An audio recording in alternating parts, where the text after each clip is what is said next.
KRP 1550 AM ਤੇ ਤੁਹਾਡਾ ਸਵਾਗਤ ਹੈ। ਮੈਂ ਤੁਹਾਡਾ ਮੇਜ਼ਬਾਨ ਹਰਜੀਤ ਸਿੰਘ ਗਿੱਲ। 11:10 ਹੋਏ ਨੇ। 22 ਜੂਨ ਦਾ ਦਿਨ ਹੈ, ਵਰਾ 2020 ਦਾ, ਸੋਮਵਾਰ ਹੈ। 8 ਹਾੜ ਨਾਨਕਸ਼ੇ ਸੰਮਤ 552 ਨਿੱਘਾ ਹਾਰਦਿਕ ਸਵਾਗਤ ਹੈ ਜੀ। ਅੱਜ ਦੀ ਲੋਕ ਸੱਥ ਦੇ ਵਿੱਚ ਅਹਿਮ ਘਟਨਾਵਾਂ, ਗੱਲਾਂ ਬਾਤਾਂ, ਗੀਤ ਸੰਗੀਤ, ਸੁਲਝਦੇ ਮਸਲਿਆਂ ਤੇ ਗੱਲਬਾਤ ਹੋਏਗੀ। ਪਹਿਲੇ ਹਿੱਸੇ ਦੇ ਵਿੱਚ ਪੰਜਾਬ ਚੱਲਾਂਗੇ। 11:20 ਤੇ ਸਰਦਾਰ ਅਜੇਪਾਲ ਸਿੰਘ ਬਰਾੜ ਹੋਰਾਂ ਦੇ ਨਾਲ ਗੱਲਬਾਤ ਕਰਾਂਗੇ, ਜਿਹੜੇ ਉੱਗੇ ਲੇਖਕ ਨੇ, ਉੱਗੇ ਚਿੰਤਕ ਨੇ ਤੇ ਜੀਓ ਪੋਲੀਟਿਕਸ ਤੇ ਉਹਨਾਂ ਦਾ ਬਹੁਤ ਕਰੜਾ ਹੱਥ ਹੈ।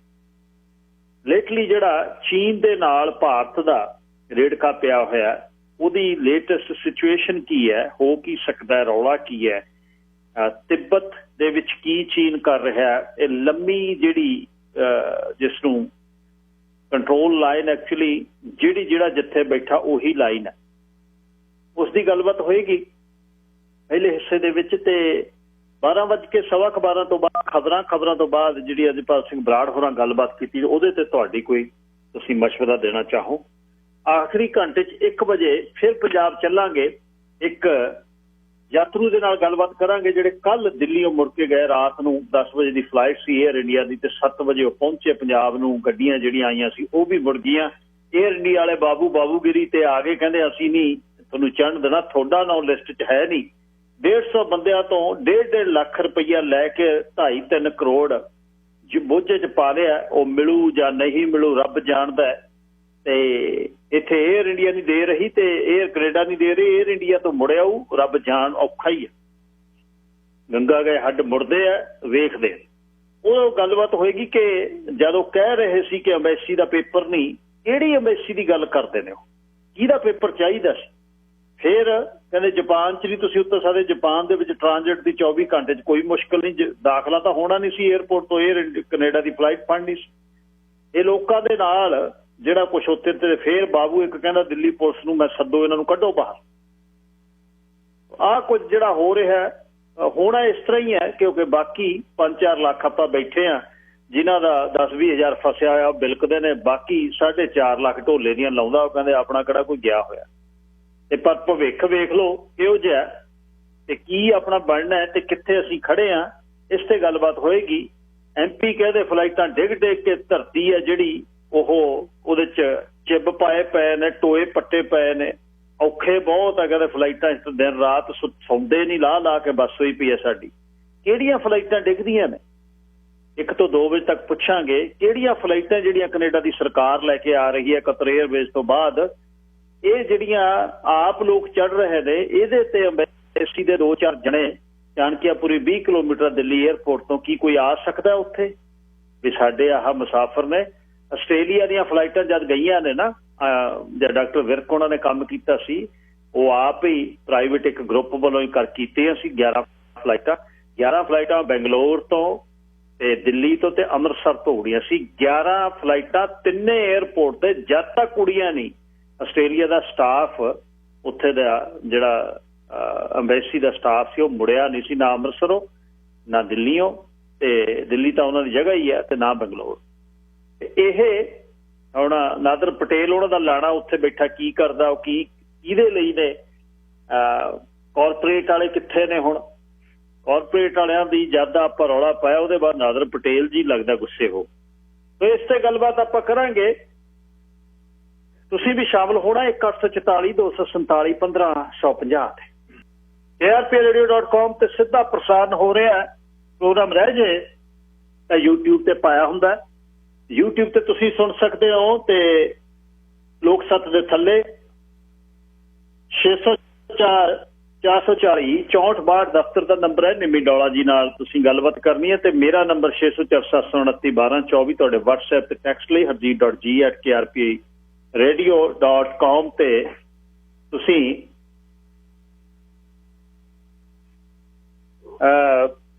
ਈਮੇਲ ਕਰ ਸਕਦੇ ਹੋ। ਫੇਸਬੁੱਕ ਦਾ ਜਿਹੜਾ ਪੇਜ ਹੈ ਹਰਜੀਤ ਸਿੰਘ ਗਿੱਲ ਦਾ, ਉੱਥੇ ਤੁਸੀਂ ਨਾਲ ਰਹਿੰਦੇ ਹੋ। ਧੰਨਵਾਦ। 604-729-1224 WhatsApp ਤੇ ਟੈਕਸਟ ਲਈ। ਅਕਾਲ ਦੇ ਅਕਾਲੀ ਇਹ ਗੋਬਿੰਦ ਦੇ ਭੁਜੰਗ, ਲਾਡਲੀਆਂ ਫੌਜਾਂ ਜੋ ਕਹਾਮ ਦੇ ਨਿਹੰਗ।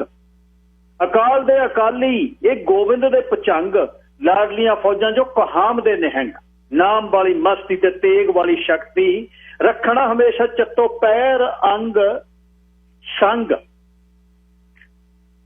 ਪਹਿਰੇ ਚੱਕਰਵਰਤੀ ਸਿਰ ਛੱਤ ਆਸਮਾਨ, ਖਜ਼ਾਨੇ ਮਸਤਾਨੇ ਤਾਂ ਵੀ ਟੱਪ ਜਾਂਦਾ ਡੰਗ, ਜਾਣ ਸੇਵਾ ਵਾਲੀ ਵਿੱਦ, ਸੁੱਟ ਘੋੜਿਆਂ ਦੀ ਲਿੱਦ, ਕਰਨ ਸਵਾਰੇ ਮਾਨਣ ਬਾਦ ਸ਼ਾਹੀ ਰੰਗ, ਗੁਜਾਵਣ ਜਕਾਰੇ ਖੜਕਾਉਂਦੇ ਨੇ ਨਗਾਰੇ, ਵਜਾਵਣ ਰਵਾਬ ਸਰੰਗੀ ਸਰੰਦਾ ਮਿਰਦੰਗ, ਚੌਕੀਆਂ ਦੇ ਝੰਡੇ ਬੁੰਗੇ ਰਹਿਣ ਭਰਪੂਰ, ਸੋਧ ਅਰਦਾਸੇ ਇਹੋ ਮੰਗਦੇ ਨੇ ਮੰਗ, ਕੇਸਰੀ ਤੇ ਨੀਲਾ ਰੰਗ ਬਾਣੇ ਦਾ ਸ਼ੁਮਾਰ, ਦਮਾਲੇ ਦਾ ਸ਼ਿੰਗਾਰ, ਚੱਕਰ ਖੰਡੇ ਅਤੇ ਚੰਦ, ਪੂਜਦੇ ਨੇ ਸ਼ਸਤਰਾਂ ਨੂੰ ਆਖਦੇ ਨੇ ਪੀਰ, ਖੇਡਣਾ ਮਹੱਲਾ ਚੜੇ ਚੰਡੀ ਦੀ ਉਮੰਗ, ਮੰਨਦੇ ਨਿਮਾਣੇ ਕੁੱਲ ਜੱਗ ਤੋਂ ਸਿਆਣੇ, ਪਾੜ ਦੇਣ ਹਿੱਕਾਂ ਜਦੋਂ ਲੜਦੇ ਨੇ ਜੰਗ, ਸੋਹਣੇ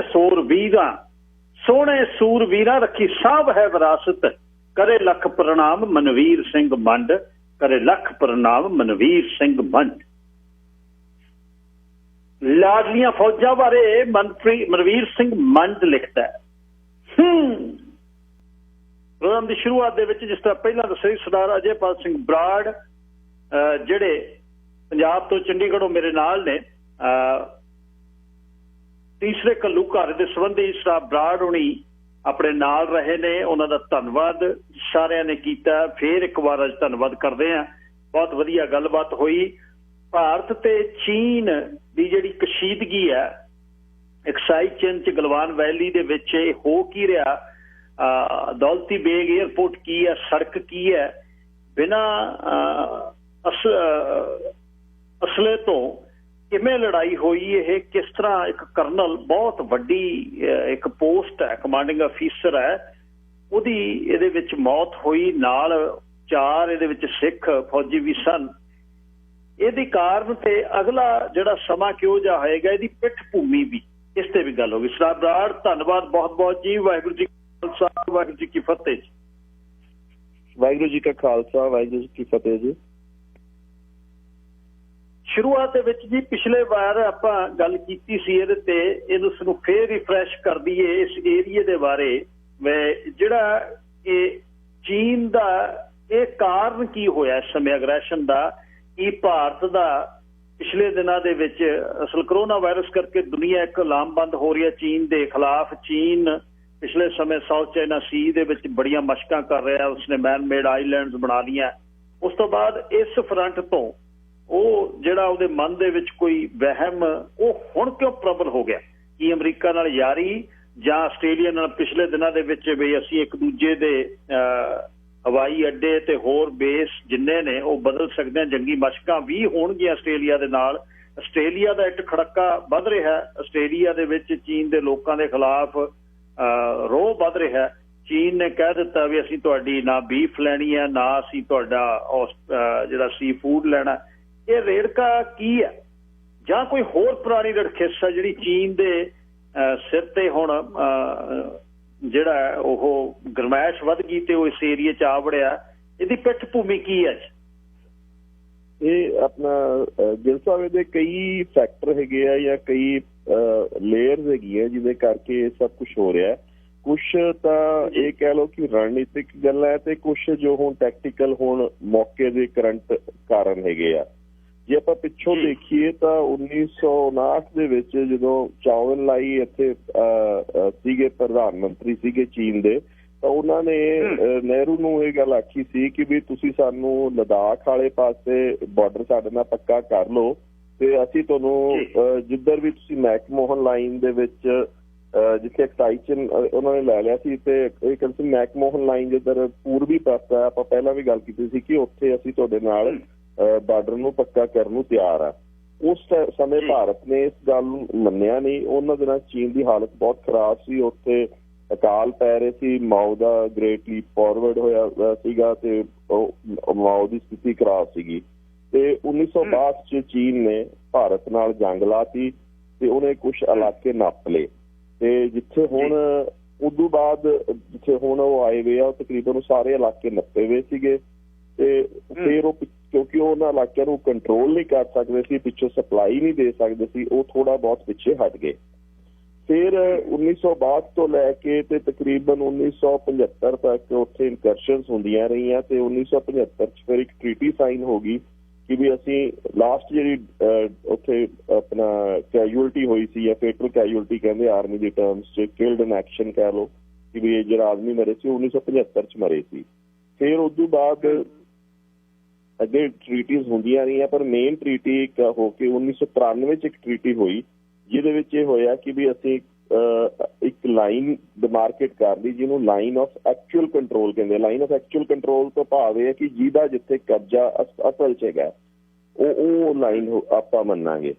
ਤਾਂ ਲਾਈਨ ਆਫ ਐਕਚੁਅਲ ਕੰਟਰੋਲ ਤੋਂ ਬਾਅਦ ਇਹ ਸਮਝੌਤਾ ਹੋ ਗਿਆ ਕਿ ਵੀ ਅਸੀਂ ਕੋਈ ਵੀ ਬੰਦਾ ਇੱਥੇ ਹਥਿਆਰ ਲੈ ਕੇ ਨਹੀਂ ਆਊਗਾ ਤੇ ਉਸ ਲਾਈਨ ਤੋਂ ਥੋੜਾ ਪਿੱਛੇ ਰਹਿਣਗੇ, ਜਿਵੇਂ 1.5 ਕਿਲੋਮੀਟਰ, ਤਾਂ ਕਿ ਟਕਰਾਅ ਨਾ ਹੋ ਜੇ।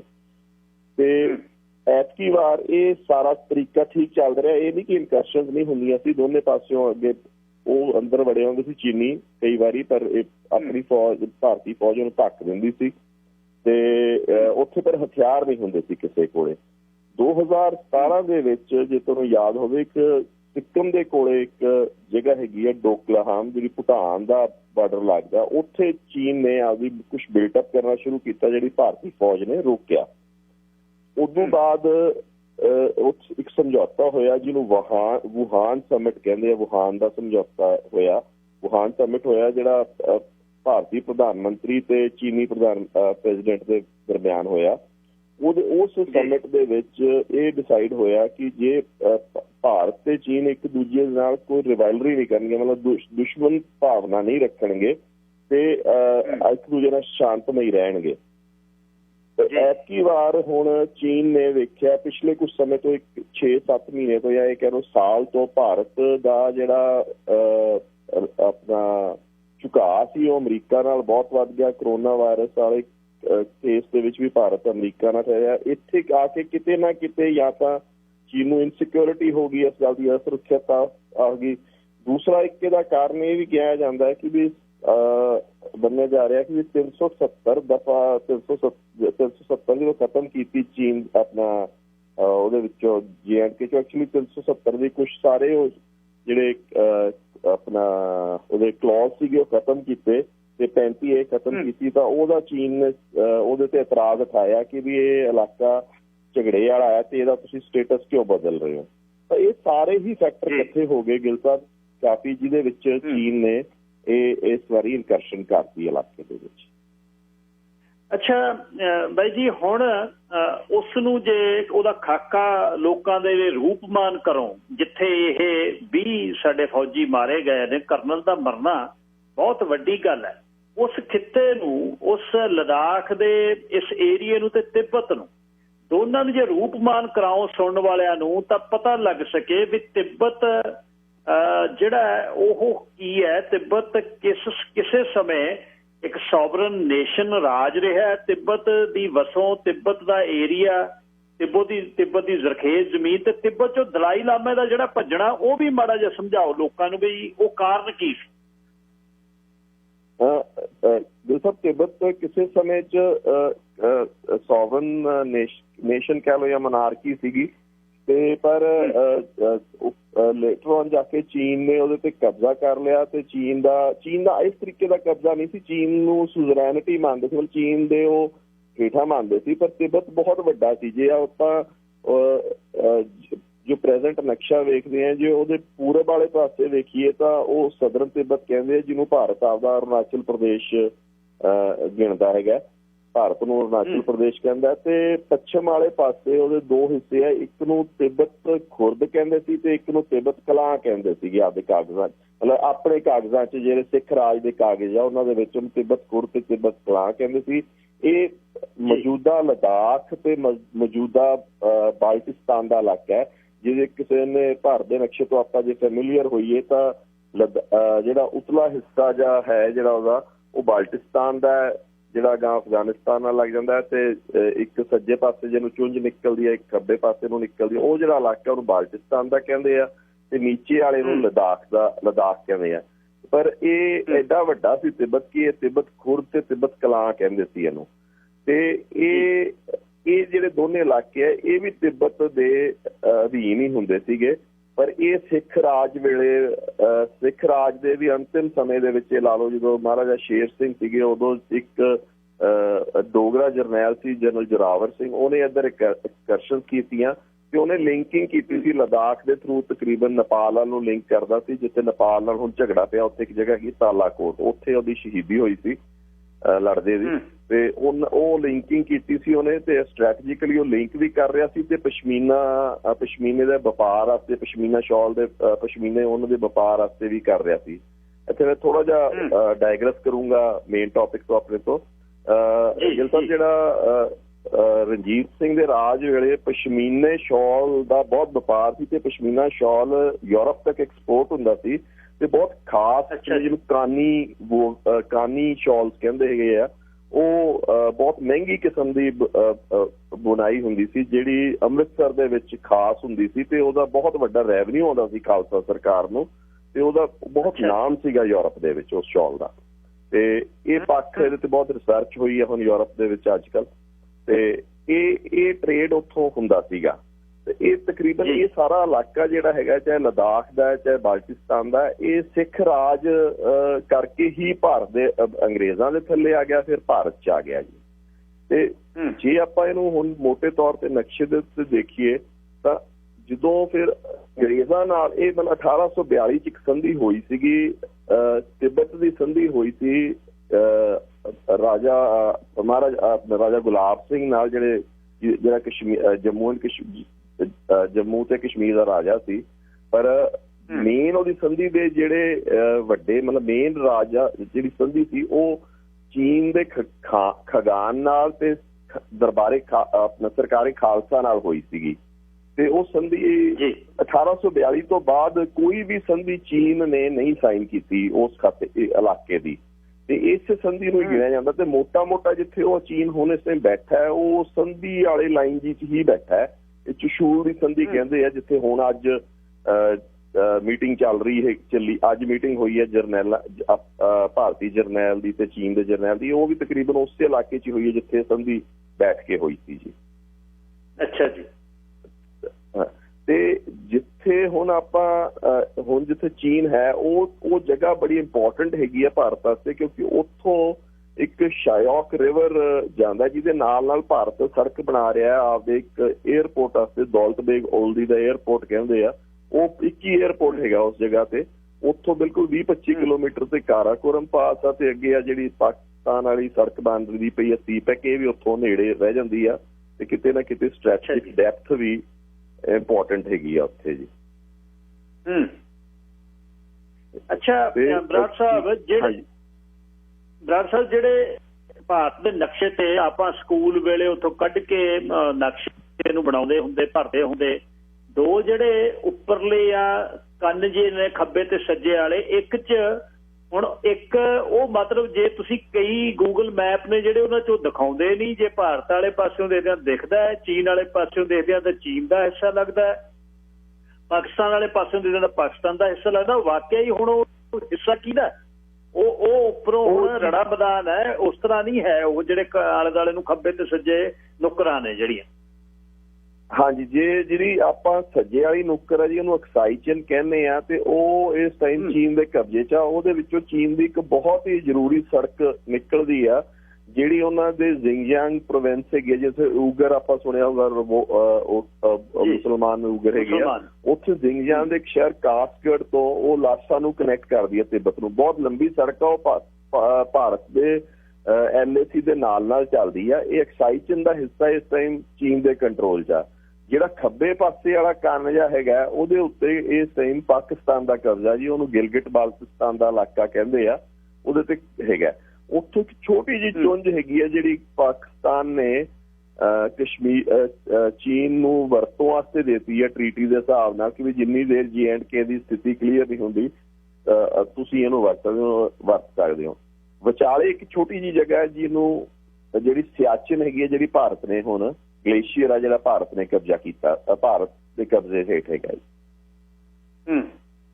ਅੱਛਾ ਬਰਾੜ ਸਾਹਿਬ, ਜਿਹੜੀ ਸੀਪੈਕ ਗਵਾਦਰ ਨੂੰ ਸੜਕ ਆਉਂਦੀ ਹੈ, ਜੇ ਉਹਨੂੰ ਹੁਣ ਆਪਾਂ ਵੇਖਣਾ ਹੋਵੇ ਦੌਲਤੀ ਬੇਗ ਤੋਂ ਉੱਪਰਲੇ ਬੰਨੇ ਤੇ ਉਹ ਕਿੱਥੇ ਕਦੀ ਲੰਘਦੀ ਹੈ ਜਿਹੜੀ ਗਵਾਦਰ ਨੂੰ ਆਪਣੇ ਜਿਹੜੀ ਜੁੜਦੀ ਆ, ਉਹ ਮੇਨ ਸੜਕ ਆ। ਉਹ ਆਏ ਹੈ ਜੀ ਕਿ ਜਿਹੜੀ ਹੁਣ ਜੇ ਤੁਸੀਂ ਚੀਨ ਨੂੰ ਹੁਣ ਆਪਾਂ ਨਕਸ਼ਾ ਖੈਰ ਦਿਖਾ ਨਹੀਂ ਸਕਦੇ, ਪਰ ਜੇ ਮੋਟੇ ਤੌਰ ਤੇ ਦੇਖੋ ਤਾਂ ਚੀਨ ਇੱਕ ਜਿਹੜੀ ਕਾਸਗੜ੍ਹ ਦੀ ਮੈਂ ਤੁਹਾਨੂੰ ਸੜਕ ਆਖੀ ਹੈ ਕਿ ਕਾਸਗੜ੍ਹ ਤੋਂ ਲਾਸਾ ਨੂੰ ਸੜਕ ਆਉਂਦੀ ਆ, ਕਾਸਗੜ੍ਹ ਤੋਂ ਹੀ ਦੂਜੀ ਸੜਕ ਉਹ ਉਤਲੀ ਜਿਹੜੀ ਖੱਬੇ ਪਾਸੇ ਵਾਲਾ ਜਿਹੜਾ ਚੁੰਝ ਜੀ ਹੈਗੀ ਆ ਉਹਦੇ ਵਿੱਚ ਦੀ ਨਿਕਲਦੀ ਹੋਈ ਜਿਹੜਾ ਪਾਕਿਸਤਾਨ ਦੇ ਕਬਜ਼ੇ ਹੇਠ ਕਸ਼ਮੀਰ ਆ ਉਹਦੇ ਨਾਲ ਦੀ ਹੁੰਦੀ ਹੋਈ ਪੰਜਾਬ ਲਾਹੌਰ ਤੋਂ ਥੋੜਾ ਜਿਹਾ ਪੱਛਮ ਵੱਲ ਨੂੰ ਜਾ ਕੇ ਉਹ ਦਰਿਆ ਚਨਾਬ ਤੋਂ ਪਰਲੇ ਪਾਸੇ ਉਹ ਹੁੰਦੀ ਹੋਈ ਉਹ ਹੇਠਾਂ ਗਵਾਦਰ ਨੂੰ ਜਾਂਦੀ ਰਹਿੰਦੀ ਆ। ਹੁਣ ਇਸ ਖਿੱਤੇ ਜਿੱਥੇ ਦੌਲਤ ਬੇਗ ਆਉਂਦੀ ਹੈ ਇੱਥੇ ਆ ਕੇ ਉਹ ਸੜਕ ਤੁਹਾਡੇ ਜਹਾਜ਼ਾਂ ਦੇ ਮਾਰ 'ਚ ਆ ਜਾਂਦੀ ਆ। ਉਹਨੂੰ ਸਬ ਸੈਕਟਰ ਨਾਰਥ ਕਹਿੰਦੇ ਹੈਗੇ ਆ, ਭਾਰਤ ਦੇ ਲੇਹ ਦਾ ਸਬ ਸੈਕਟਰ ਨਾਰਥ ਕਹਿੰਦੇ ਆ। ਉੱਥੇ ਕਾਰਾਕੋਰਮ ਪਾਸ ਵੀ ਆ।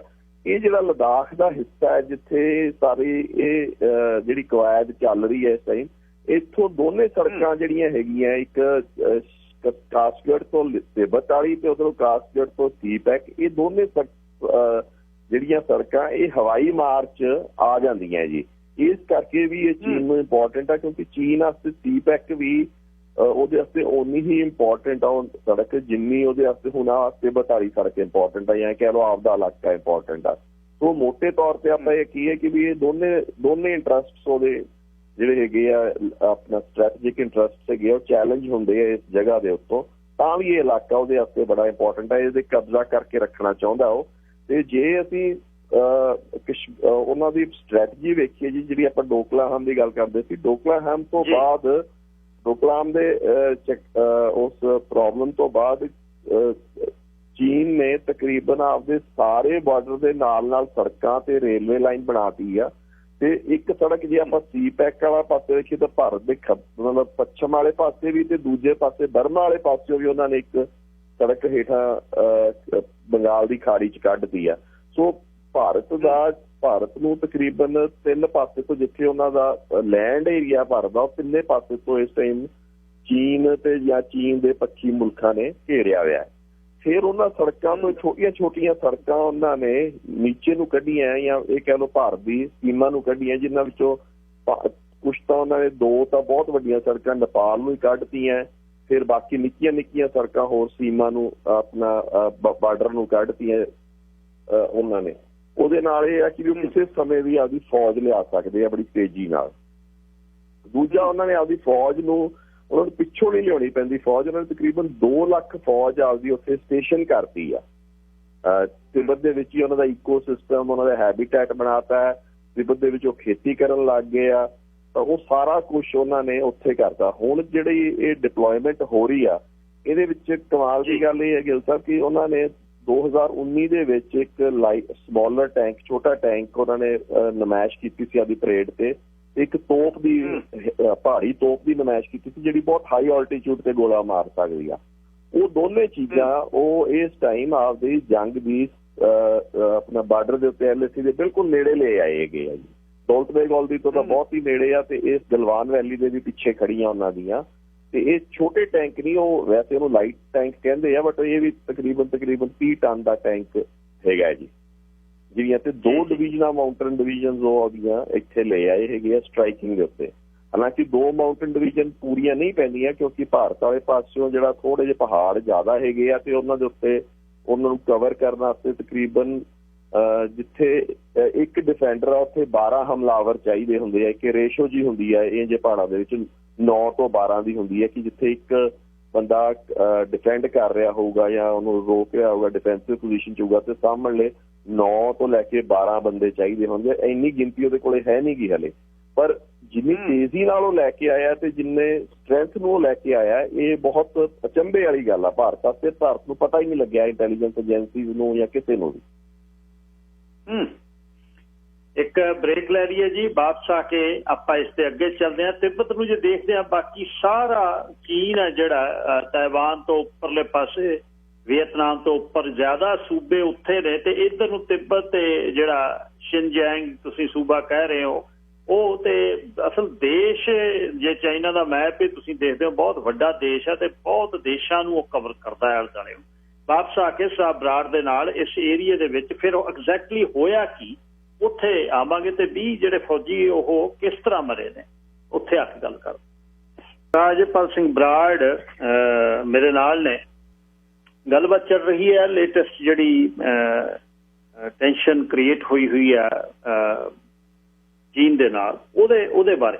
ਅੱਛਾ ਬਰਾੜ ਸਾਹਿਬ ਇਸ ਸਮੇਂ ਜਿਹੜੀਆਂ ਕੈਜੂਅਲਟੀਜ਼ ਹੋਈਆਂ ਨੇ ਉਸ ਦਿਨ ਐਗਜ਼ੈਕਟਲੀ ਤੁਹਾਡੇ ਸੋਰਸਿਸ ਦੇ ਮੁਤਾਬਿਕ ਕੀ ਹੋਇਆ? ਕੀ ਗੱਲ ਕਰਨ ਗਿਆ ਸਾਡੇ ਕਰਨਲ ਤੇ ਉਹਨਾਂ ਦੇ ਨਾਲ ਦੇ ਬੰਦੇ ਜਾਂ ਫਿਰ ਇਹ ਜਿਹੜੀ ਝੜਪ ਹੋਈ ਹੈ ਝੜਪ ਹੋਈ ਕਿਵੇਂ ਤੇ ਫਿਰ ਸਾਡੇ ਮੌਤਾਂ ਦੀ ਗਿਣਤੀ ਇੰਨੀ ਕਿਉਂ ਹੋਈ ਤੇ ਉਧਰ ਕਿਉਂਕਿ ਉਧਰ ਮੀਡੀਆ ਦਾ ਸਾਨੂੰ ਪਤਾ ਨਹੀਂ ਲੱਗਦਾ ਇਹ ਮੌਤ ਇੱਕ ਇਹ ਕਹਿੰਦੇ ਨੇ ਕਿ ਦਰਿਆ ਇੱਕ ਛੋਟਾ ਕੋਈ ਨਾਲੇ ਦਾ ਪਾਣੀ ਬੰਨ੍ਹ ਕੇ ਰੱਖਿਆ ਚੀਨ ਨੇ ਉਹ ਵੀ ਛੱਡਿਆ ਉਹਨਾਂ ਨੇ ਛੱਡਣ ਐਗਜ਼ੈਕਟਲੀ ਹੋਇਆ ਕੀ ਸੀ? ਗਿਲ ਸਾਹਿਬ ਹੁਣ ਥੋੜਾ ਕਲੀਅਰ ਹੁੰਦਾ ਜਾ ਰਿਹਾ ਕਿ ਕੀ ਹੋਇਆ ਕਿ ਕਿਸ ਤਰੀਕੇ ਨਾਲ ਹੋਇਆ। ਥੋੜਾ ਜਿਹੀ ਇਨਫੋਰਮੇਸ਼ਨ ਆਉਣ ਲੱਗੀ ਹੈ ਕਿਉਂਕਿ ਜਿਹੜੇ ਸੋਲਜਰਸ ਇੰਜਰਡ ਹੈਗੇ ਆ ਉਹਨਾਂ ਦੀ ਡੀਬਰੀਫਿੰਗ ਹੋ ਗਈ ਆ ਤੇ ਉਹਨਾਂ ਦੀਆਂ ਖਬਰਾਂ ਵੀ ਆਉਣੀਆਂ ਸ਼ੁਰੂ ਹੋ ਗਈਆਂ। ਇਹ 6 ਜੂਨ ਨੂੰ ਇੱਕ ਮੀਟਿੰਗ ਹੋਈ ਸੀਗੀ ਆਪਣੇ ਲੈਫਟੀਨੈਂਟ ਜਨਰਲ ਭਾਰਤ ਦੇ ਲੈਫਟੀਨੈਂਟ ਜਨਰਲ ਤੇ ਉਹਨਾਂ ਦਾ ਇੱਕ ਮੇਜਰ ਜਨਰਲ ਦੀ ਉਸ ਜਿਹੜੀ ਸੈਕਟਰ ਨੂੰ ਕਮਾਂਡ ਕਰਦੇ ਆ ਉੱਥੇ ਮੀਟਿੰਗ ਹੋਈ ਸੀ ਜਿੱਥੇ ਉਹਨਾਂ ਨੇ ਆਖਿਆ ਸੀ ਕਿ ਤੁਸੀਂ ਜੋ ਭਾਰਤੀ ਪ੍ਰੈਸ 'ਚ ਆਇਆ ਹੈ ਜਾਂ ਜੋ ਗੱਲਬਾਤ ਹੋਈ ਹੈ ਉਹਦੇ 'ਚ ਹੋਇਆ ਸੀਗਾ ਕਿ ਤੁਸੀਂ ਪੈਂਗੋਂਗ ਲੇਕ ਗਵਾਲਨ ਵੈਲੀ ਤੇ ਆਪਣਾ ਜਿਹੜਾ ਹੌਟ ਸਪ੍ਰਿੰਗਸ ਆ ਇਹਦੇ ਤੋਂ ਪਿੱਛੇ ਹਟ ਜਾਓ।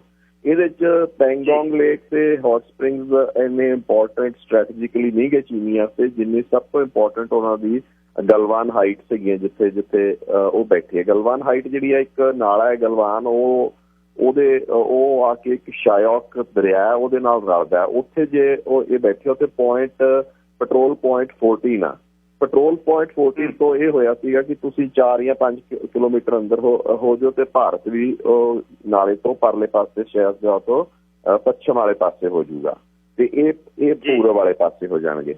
ਪਰ ਉਦੋਂ ਉੱਥੇ ਟੈਂਟ ਲੱਗਿਆ ਹੋਇਆ ਸੀਗਾ ਤੇ ਇਹ ਟੈਂਟ ਰਿਮੂਵ ਕਰਾਉਣ ਵਾਸਤੇ ਜਦੋਂ 16 ਦਿਹਾੜ ਦਾ ਇੱਕ ਕੰਟੀਨਜੈਂਟ ਗਿਆ ਉਹਦੇ ਕਮਾਂਡਿੰਗ ਅਫਸਰ ਦੇ ਨਾਲ ਤਾਂ ਉਹਨਾਂ ਨੇ ਅੱਗੋਂ ਇਹਨਾਂ ਨੇ 16 ਦਿਹਾੜ ਨੇ ਉਹ ਟੈਂਟ ਸਾੜਤਾ ਤੇ ਚੀਨੀਆਂ ਨੇ ਇਹਨਾਂ ਦੇ ਉੱਤੇ ਹਮਲਾ ਕਰਤਾ।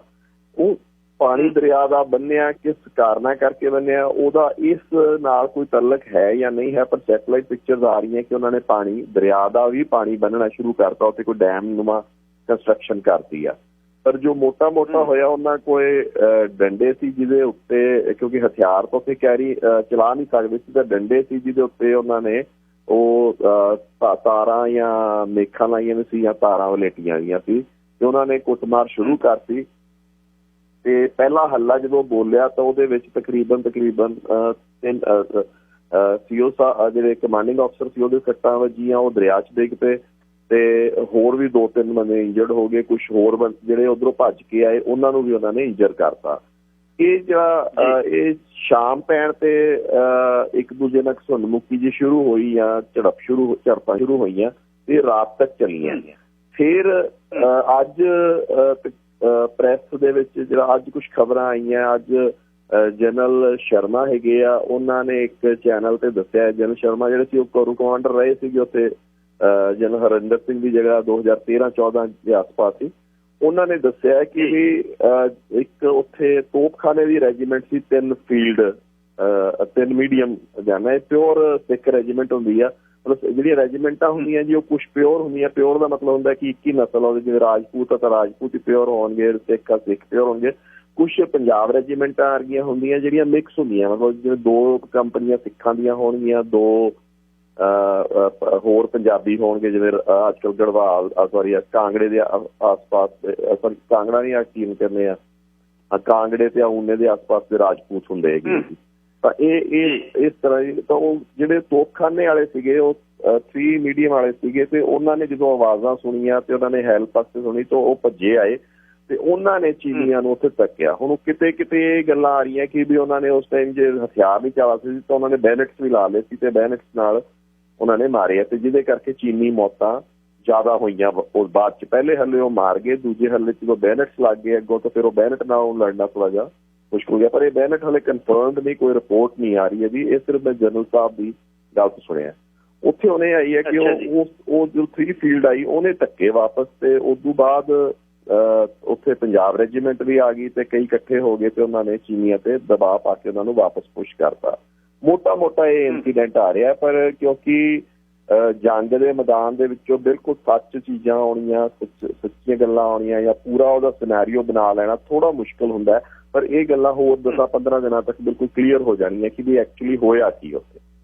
ਪਰ ਇਹ ਇੱਕ ਬਰੀਫ ਪਿਕਚਰ ਇਮਰਜ ਹੋਈ ਹੈ ਜੀ ਉੱਥੋਂ, ਤੇ ਇਹ ਹੋਇਆ। ਤੇ ਅੱਜ ਉੱਥੇ ਮੀਟਿੰਗ ਚੱਲ ਰਹੀ ਸੀਗੀ, ਕੋਈ ਤਕਰੀਬਨ 2-3-4 ਘੰਟੇ ਪਹਿਲਾਂ ਖਤਮ ਹੋਈ ਹੈ, ਜਿਹੜੀ ਫਿਰ ਲੈਫਟੀਨੈਂਟ ਹਰਿੰਦਰ ਸਿੰਘ ਜਿਹੜੇ ਹੈਗੇ, ਉਹ ਲੈਫਟੀਨੈਂਟ ਜਨਰਲ ਹਰਿੰਦਰ ਸਿੰਘ ਜਿਹੜੇ ਹੈਗੇ ਉਹ ਮਿਲੇ ਆ ਉਹਨਾਂ ਦੇ ਕਮਾਂਡਰ ਨੂੰ ਕਿ ਦੁਬਾਰਾ ਜੇ ਡੀ-ਐਸਕੇਲੇਸ਼ਨ ਹੋ ਜਾਏਗੀ।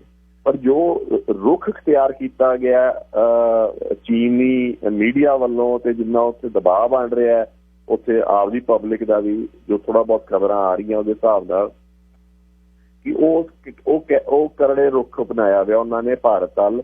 ਉਹ ਥੋੜਾ ਜਿਹਾ ਮਤਲਬ ਉਹ ਮਤਲਬ ਇਸ ਟਾਈਮ ਹਾਰਡ ਉਹਨਾਂ ਨੇ ਸਟੈਂਸ ਲਿਆ ਗਿਆ ਜੀ ਉਹਦੇ ਵਿੱਚ। ਅੱਛਾ, ਇਹਦੇ ਚੋਂ ਹੁਣ ਇੱਕ, ਕਿਉਂਕਿ ਤੁਹਾਡੀ ਪਕੜ ਹੈ, ਤੁਹਾਡਾ ਇਹ ਵਿਸ਼ਾ ਹੈ ਜਿਹਦੇ ਤੁਸੀਂ ਬਹੁਤ ਕੰਮ ਕਰਦੇ ਹੋ, ਹੁਣ ਇਹਦੇ ਵਿੱਚੋਂ ਅੱਗੇ ਦਿਖਦਾ ਕੀ ਹੈ ਤੁਹਾਨੂੰ? ਕਿਉਂਕਿ ਕੁਝ ਫਾਈਨ ਲਾਈਨ ਇਹ ਤਾਂ ਦੁਨੀਆ ਨੂੰ ਦਿਖ ਰਿਹਾ ਜੀ, 20 ਫੌਜੀ ਮਰ ਗਏ ਜੀ, ਉੱਥੇ ਉਹ ਬੈਠੇ ਹੈ। ਕਿੰਨਾ ਕੁ ਦੂਰ ਹੈ ਜੇ ਕਦੇ ਚੀਨ ਚਾਹੁੰਦਾ ਉਸ ਖਿੱਤੇ ਚੋਂ ਬਈ ਅਸੀਂ ਉਹ ਹਮਲਾ ਕਰੀਏ, ਉਹ ਏਰੀਆ ਕਿਹੋ ਜਿਹਾ ਕਿ ਉਹਦੇ ਤੋਂ ਸੌਖਾ ਹੈ ਵੀ ਉਹ ਲਦਾਖ ਨੂੰ ਟੇਕ ਓਵਰ ਕਰੇ, ਜਾਂ ਕਿੰਨੀ ਕੁ ਉਹ ਹੁਣ ਪੋਜੀਸ਼ਨ 'ਚ? ਤੇ ਅਸੀਂ 2 ਦਰਿਆ ਦੇ ਰੋਹਤਾਂਗ ਪਾਸ ਜਾਂ ਜਜ਼ੀਲਾ ਵਾਲੇ ਪਾਸਿਓਂ ਸਾਡਾ ਜਾਂ ਉੱਥੇ ਹਵਾਈ ਪੱਟੀ, ਅਸੀਂ ਕਿੰਨੀ ਕੁ ਤਾਕਤ ਦੇ ਵਿੱਚ ਹੈ ਭਾਰਤ ਵਾਲੇ ਪਾਸੇ?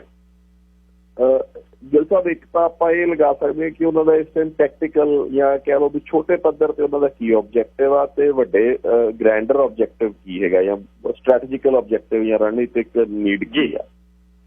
ਇਸ ਟਾਈਮ ਮੈਨੂੰ ਨਹੀਂ ਲੱਗਦਾ ਕਿ ਉਹ ਜੰਗ ਦੇ ਵਿੱਚ ਜਾਣਗੇ। ਜਿਵੇਂ ਮੈਂ ਤੁਹਾਨੂੰ ਦੱਸਿਆ ਕਿ ਵੀ ਉਸ ਪਾਸਿਓਂ ਆਈਏ ਤਾਂ ਇੱਕ ਵਾਰੀ ਪਲੇਨ ਪਠਾਰ ਆਉਂਦੀ ਆ ਜਾਂ ਕਹਿ ਲਓ ਪਲਾਟੂ ਆਉਂਦਾ, ਪਲਾਟੂ ਤੋਂ ਅੱਗੇ ਜਿਹੜੇ ਅਗਾਂਹ ਵਧਣ ਵਾਸਤੇ ਪਹਾੜੀ ਇਲਾਕਿਆਂ ਦੇ ਵਿੱਚੋਂ ਪਾਸਿਸ ਹੈਗੇ ਆ ਜਾਂ ਨਿੱਕੀਆਂ ਨਿੱਕੀਆਂ ਸੜਕਾਂ ਨਿਕਲਦੀਆਂ, ਤੇ ਇਹ ਜਿਹੇ ਇਲਾਕੇ 'ਚ ਅੱਗੇ ਵਧਣਾ ਚੀਨ ਵਾਸਤੇ ਪੋਸੀਬਲ ਨਹੀਂ। ਪਰ ਨਾਲੇ ਜਿੱਥੇ ਉਹ ਬੈਠ ਗਿਆ ਆ ਕੇ ਆਪਣਾ ਪੈਟਰੋਲ ਪੁਆਇੰਟ 14 ਆ ਜਾਂ ਉੱਥੇ ਆ ਜਿਹੜਾ ਉਹ ਪੱਛਮ ਵੱਲ ਗਲਵਾਨ ਹਾਈਟ ਤੇ ਬੈਠਾ, ਉੱਥੋਂ ਸੜਕ ਨੂੰ ਕੰਟਰੋਲ ਕਰ ਸਕਦਾ। ਸੜਕ ਦੀ ਡੋਮੀਨੇਟਿੰਗ ਹਾਈਟ ਕਹਿੰਦੇ ਆ ਫੌਜੀ ਟਰਮ ਦੇ ਵਿੱਚ, ਡੋਮੀਨੇਟਿੰਗ ਹਾਈਟ ਦੇ ਉੱਤੇ ਬੈਠਾ। ਉਹ ਸਾਹਮਣੇ ਉਹਦੇ ਕਿਸੇ ਵੀ ਪੁਆਇੰਟ ਦੇ ਉੱਤੇ ਸੜਕ ਦੇ ਉੱਤੇ ਆਵਾਜਾਵੀ ਨੂੰ ਰੋਕ ਸਕਦਾ, ਕਿਸੇ ਟਾਈਮ ਹੀ ਡਿਸਰਪਸ਼ਨ ਕਰ ਸਕਦਾ। ਤਾਂ ਉਹ ਤਕਰੀਬਨ ਜਿੱਥੇ ਉਹ ਆ ਕੇ ਬੈਠ ਗਿਆ ਉੱਥੇ ਉਹਦੀਆਂ ਇਸ ਟਾਈਮ ਦੀਆਂ ਜਿਹੜੀਆਂ ਸਟ੍ਰੈਟੇਜਿਕ ਨੀਡਸ ਆ, ਜਿਵੇਂ ਦੌਲਤ ਬਈ ਗੋਲਡੀ ਦੇ ਵੀ ਨੇੜੇ ਆ ਕੇ ਬੈਠ ਗਿਆ, ਇੱਥੇ ਵੀ ਨੇੜੇ ਆ ਕੇ ਬੈਠ ਗਿਆ। ਪੈਂਗੋਂਗ ਲੇਕਸ ਤੋਂ ਉਹਨੇ ਕੰਸਟਰਕਸ਼ਨ ਵੀ ਕਰ ਲਈਆਂ ਕਿ ਉਹ ਕੰਸਟਰਕਸ਼ਨ ਦਾ ਭਾਵ ਹੈ ਕਿ ਇਦੋਂ ਅੱਗੇ ਵਧਣਾ ਹੋਵੇ ਤਾਂ ਉਹਨੇ ਉਹਦੇ ਕੰਮ ਦੀਆਂ, ਤਾਂ ਉਹ ਇੱਥੇ ਇਸ ਟਾਈਮ ਬੈਠਾ। ਤਾਂ ਮੇਰਾ ਖਿਆਲ ਇਹ ਹੈ ਕਿ ਵੀ ਉਹ ਇਦੋਂ ਗਾਂਹ ਵਧਣ ਦੀ ਕੋਸ਼ਿਸ਼ ਨਹੀਂ ਕਰੂਗਾ, ਕਿਉਂਕਿ ਉਹਦੇ ਹਲੇ ਉਹਦੇ ਕੋਲੇ ਉਸ ਤਰੀਕੇ ਦਾ ਫੋਰਸ ਮਲਟੀਪਲਾਇਰ ਹੈ ਨਹੀਂ, ਉਸ ਤਰੀਕੇ ਦੀ ਫੋਰਸ ਹੈ ਨਹੀਂ ਕਿ ਉਹ ਸਾਹਮਣੇ ਵੱਧ ਸਕੇ। ਤੇ ਉਹ ਤਕਰੀਬਨ ਉਹਦਾ ਟੈਕਟੀਕਲ ਨੀਡ ਪੂਰੀ ਹੋ ਗਈ ਹੈ ਜੀ। ਹੁਣ ਰਿਹਾ ਮਸਲਾ ਕਿ ਉਹਦੀ ਰਣਨੀਤਿਕ ਨੀਡ ਕੀ ਸੀ। ਉਹਦੀ ਰਣਨੀਤਿਕ ਜਿਹੜੀ ਇੱਛਾ ਹੈਗੀ ਆ ਉਹ ਇਹ ਹੈ ਕਿ ਉਹ ਏਸ਼ੀਆ ਦੀ ਸਰਦਾਰੀ ਚਾਹੁੰਦਾ, ਤੇ ਉਹ ਚਾਹੁੰਦਾ ਕਿ ਵੀ ਸੀ ਪੈਕ ਦੇ ਉੱਤੇ ਕਿਸੇ ਤਰੀਕੇ ਦੀ ਭਾਰਤ, ਜਿਵੇਂ ਪਿੱਛੇ ਸਟੇਟਮੈਂਟਸ ਦੇ ਰਹੇ ਸੀ ਕਿ ਅਸੀਂ POK 'ਚ ਐਂਟਰ ਕਰ ਜਾਵਾਂਗੇ ਜਾਂ ਕੁਛ ਆ, ਉਹ ਨਹੀਂ ਚਾਹੁੰਦਾ ਕਿ ਉਹ ਜੀ ਕੋਈ ਹਰਕਤ ਹੋ ਜਾਂ ਕੋਈ ਐਡਵੈਂਚਰਿਜ਼ਮ ਜਾਂ ਉਹਦਾ ਕੋਈ ਐਕਸ਼ਨ ਭਾਰਤ ਲਵੇ। ਤੇ ਇਹ ਮੋਟਾ ਉਹ ਤਕਰੀਬਨ ਆਪਦੇ ਆਬਜੈਕਟਿਵ 'ਚ ਪੂਰਾ ਹੈਗਾ ਜੀ, ਤੇ ਉਹ ਮੈਨੂੰ ਨਹੀਂ ਲੱਗਦਾ ਕਿ ਵੀ ਉਹ ਵਧੂਗਾ। ਹੁਣ ਆਪਾਂ ਇਹ ਵੇਖੋ ਕਿ ਵੀ ਅੱਗੇ ਕੀ ਹੋ ਸਕਦਾ। ਅੱਗੇ ਦਾ ਇਹ ਹੈ ਜੀ ਕਿ ਇਹ ਜਿਹੜੇ ਬਾਰਡਰਸ ਹੈਗੇ ਆ ਜਿਹੜੇ ਚੀਨ ਦੇ ਨਾਲ, ਚਾਹੇ ਉਹ LAC ਤੇ ਉਹ ਸਾਈਨ ਨਹੀਂ ਕਰੂਗਾ ਹਲੇ LAC ਨੂੰ ਪੱਕਾ ਨਹੀਂ ਕਰ ਰਿਹਾ ਬਾਰਡਰ ਨੂੰ, ਕਿਉਂਕਿ ਉਹ ਲੜਾਈ ਖੁੱਲੀ ਰੱਖਣਾ ਚਾਹੁੰਦਾ ਇਸ ਪਾਸੇ ਹਲੇ। ਤੇ ਇਹ ਜਿਹੜਾ ਬਾਰਡਰ ਹੈ ਹਾਰਡ ਬਾਰਡਰ ਰਹੂਗਾ, ਜਿਵੇਂ ਕੋਲਡ ਵਾਰ ਦੇ ਸਮੇਂ ਦੇ ਬਾਰਡਰ ਹੁੰਦੇ ਆ। ਇੱਥੇ ਫੋਰਸਿਸ ਦਾ ਜਮਾਵੜਾ ਮਤਲਬ ਕੰਸਨਟ੍ਰੇਸ਼ਨ ਵੱਧਦੀ ਜਾਊਗੀ। ਇਸੇ ਤਰੀਕੇ ਨਾਲ ਜਿਹੜਾ ਪਾਕਿਸਤਾਨ ਦਾ ਬਾਰਡਰ ਆ ਭਾਰਤ ਨਾਲ, ਉਹ ਪਹਿਲਾਂ ਹੀ ਬਹੁਤ ਆਪਣਾ ਵੋਲੇਟਾਈਲ ਬਾਰਡਰ ਆ, ਵਾਇਲੈਂਟ ਬਾਰਡਰ ਆ। ਅੱਜ ਵੀ ਉੱਥੇ ਇੱਕ ਭਾਰਤੀ ਜਵਾਨ ਨੂੰ ਮਾਰਤਾ ਉਹਨਾਂ ਨੇ ਮੋਟਰ ਫਾਇਰਿੰਗ ਦੇ ਵਿੱਚ, ਤੇ ਉਹ ਉੱਥੇ ਵੀ ਫੋਰਸਿਸ ਵਧਣਗੀਆਂ ਜਾਂ ਸਟਰੋਂਗ ਹੁੰਦਾ ਜਾਊਗਾ। ਪਰ ਇਹ ਹਲੇ 10-15 ਸਾਲ ਆਪਾਂ ਇਹ ਕਹਿ ਸਕਦੇ ਹਾਂ ਕਿ ਇਹ ਲੜਾਈ ਹਲੇ ਕੋਈ ਵੱਡੀ ਵਾਇਲੈਂਟ ਲੜਾਈ ਇੱਥੇ ਹੋਣ ਦੇ ਚਾਂਸ ਘੱਟ ਆ। ਅੱਗੇ ਪਿੱਛੇ ਹੁੰਦੇ ਰਹਿਣਗੇ, ਕਦੀ ਥੋੜਾ ਜਿਹਾ ਵੱਧ ਜਾ ਕਰੂਗਾ, ਕਦੀ ਘੱਟ ਜਾ ਕਰੂਗਾ, ਜਿਵੇਂ ਪਾਕਿਸਤਾਨ ਨਾਲ ਹੁੰਦਾ। ਪਾਕਿਸਤਾਨ ਦਾ ਏਸਿਮੈਟ੍ਰਿਕ ਅਟੈਕ ਜਿਹਨੂੰ ਅਸੀਂ ਕਹਿੰਦੇ ਹਾਂ, ਵਾਇਲੈਂਟ ਜਿਹੜੇ ਆ ਆਪਣਾ ਮਿਲੀਟੈਂਟ ਅਟੈਕਸ ਆ ਜਾਂ ਏਸਿਮੈਟ੍ਰਿਕ ਅਟੈਕ, ਉਹ ਭਾਰਤ ਦੇ ਅੰਦਰ ਹੁੰਦੇ ਰਹਿਣਗੇ। ਤੇ ਚੀਨ ਦੇ ਨਾਲ ਆਏ ਕੁਛ ਇਨਕਰਸ਼ਨ, ਕੁਛ ਉਹਨੂੰ ਇਸਲਾਮੀ ਸਲਾਈਸਿੰਗ ਕਹਿੰਦੇ ਆ ਚੀਨੀ, ਜਾਂ ਨਿਬਲਿੰਗ ਕਹਿੰਦੇ ਚੀਨ ਕਰਦਾ, ਥੋੜੇ ਥੋੜੇ ਇਲਾਕੇ ਨੂੰ ਖਾਣ ਦੀ ਕੋਸ਼ਿਸ਼ ਕਰ ਸਕਦਾ ਹੈ, ਜਾਂ ਇੱਥੇ ਭਾਰਤ ਨੂੰ ਬਹੁਤ ਸਟਰੋਂਗ ਫੋਰਸ ਅੱਗੇ ਲਾਉਣੀ ਪਊਗੀ। ਤਾਂ ਮੋਟੇ ਤੌਰ ਤੇ ਭਾਰਤ ਤੇ ਇਸ ਪਾਸੇ ਦਬਾਅ ਵਧੂਗਾ, ਪਰ ਇਹ ਬਾਰਡਰ ਹਾਰਡ ਰਹੂਗਾ ਜੀ। ਉਹ ਬਾਰਡਰ ਹਾਰਡ ਰਹਿਣ ਨਾਲ, ਦਬਾਅ ਵਧਣ ਨਾਲ ਜਿਹੜੇ ਇਲਾਕੇ ਹੈ ਜਿਵੇਂ ਪੰਜਾਬ ਆ ਜਾਂ ਨੇੜੇ ਦੇ ਹੋਰ ਇਲਾਕੇ ਆ, ਉਹਨਾਂ ਦੇ ਉੱਤੇ ਸਮਾਜਿਕ, ਉਹਨਾਂ ਦੇ ਉੱਤੇ ਹੋਰ ਬੜੇ ਤਰੀਕੇ ਦੇ ਦਬਾਅ ਪੈਂਦੇ ਹੈਗੇ ਆ। ਅੱਛਾ, ਇਸ ਦੇ ਨਾਲ ਹੀ ਜੇ ਮੈਂ ਪੁੱਛਾਂ ਕਿ ਸਿੱਖਾਂ ਦੇ ਤੌਰ ਤੇ, ਕਿਉਂਕਿ ਜੇ ਉੱਪਰੋਂ ਪਹਾੜੀਆਂ ਉਤਰਦੇ ਆ, ਭੋਰਾ ਕਿ ਹਿਮਾਚਲ ਹੈ, ਤੇ ਸਾਹਮਣੇ ਪੰਜਾਬ ਆਉਂਦਾ, ਸਿੱਖ ਕਿਉਂਕਿ ਸਰਕਾਰੇ ਖਾਲਸਾ ਦਾ ਨਾਂ ਵੀ ਕਿਤੇ ਕਿਤੇ ਇਹ ਗੱਲ ਚੱਲੇ, ਕੋਈ ਕੁਝ ਚੀਜ਼ਾਂ ਦੇ ਸਬੂਤ ਹੈ ਨਹੀਂ ਵੀ ਜੀ ਚੀਨ ਤਾਂ ਕਹਿੰਦਾ ਅਸੀਂ ਤਾਂ ਤੁਹਾਡੇ ਨਾਲ ਕਦੇ ਸੰਧੀ ਨਹੀਂ ਕੀਤੀ, ਸਰਕਾਰੇ ਖਾਲਸਾ ਨਾਲ ਕੀਤੀ। ਮੈਂ ਉਸ ਗੱਲ ਨੂੰ ਮੰਨਦਾ ਨਹੀਂ ਕਿ ਚੀਨ ਨੇ ਇਹ ਕਿਤੇ ਗੱਲ ਕੀਤੀ। ਉਹ ਮੈਨੂੰ ਇਹ ਲੱਗਦਾ ਉਹ ਸਰਕਾਰੇ ਖਾਲਸਾ ਦੀ ਸੰਧੀ ਨੂੰ ਵੀ ਮੰਨਦਾ ਨਹੀਂ, ਜਦੋਂ ਉਹਨੇ ਤਿੱਬਤ ਨੂੰ ਟੇਕ ਓਵਰ ਕਰ ਲਿਆ। ਇਹ ਇਉਂ ਦੱਸੋ ਵੀ ਇਹ ਸਾਰੇ ਏਸ਼ੀਆ ਦੇ, ਕਈ ਵਾਰ ਤੁਸੀਂ ਸੋਚਦੇ ਵੀ ਇਹ ਹਾਲਾਤ ਏਸ਼ੀਆ ਦੇ ਬਦਲ ਰਹੇ ਆ, ਏਸ਼ੀਆ ਦੇ ਹਾਲਾਤ ਜਿਹੜੇ ਬਦਲਦੇ ਆ, ਤੇ ਸਾਡਾ ਇੱਕ ਮਾਡਲ ਹਲੇਮੀ ਰਾਜ ਦਾ ਜਿਹੜਾ ਸਿੱਖਾਂ ਨੇ ਸਰਕਾਰੇ ਖਾਲਸਾ 'ਚ ਦਿਖਾਇਆ, ਉਹਨੂੰ ਜੇ ਪੈਰਲਲ ਲੈ ਕੇ ਚੱਲਦੇ ਆ ਤਾਂ ਕੀ ਸੰਭਾਵਨਾਵਾਂ ਨੇ ਆਉਣ ਵਾਲੇ ਸਮੇਂ ਦੀ? ਗਿਲ ਸਾਹਿਬ, ਜਿਹੜਾ ਤਾਂ ਇਹ ਗੱਲ ਬਿਲਕੁਲ ਠੀਕ ਆ ਕਿ ਵੀ ਪਹਾੜੀ ਪੰਜਾਬ ਜਿਹੜਾ ਇੱਕ ਪਾਸੇ ਪੱਛਮ ਵਾਲੇ ਪਾਸੇ ਤਾਂ ਪਾਕਿਸਤਾਨ ਨਾਲ ਹੀ ਲੱਗਿਆ ਹੋਇਆ, ਜਿਹੜਾ ਇੱਕ ਹਾਰਡ ਬਾਰਡਰ ਆ ਭਾਰਤ ਵਾਸਤੇ, ਤੇ ਉੱਤੇ ਤਕਰੀਬਨ ਉਹਦੇ ਉੱਤਰ ਵੱਲ ਨੂੰ ਕਸ਼ਮੀਰ ਆ ਜਾਂਦਾ, ਜਿਹੜਾ ਕਿ ਡਿਸਟਰਬਡ ਏਰੀਆ ਹੈ ਆਲਰੇਡੀ, ਜਿੱਥੇ ਵਾਇਲੈਂਸ ਬਹੁਤ ਨੇੜੇ ਚੱਲ ਰਹੀ ਆ। ਤੇ ਫਿਰ ਅਗਲਾ ਪਾਸੇ ਪਹਾੜ ਹਿਮਾਚਲ ਦੇ ਥੋੜਾ ਤਕਰੀਬਨ, ਜੇ ਤੁਸੀਂ ਇਹਨੂੰ ਲੁਧਿਆਣੇ ਜਾਂ ਚੰਡੀਗੜ੍ਹ ਤੋਂ ਦੇਖੋ ਤਾਂ ਸਾਰਾ 100 ਕਿਲੋਮੀਟਰ ਦਾ ਹੀ ਦੂਰੀ ਹੈ, ਜਿੱਥੋਂ ਫਿਰ ਚੀਨ ਦਾ ਡਿਸਪਿਊਟਡ ਇਲਾਕਾ ਸ਼ੁਰੂ ਹੋ ਜਾਂਦਾ, ਕਿਉਂਕਿ ਉਹ ਇਕੱਲਾ ਲਦਾਖ 'ਚ ਹੀ ਨਹੀਂ, ਉਹ ਇੱਧਰ ਹਿਮਾਚਲ ਵਾਲੇ ਇਲਾਕੇ 'ਚ ਵੀ ਉਹ ਕਹਿੰਦਾ ਕਿ ਵੀ ਮੇਰਾ ਤੁਹਾਡੇ ਨਾਲ ਹਲੇ ਬਾਰਡਰ ਦੀ ਸੰਧੀ ਨਹੀਂ ਹੋਈ, ਜਿਵੇਂ ਚਿਤਕੂਲ ਵਾਲਾ ਇਲਾਕਾ ਹੈ ਜਾਂ ਆਪਣਾ ਟਾਬੋ ਮੋਨੈਸਟਰੀ ਹੈ, ਇਹ ਇਲਾਕੇ ਤੇ ਵੀ ਉਹਦੇ ਉੱਥੇ ਉਸ ਏਰੀਆ 'ਚ ਵੀ ਉਹਦੇ ਡਿਸਪਿਊਟਸ ਹੈਗੇ ਆ, ਉਹ ਥੋੜਾ ਜਿਹਾ ਆਪਣਾ ਪੱਛਮ ਵਾਲੇ ਪਾਸੇ ਜਾਂ ਉੱਤਰ ਪੱਛਮ ਵਾਲੇ ਪਾਸੇ। ਤਾਂ ਇਹ ਪੰਜਾਬ ਦੀ ਸਥਿਤੀ ਤੇ ਖਾਸ ਕਰਕੇ ਇਹਦੇ ਵਿੱਚ ਸਿੱਖਾਂ ਦੀ ਜਿਹੜੀ ਸਥਿਤੀ ਆ, ਇਹ ਬੜੀ, ਇਹਦੇ ਵਿੱਚ ਚੁਣੌਤੀਆਂ ਵੀ ਬਹੁਤ ਆ ਤੇ ਸੰਭਾਵਨਾਵਾਂ ਵੀ ਬਹੁਤ ਪਈਆਂ। ਚੁਣੌਤੀਆਂ ਦੇ ਭਾਵ ਨਾਲ ਆਪਾਂ ਵੇਖੋ ਪੋਸਟ ਕੋਲਡ ਵਾਰ ਸਿਨੈਰੀਓ ਨੂੰ ਤਾਂ ਹਾਲੇ ਡਿਸਕਸ ਨਹੀਂ ਕਰ ਸਕਦੇ, ਕਿਉਂਕਿ ਉਹ ਬਹੁਤ ਦੂਰ ਦਾ ਸਿਨੈਰੀਓ ਆ, ਪਰ ਆਪਾਂ ਇਹ ਡਿਸਕਸ ਕਰ ਸਕਦੇ ਹਾਂ ਕਿ ਜਿਵੇਂ ਮੈਂ ਤੁਹਾਨੂੰ ਆਖਿਆ ਵੀ 10-15 ਸਾਲ ਇੱਥੇ ਕੋਈ ਵੱਡੀ ਜੰਗ ਹੋਣ ਦਾ ਹਾਲੇ ਖਤਰਾ ਨਹੀਂ। 10-15 ਸਾਲਾਂ ਬਾਅਦ ਜੰਗ ਹੁੰਦੀ ਆ ਕਿ ਚੀਨ ਦਾ ਰਜੀਮ ਚੇਂਜ ਹੁੰਦਾ ਹੈ, ਕਿ ਅਮਰੀਕਾ ਪਾਸੇ ਹਟ ਜਾਂਦਾ, ਕਹਿੰਦਾ ਵੀ ਹਾਂ ਮੈਂ ਤੈਨੂੰ ਸਰਦਾਰੀ ਮੰਨਦਾ ਤੇਰੀ। ਇਹ ਹਲੇ ਆਪਾਂ ਨਹੀਂ ਕੁਛ ਕਹਿ ਸਕਦੇ, ਤਾਂ ਸਮਾਂ ਹੀ ਦੱਸੂਗਾ, 15 ਸਾਲ 20 ਸਾਲ ਲੰਘ ਜਾਣ ਕੀ ਹੁੰਦਾ। ਪਰ ਉਨੇ ਸਮੇਂ ਵਾਸਤੇ ਆਪਾਂ ਮੋਟਾ ਅੰਦਾਜ਼ਾ ਲਗਾ ਸਕਦੇ ਹਾਂ ਕਿ ਵੀ You're listening to 1550 AM KRPI Ferndale. The views expressed are not necessarily those of the staff, management, or ownership of this station. ਹਾਂਜੀ, ਸੌਰੀ, ਸ਼ੁਰੂ ਕਰਿਓ ਜੀ ਉੱਥੇ। ਹਾਂਜੀ, ਤਾਂ ਉੱਥੇ ਆਪਾਂ ਪੰਜਾਬ ਦਾ ਮੋਟਾ ਅੰਦਾਜ਼ਾ ਲਗਾ ਸਕਦੇ ਹਾਂ ਕਿ ਵੀ ਪੰਜਾਬ ਦੇ ਉੱਤੇ ਕਿਹੋ ਜਿਹੇ ਪ੍ਰਭਾਵ ਪੈਣਗੇ। ਤਾਂ ਪੰਜਾਬ ਦਾ ਪਹਿਲੀ ਗੱਲ ਤਾਂ ਇਹ ਹੈ ਜੀ ਕਿ ਪੰਜਾਬ ਦੇ ਵਿੱਚ ਤਕਰੀਬਨ ਜਿਹੜੀ ਪੰਜਾਬੀ ਸਮਾਜ, ਪੰਜਾਬ ਦੇ ਵਿੱਚ ਵੀ ਜਿਵੇਂ ਬਾਕੀ ਭਾਰਤ ਦੇ ਵਿੱਚ ਇੱਕ ਹਾਈਪਰ ਨੈਸ਼ਨਲਿਜ਼ਮ ਚੱਲਿਆ ਹੋਇਆ ਜਾਂ ਇੱਕ ਰਾਸ਼ਟਰਵਾਦ ਦਾ ਇਹਨੇ ਜ਼ੋਰ ਫੜਿਆ ਹੋਇਆ, ਤਾਂ ਉਹ ਪੰਜਾਬ ਦੇ ਵਿੱਚ ਵੀ ਜ਼ੋਰ ਫੜੂਗਾ। ਤੇ ਤੁਸੀਂ ਦੇਖੋਗੇ ਕਿ ਵੀ ਹੁਣ ਪਹਿਲੀਆਂ ਸ਼ਹਾਦਤ ਬੰਦੇ ਜਿਹੜੇ ਉੱਥੇ ਕਿਲਡ ਇਨ ਐਕਸ਼ਨ ਹੋਏ ਆ, ਉਹਨਾਂ ਦੀਆਂ ਜਿਹੜੇ ਬੋਡੀਜ਼ ਆਈਆਂ, ਤਾਂ ਉਹਦੇ ਨਾਲ ਵੀ ਤੁਸੀਂ ਵੇਖਿਆ ਫੀਲਿੰਗ ਉੱਭਰਨੀ ਸ਼ੁਰੂ ਹੋ ਜੂਗੀ, ਤੇ ਉਹ ਭਾਵਨਾਵਾਂ, ਰਾਸ਼ਟਰਵਾਦ ਦੀਆਂ ਭਾਵਨਾਵਾਂ ਉੱਭਰਨਗੀਆਂ ਬਹੁਤ ਜ਼ਿਆਦਾ। ਇਹਦੇ ਨਾਲ ਜਿਹੜੀ ਸਿੱਖ ਅਲੀਟ ਹੈਗੀ ਹੈ, ਜਿਹੜੀ ਸਿੱਖ ਅਲੀਟ ਆ, ਉਹ ਅਲਾਈਨ ਹੋਣੀ ਸ਼ੁਰੂ ਹੋ ਜੂਗੀ ਭਾਰਤੀ ਰਾਸ਼ਟਰਵਾਦ ਦੇ ਨਾਲ। ਤੇ ਉਹਦੇ ਤੁਸੀਂ ਥੋੜੇ ਸਿੰਬਲ ਵੀ ਵੇਖੋਗੇ, ਜਿਵੇਂ ਕਿ ਬਿਆਨ ਹੋਣੇ ਸ਼ੁਰੂ ਹੋ ਗਿਆ ਜਿਹੜਾ ਅਲੀਟ ਵਰਗ ਆ ਉਹਦੇ ਕਿ ਵੀ ਚਾਈਨੀਜ਼ ਗੁੱਡਸ ਨੂੰ ਬਾਇਕਾਟ ਕਰੋ ਜਾਂ ਕੁਛ ਕਰੋ। ਇਸੇ ਤਰ੍ਹਾਂ ਗਿੱਲ ਸਾਹਿਬ ਜਿਹੜਾ ਅਲੀਟ ਵਰਗ ਜਾਂ ਇਨਫਲੂਐਂਸਿੰਗ ਵਰਗ ਜਿਹੜਾ ਜਾਂ ਕਹਿ ਦੋ ਨੀਓ ਅਲੀਟ ਆ ਜਿਹੜੀ ਪੱਛਮ 'ਚ ਬੈਠੀ ਹੈ, ਜਿਵੇਂ ਤੁਹਾਡੇ ਮੁਲਕ 'ਚ ਕੈਨੇਡਾ 'ਚ ਬੈਠੀ ਹੈ ਜਾਂ ਅਮਰੀਕਾ 'ਚ ਬੈਠੀ ਹੈ ਜਾਂ ਆਸਟ੍ਰੇਲੀਆ 'ਚ ਬੈਠੀ ਹੈਗੀ ਜਿਹੜੀ ਸਿੱਖਾਂ ਦੀ ਜਾਂ ਇਨਫਲੂਐਂਸ਼ੀਅਲ ਵਰਗ ਆ, ਉਹ ਵੀ ਭਾਰਤ ਨਾਲ ਇਸ ਕਰਕੇ ਤਾਂ ਨਹੀਂ ਕਿ ਵੀ ਉਹ ਭਾਰਤ ਨਾਲ ਅਲਾਈਨ ਹੋਊਗਾ, ਉਹ ਆਪਦੇ ਪੱਛਮੀ ਦੇਸ਼ਾਂ ਦਾ ਕਿਉਂਕਿ ਮੁਫਾਦ ਇਸ ਟਾਈਮ ਭਾਰਤ ਨਾਲ ਅਲਾਈਨ ਹੁੰਦੇ ਆ ਤਾਂ ਉਹ ਵੀ ਅਲਾਈਨ ਹੋਣੇ ਸ਼ੁਰੂ ਹੋ ਜਾਣਗੇ, ਉਹ ਵੀ ਤਕਰੀਬਨ ਉਸੇ ਬੋਲੀ ਤੇ ਆ ਜਾਣਗੇ।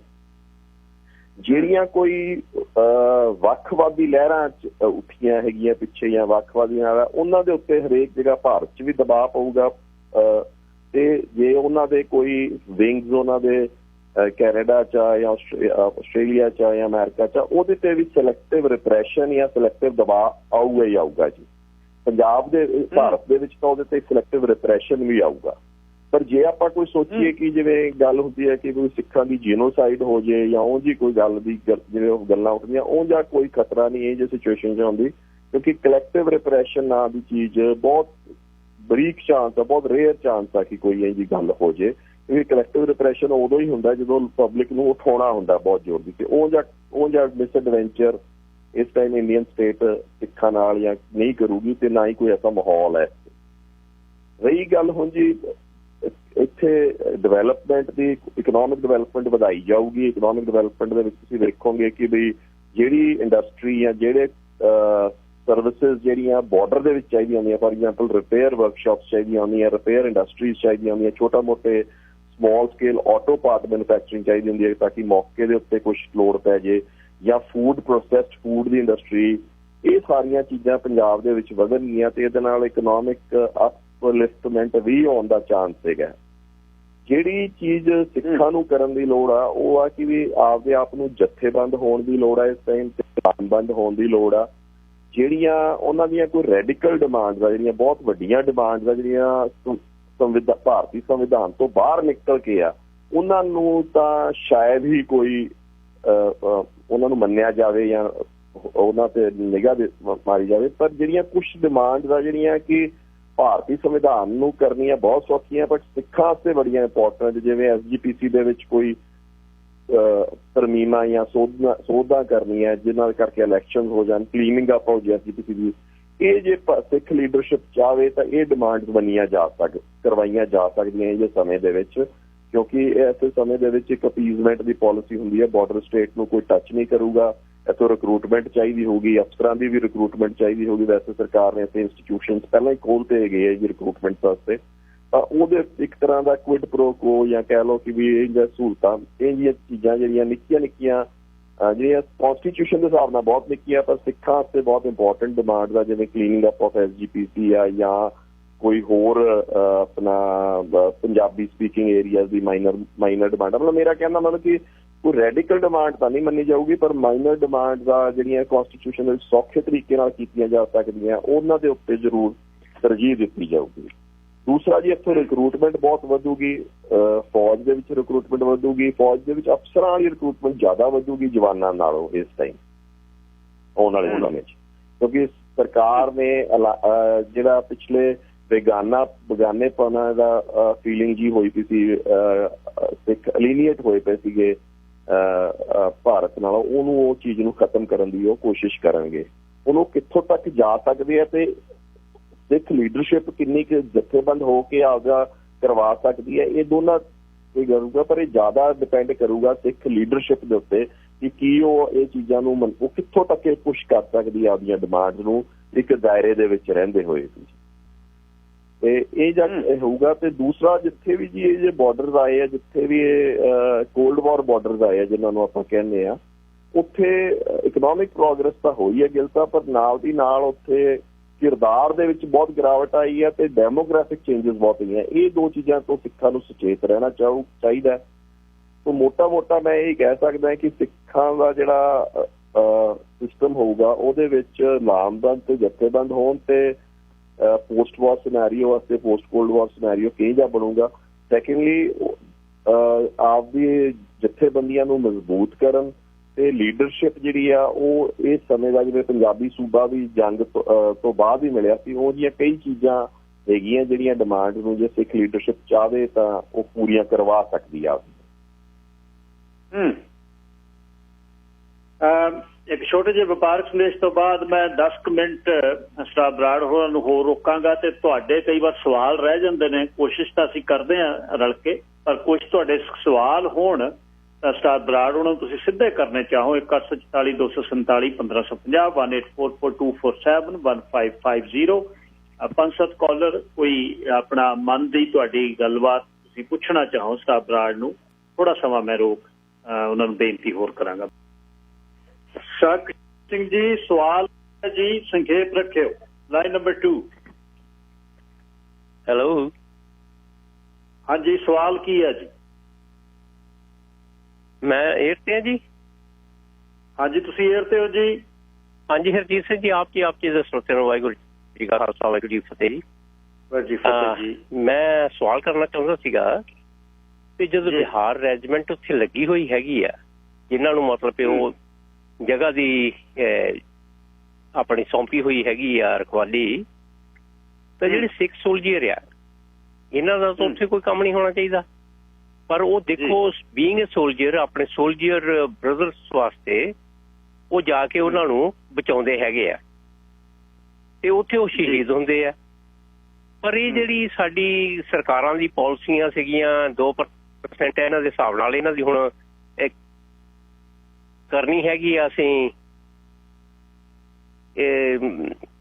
ਇਹਨਾਂ ਦੀ ਭਰਤੀ ਕਰਨੀ ਆ, ਉਹਦਾ ਤਾਂ ਫਿਰ ਹਿਸਾਬ ਕਿਤਾਬ ਸਾਨੂੰ ਹੁਣ ਜਿਹੜਾ ਇਹਨਾਂ ਨੂੰ ਪਊਗਾ ਨਾ ਕਿ ਤੁਸੀਂ ਇਹ ਜਿਹੜੇ ਸਿੱਖ ਸੋਲਜੀਅਰ ਸੀਗੇ ਉਹਨਾਂ ਦੀ ਤਾਂ ਭਰਤੀ ਬੰਦ ਕਰ ਲਈ ਤੇ ਤਨਖਾਹ ਦੇਣ ਵਾਲੀ ਤੁਸੀਂ ਦੂਸਰੇ ਸੂਬਿਆਂ ਨੂੰ ਦੇਤੀਆਂ।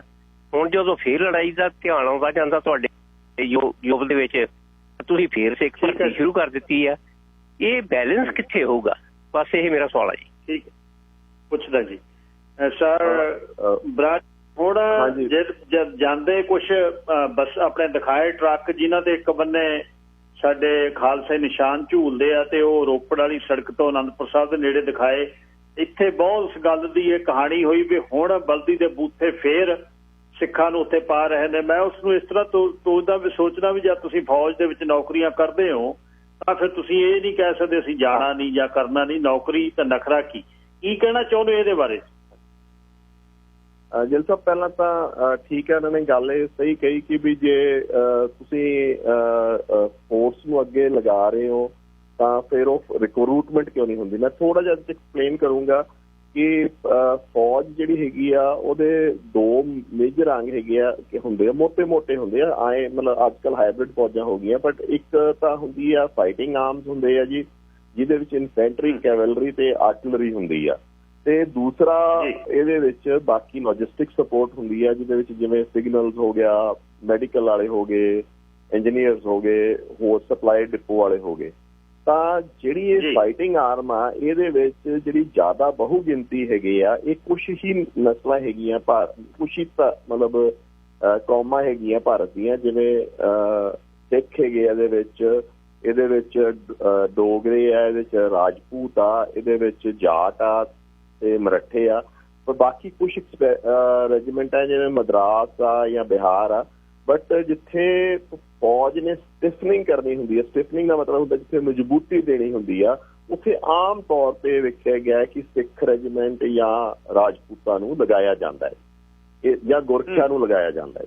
ਤੇ ਇਸ 'ਚ ਕੋਈ ਡਾਊਟ ਨਹੀਂ ਕਿ ਸਿੱਖ ਜਿਹੜਾ ਹੈਗਾ ਉਹ ਬਹੁਤ ਚੰਗਾ ਸੋਲਜਰ ਆ, ਕੰਪੈਰੇਟਿਵਲੀ ਚੰਗਾ। ਤੇ ਜਿਹੜੀ ਇਹ ਪਾਲਿਸੀ ਬਣੀ ਸੀ ਕਿ ਵੀ ਹਰੇਕ ਸੂਬੇ ਦੀ ਉਸ ਪਰਸੈਂਟੇਜ ਨਾਲ ਕੀਤੀ ਹੈ, ਇਹ ਭਾਰਤ ਦੀ ਪਾਲਿਸੀ ਬਿਲਕੁਲ ਫੇਲ ਰਹੀ ਆ।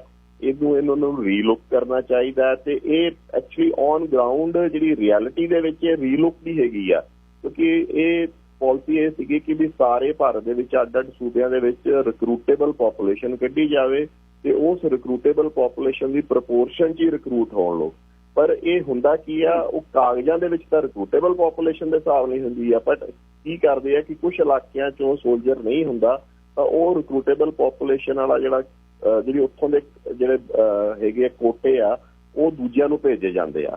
ਪਰ ਨਾਲ ਹੀ ਇੱਕ ਹੋਰ ਗੱਲ ਐਡ ਕਰਨਾ ਚਾਹੂੰਗਾ ਗਿੱਲ ਸਾਹਿਬ ਕਿ ਵੀ ਇਸ ਟਾਈਮ ਇਹ ਜਿਹੜੇ ਕੋਟੇ ਆ ਉਹ ਪੰਜਾਬ 'ਚ ਵੀ ਨਹੀਂ ਪੂਰੇ ਹੋ ਰਹੇ। ਠੀਕ ਹੈ ਜੀ। ਮਤਲਬ ਇਹ ਹੈ ਕਿ ਵੀ ਪੰਜਾਬ ਦਾ ਵੀ ਜਿਹੜਾ A ਕਲਾਸ ਮਟੀਰੀਅਲ ਆ ਉਹ ਭਾਰਤੀ ਫੌਜ ਦੇ ਵਿੱਚ ਜਵਾਨ ਦੇ ਤੌਰ ਤੇ ਨਹੀਂ ਆ ਰਿਹਾ। ਦੂਜੇ ਉਹਦੇ ਬਨਿਸਬਤ ਜਿਹੜੇ ਆ ਹੈਗੇ ਆ ਲੋਕ, ਜਿਵੇਂ ਜਾਟ ਆ, ਅਹੀਰ ਆ, ਗੁੱਜਰ ਆ, ਇਹ ਬਹੁਤ ਲਾਰਜ ਕੁਆਂਟਿਟੀ 'ਚ ਆਉਂਦੇ ਆ। ਮਤਲਬ ਇਹ ਕੋਸ਼ਿਸ਼ ਕਰਦੇ ਆ ਕਿ ਜੇ ਆਪਦੇ ਵਾਲੀ 'ਚ ਨਾ ਹੋਇਆ ਜਾਵੇ ਤਾਂ ਕਿਵੇਂ ਨਾ ਕਿਵੇਂ ਸਿੱਖ ਰੈਜੀਮੈਂਟ 'ਚ ਹੀ ਵੜ ਜਾ ਜਾਵੇ, ਇਹ ਕਹਿ ਕੇ ਕਿ ਮੈਂ ਸਿੱਖ ਹਾਂ। ਉਹ ਫਿਰ ਸੈਂਟਰ 'ਚ ਕਈ ਵਾਰੀ ਕੱਢਦੇ ਆ ਉਹਨਾਂ ਨੂੰ ਵਾਪਸ ਗਿਆ ਨੂੰ, ਤੇ ਇਹ ਹੁੰਦਾ ਵੀ ਆ। ਮਤਲਬ ਤਾਂ ਇਹ ਗੱਲ ਬਿਲਕੁਲ ਠੀਕ ਹੈ ਕਿ ਇਹ ਪਾਲਿਸੀ ਨੂੰ ਰੀਲੁੱਕ ਕਰਨਾ ਚਾਹੀਦਾ। ਜਿਹੜੀਆਂ ਕੌਮਾਂ ਲੜਦੀਆਂ ਉਹਨਾਂ ਨੂੰ ਕੋਈ ਆਪਣਾ ਉਹਨਾਂ ਦੀ ਰਿਕਰੂਟਮੈਂਟ ਜ਼ਿਆਦਾ ਹੋਣੀ ਚਾਹੀਦੀ ਹੈ। ਨਾਟ ਓਨਲੀ ਉਹਨਾਂ ਦੀ ਰਿਕਰੂਟਮੈਂਟ ਜ਼ਿਆਦਾ ਹੋਣੀ ਚਾਹੀਦੀ ਹੈ, ਉਹਨਾਂ ਨੂੰ ਹੋਰ ਵੀ ਕੋਈ ਨਾ ਕੋਈ ਫਾਇਦੇ ਜਾਂ ਲਾਭ ਦੇਣੇ ਚਾਹੀਦੇ। ਆਫਟਰ ਆਲ ਇੱਕ ਉਹਨਾਂ ਦੀ ਕੰਟਰੀਬਿਊਸ਼ਨ ਦੇ ਹਿਸਾਬ ਨਾਲ ਉਹਨਾਂ ਨੂੰ ਕੋਈ ਸਿਵਲ ਐਡਮਿਨਿਸਟ੍ਰੇਸ਼ਨ ਦੇ ਵਿੱਚ ਵੀ ਜਾਂ ਸਿਵਲ 'ਚ ਵੀ ਕੋਈ ਨਾ ਕੋਈ ਬੈਨੀਫਿਟਸ ਪਾਸ ਆਨ ਹੋਣੇ ਚਾਹੀਦੇ, ਇਸ 'ਚ ਕੋਈ ਡਾਊਟ ਨਹੀਂ। Sir Jasvir Singh ji, line number 4, ਕੀ ਸਵਾਲ ਹੈ ਜੀ? ਪਹਿਲਾਂ ਸਤਿ ਸ੍ਰੀ ਅਕਾਲ ਆਪਣੇ ਦੋਨਾਂ ਭਰਾਵਾਂ ਨੂੰ। ਸਤਿ ਸ਼੍ਰੀ ਅਕਾਲ ਜੀ। ਸਤਿ ਸ਼੍ਰੀ ਅਕਾਲ ਜੀ। ਸਰਦਾਰ ਸਾਹਿਬ, ਮੇਰਾ ਨਾ ਬਰੀਫ ਹੀ ਸਵਾਲ ਹੈ ਆਪਣਾ ਬਰਾੜ ਸਾਹਿਬ ਨੂੰ। ਮੈਂ ਨਾ ਪਿਛਲੇ ਹਫਤੇ ਤੋਂ 3-4 ਦਿਨ ਹੋ ਗਏ ਨਾ, ਇੱਕ ਸੋਸ਼ਲ ਮੀਡੀਆ 'ਚ ਪਹਿਲਾਂ TV 84 ਤੇ ਇੱਕ ਚਾਈਨੀਜ਼ ਮਾਇਰ ਦੀ ਨਾ ਵੀਡੀਓ ਆਪਣਾ ਸੁਣ ਰਿਹਾ। ਉਹਦੇ 'ਚ ਚਾਈਨੀਜ਼ ਮਾਇਰ ਇੰਗਲਿਸ਼ 'ਚ ਕਹਿ ਰਿਹਾ ਵੀ ਜੇ ਸਾਨੂੰ ਲੋੜ ਪਈ ਤੇ ਅਸੀਂ ਕਸ਼ਮੀਰ ਆਕੂਪਾਈ ਇੰਡੀਅਨ ਕਸ਼ਮੀਰ ਦੇ ਵਿੱਚ ਆਪਣੀ ਫੌਜ ਭੇਜ ਸਕਦੇ। ਤੇ ਉਹ ਜਾਣ ਕੇ ਉਹ ਜਿਹੜੀ ਵੀਡੀਓ ਅਨੁਸਾਰ ਜੇ ਮੰਨ ਲਿਆ ਜਾਵੇ, ਜੇ ਲੜਾਈ ਵੱਧਦੀ ਹੈ ਤਾਂ ਜਿਹੜਾ ਚਾਈਨੀਜ਼ ਫੌਜ ਹੈ ਉਹ ਕਸ਼ਮੀਰ 'ਚ ਆ ਸਕਦੀ ਹੈ, ਕੁਝ ਉੱਥੇ ਕਾਰਵਾਈ ਕਰ ਸਕਦੀ ਹੈ ਜੀ। ਮਿਹਰਬਾਨੀ ਜੀ। ਠੀਕ ਹੈ ਜੀ, ਮੈਨੂੰ ਸਮਝ ਨਹੀਂ ਆਈ ਜੀ ਗੱਲ। ਉਹ ਕਹਿੰਦੇ ਨੇ ਵੀ ਜਿਹੜਾ ਪਾਕਿਸਤਾਨੀ ਆਕੂਪਾਈਡ ਕਸ਼ਮੀਰ ਹੈ ਉਹਦੇ 'ਚ ਚਾਈਨਾ ਦੀ ਮਿਲਟਰੀ ਕਦੇ ਆ ਸਕਦੀ ਹੈ? ਨਹੀਂ, ਮੇਰੀ ਗੱਲ ਸੁਣੋ, ਮੈਂ ਕਹਿ ਰਿਹਾ। ਹਾਂਜੀ ਹਾਂਜੀ, ਮੈਂ ਦੁਬਾਰਾ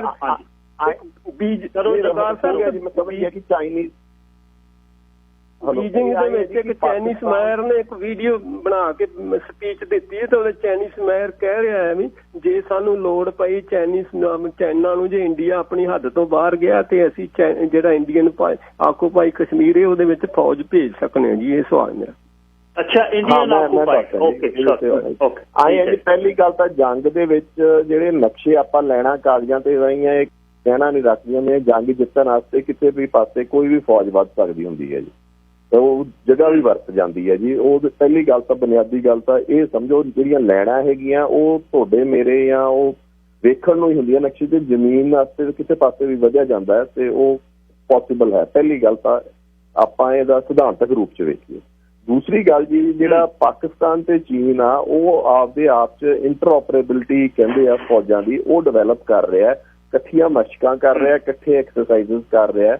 ਇਹ ਤਕਰੀਬਨ ਜਿਹੜੀ ਮੈਂ ਤਾਂ ਹੀ ਉਦੋਂ ਕਿਹਾ ਵੀ 10-15 ਸਾਲ ਹਲੇ ਜੰਗ ਨਹੀਂ ਹੋ ਸਕਦੀ। ਇਹ ਇੰਟਰਓਪਰੇਬਿਲਿਟੀ ਡਿਵੈਲਪ ਹੋਣ 'ਚ ਇਹਦੀ ਡਿਗਰੀ ਹੁੰਦੀ ਆ ਇੰਟਰਓਪਰੇਬਿਲਿਟੀ ਦੀ, ਕਿ ਕਿੰਨੀ ਕੁ ਇੱਕ ਦੂਜੇ ਦੀ ਜਗ੍ਹਾ ਜਾਂ ਇੱਕ ਦੂਜੇ ਦੀ ਫੌਜਾਂ ਨੂੰ ਵਰਤ ਸਕਦੇ ਹਾਂ ਆਪਾਂ ਇੱਕ ਦੂਜੇ ਦੇ ਹਥਿਆਰਾਂ ਨੂੰ, ਉਹਦੀ ਰਿਪਲੇਸਮੈਂਟ, ਉਹਦੇ ਐਮੂਨੀਸ਼ਨ ਨੂੰ ਵਰਤ ਸਕਦੇ ਹਾਂ।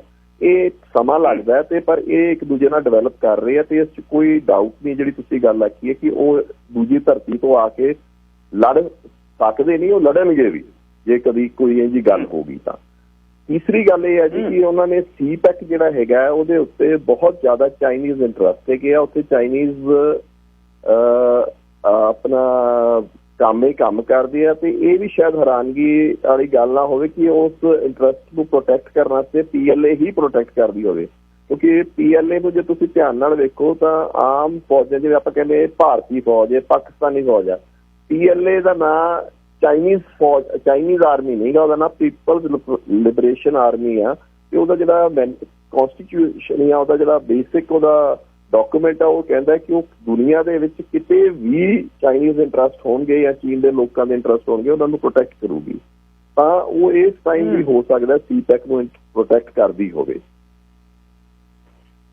ਸਰ ਪ੍ਰਭਜੋਤਪਾਲ ਸਿੰਘ ਜੀ। ਹਾਂਜੀ ਸਿੰਘ ਸਾਹਿਬ, ਵਾਹਿਗੁਰੂ ਜੀ ਖਾਲਸਾ ਵਾਹਿਗੁਰੂ ਜੀ ਕੀ ਫਤਿਹ ਜੀ। ਵਾਹਿਗੁਰੂ ਜੀ ਕਾ ਖਾਲਸਾ ਵਾਹਿਗੁਰੂ ਜੀ ਕੀ ਫਤਿਹ। ਵਾਹਿਗੁਰੂ ਜੀ ਕਾ ਖਾਲਸਾ। ਹਾਂਜੀ ਸਿੰਘ ਸਾਹਿਬ, ਇੰਨੀਆਂ ਲੜਾਈਆਂ ਹੋਈਆਂ ਹੈਗੀਆਂ, ਉਹਦੇ ਵਿੱਚ ਜਿੱਦਾਂ ਇਹ ਤਾਂ ਰੈਕਰਡ ਹੀ ਸੈੱਟ ਹੋ ਗਿਆ ਹੈਗਾ। ਜਿੱਦਾਂ ਆਪਾਂ ਨੂੰ ਪਤਾ ਆ ਵੀ ਨਹੀਂ ਕਹਤਾ ਸੀ ਬਿਆਸ ਦੇ ਤੋੜ ਕੇ ਹੋ ਰਿਹਾ, ਜੋ ਚਾਈਨਾ ਵਾਲਿਆਂ ਨਾਲ ਲੜਾਈ ਹੋਈ ਉੱਥੇ ਕਿੱਤਾ ਛੱਡਿਆ, ਕਸ਼ਮੀਰ ਦੇ ਵਿੱਚ ਹੋਈ ਉੱਥੇ ਉਹ ਜਿਹੜਾ ਆਕੂਪਾਈਡ ਕਸ਼ਮੀਰ ਹੈਗਾ ਉੱਥੇ ਛੱਡ ਕੇ ਆਏ ਹੈਗੇ ਆ। ਤੇ ਹੁਣ ਵੀ ਜਿਹੜੀ ਲੜਾਈ ਹੋਈ ਆ ਉੱਥੇ ਸਟੇਟਸ ਕੋ ਵਾਲੀ ਗੱਲ ਹੀ ਨਹੀਂ ਕੀਤੀ ਆ। ਹੌਲੀ ਹੌਲੀ ਜਿਹੜਾ ਆ ਭਾਰਤ ਦੀ ਤਾਂ ਨੀਤੀ ਇਹੋ ਹੀ ਆ ਵੀ ਦੂਜਾ ਲੜਨਾ ਨਹੀਂ, ਈਵਨ ਫੌਜੀਆਂ ਨੂੰ ਵੀ ਹੋ ਗਿਆ ਕਿ ਉੱਥੇ ਬਾਰਡਰ ਤੇ ਹਥਿਆਰ ਲੈ ਕੇ ਨਹੀਂ ਜਾਣਾ, ਸੰਧੀ ਇਹਨੀ ਇਹੋ ਕੀਤੀ ਅਸੀਂ, ਪਤਾ ਨਹੀਂ ਕਿਹੜੇ ਹਿਸਾਬ ਫੌਜੀ ਉਹ ਕਿਹੜੇ ਹੋਊਗੇ ਜਿਹੜੇ ਬਿਨਾਂ ਹਥਿਆਰਾਂ ਤੋਂ ਖੜੇ ਆ। ਹੁਣ ਜੇ ਇਹ ਨਹੀਂ ਏਦਾਂ ਹੌਲੀ ਹੌਲੀ ਛੱਡਣਾ ਜਾਂ ਕਿਉਂ ਨਹੀਂ ਉੱਥੇ ਇਹੋ ਦੂਜਾ ਜਿਹੜਾ ਖਾਲਿਸਤਾਨ ਬਣਾ ਦਿੰਦੇ, ਬਫਰ ਸਟੇਟ ਹੋ ਜਾਊਗਾ, ਇਹਨਾਂ ਦੀ ਪ੍ਰੋਟੈਕਸ਼ਨ ਹੋ ਜਾਊਗੀ, ਦੁਨੀਆ ਵਿੱਚ ਸ਼ਾਂਤੀ ਹੋ ਜਾਊਗੀ। ਸਾਡਾ ਤਾਂ ਕਿਸੇ ਨਾਲ ਕੋਈ ਲੜਾਈ ਝਗੜਾ ਹੀ ਨਹੀਂ ਹੈਗਾ, ਸਿਰਫ ਇਹੋ ਆਪਣੇ ਤਹਿ ਸੁਖੀ ਰਹਿ ਲੈਣਗੇ। ਅਸੀਂ ਆਪਣੇ ਜਿਹੜੇ ਕਹਿੰਦੇ ਵੀ ਬਿਨਾਂ ਹਥਿਆਰਾਂ ਤੋਂ ਅਸੀਂ ਰੱਖਣੇ ਆ, ਤੇ ਸਾਡੇ ਬਾਰਡਰ ਤੇ ਰੱਖੀ ਛੱਡਣ ਭਾਰਤ ਖਾਲਿਸਤਾਨ ਦੇ, ਤੇ ਕਿਉਂ ਏਦਾਂ ਕਾਹਦੇ ਨਹੀਂ ਇਹ ਕਰਦੇ ਜੀ। ਵਾਹਿਗੁਰੂ ਜੀ ਖਾਲਸਾ ਵਾਹਿਗੁਰੂ ਧੰਨਵਾਦ ਜੀ। ਹਾਂਜੀ ਡਾਕਟਰ ਸਾਹਿਬ, ਇਹਦਾ ਹੁਣ ਕੀ ਜਵਾਬ ਦਈਏ ਜੀ। ਇਹ ਵੇਖੋ ਇਹ ਤਾਂ ਸਕਰਮਿਸ਼ਸ ਆ ਜੀ, ਉਹ ਕਿੰਨਾ ਕੁ ਪਿਛਾਂਹ ਹਟ ਰਹੇ ਆ ਜਾਂ ਕੀ ਆ, ਇਹ ਤਾਂ ਦੇਖਣਾ ਪਊਗਾ ਜੀ। ਐਂ ਤਾਂ ਮਤਲਬ ਜਿਹੜਾ ਕਸ਼ਮੀਰ ਦਾ ਇਲਾਕਾ ਉਹਦੇ 'ਚ ਪਾਕਿਸਤਾਨ ਕਾਫੀ ਅੱਗੇ ਵਧਿਆ ਸੀਗੇ ਟਰੂਪਸ ਤੋਂ, ਤੇ ਉਹਨਾਂ ਨੇ ਵਾਪਸ ਧੱਕੇ ਵੀ ਉੱਥੇ ਇਸ ਖਿੱਤੇ ਦੇ ਵਿੱਚ ਪਾਕਿਸਤਾਨ ਤੋੜ ਕੇ ਬੰਗਲਾਦੇਸ਼ ਤੇ ਪਾਕਿਸਤਾਨ ਵੀ ਬਣਾਇਆ। ਤੇ ਦੂਜੇ ਪਾਸੇ ਤੁਹਾਡੀ ਗੱਲ ਇਹ ਵੀ ਬਿਲਕੁਲ ਠੀਕ ਆ ਕਿ ਪਹਿਲਾਂ ਨੇਪਾਲ ਦਿੱਤਾ, ਫਿਰ ਹੌਲੀ ਹੌਲੀ ਹੋਰ ਇਲਾਕੇ ਪਿਛਾਂਹ ਨੂੰ ਹਟਦੇ ਪਏ ਆ।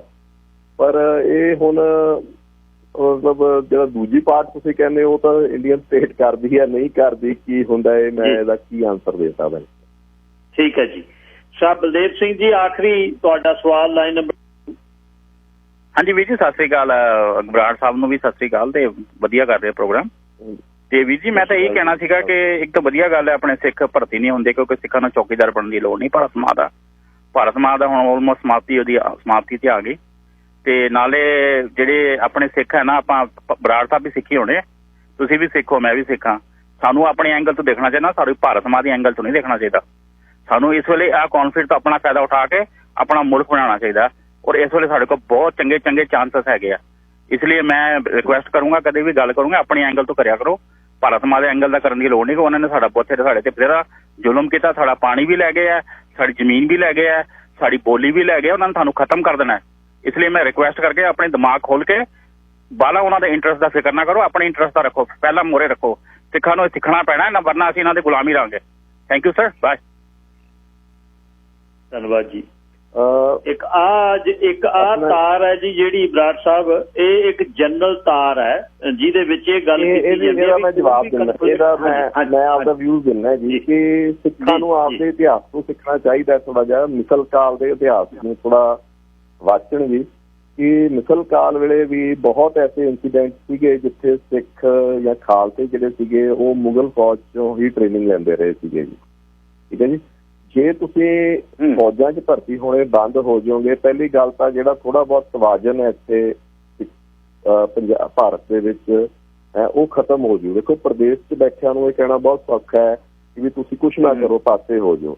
ਠੀਕ ਹੈ। ਦੂਸਰੀ ਗੱਲ ਹੈ, ਜੇ ਤੁਹਾਡੀ ਹਥਿਆਰਾਂ ਦੀ ਟ੍ਰੇਨਿੰਗ ਹੀ ਨਹੀਂ ਹੋਊਗੀ, ਕੱਲ ਨੂੰ ਤੁਹਾਡੇ ਕੋਲੇ ਕੋਈ ਓਪਰਚੁਨਿਟੀ ਵੀ ਆਉਂਦੀ ਆ ਤਾਂ ਤੁਸੀਂ ਤਾਂ ਬੱਕਰੀਆਂ ਵਾਂਗੂ ਵੈਸੇ ਹੀ ਵੱਢ ਦੇਣਗੇ ਆਸੇ ਪਾਸੇ। ਤੁਸੀਂ ਵੇਖੋ ਸਾਰੀਆਂ ਕੌਮਾਂ ਜਿਹੜੀਆਂ ਮੈਂ ਗਿਣਾਈਆਂ, ਉਹਦੇ ਇਲਾਵਾ ਇੱਕ ਪਾਸੇ ਪੰਜਾਬੀ ਮੁਸਲਮਾਨ ਵੀ ਤੁਹਾਡੇ ਬੈਠੇ ਹੋਣਗੇ। ਇਹਦਾ ਮੈਂ ਭਾਈ ਸਾਹਿਬ ਨੂੰ ਇੱਕ ਆਨਸਰ ਦਿੰਦਾ ਕਿ ਜਦੋਂ 1919 ਚ ਖਲੀਫਿਆਂ ਦੇ ਉਲਟ ਮੂਵਮੈਂਟ ਚੱਲੀ ਸੀ ਤੇ ਮੁਸਲਮਾਨਾਂ ਨੇ ਫੌਜਾਂ 'ਚ ਭਰਤੀ ਹੋਣਾ ਬੰਦ ਕਰਤਾ ਸੀ ਜੀ। ਪਰ ਫਿਰ ਉਹ ਫੌਜ 'ਚ ਭਰਤੀ ਹੋਣ ਲੱਗੇ, ਤੇ ਜਦੋਂ 1947 ਦੀ ਪਾਰਟੀਸ਼ਨ ਹੋਈ ਤੇ ਇੱਕ ਜੱਥਾ ਸਾਡੇ ਪਿੰਡ ਦੇ ਕੋਲ ਵੀ ਲੰਘਿਆ ਜੀ, ਤੇ ਪਿੰਡ ਦੇ ਲੋਕਾਂ ਨੇ ਸੋਚਿਆ ਜੱਥੇ ਨੂੰ ਲੁੱਟ ਲਈ ਅਸੀਂ। ਉਹ ਜੱਥੇ ਦੇ ਜਦੋਂ ਨੇੜੇ ਲੱਗਣ ਲੱਗੇ ਤਾਂ ਉਹਨਾਂ ਨੇ 2-3 ਫਾਇਰ ਖੋਲੇ ਤੇ ਵੀ ਪਾਸੇ ਭੱਜ ਗਏ। ਸਿੱਖਾਂ ਦਾ ਜਿਹੜਾ ਜੱਥਾ ਉਹਨਾਂ ਨੂੰ ਲੁੱਟਣ ਗਿਆ ਸੀਗਾ ਜਾਂ ਮਾਰਨ ਗਿਆ ਸੀ।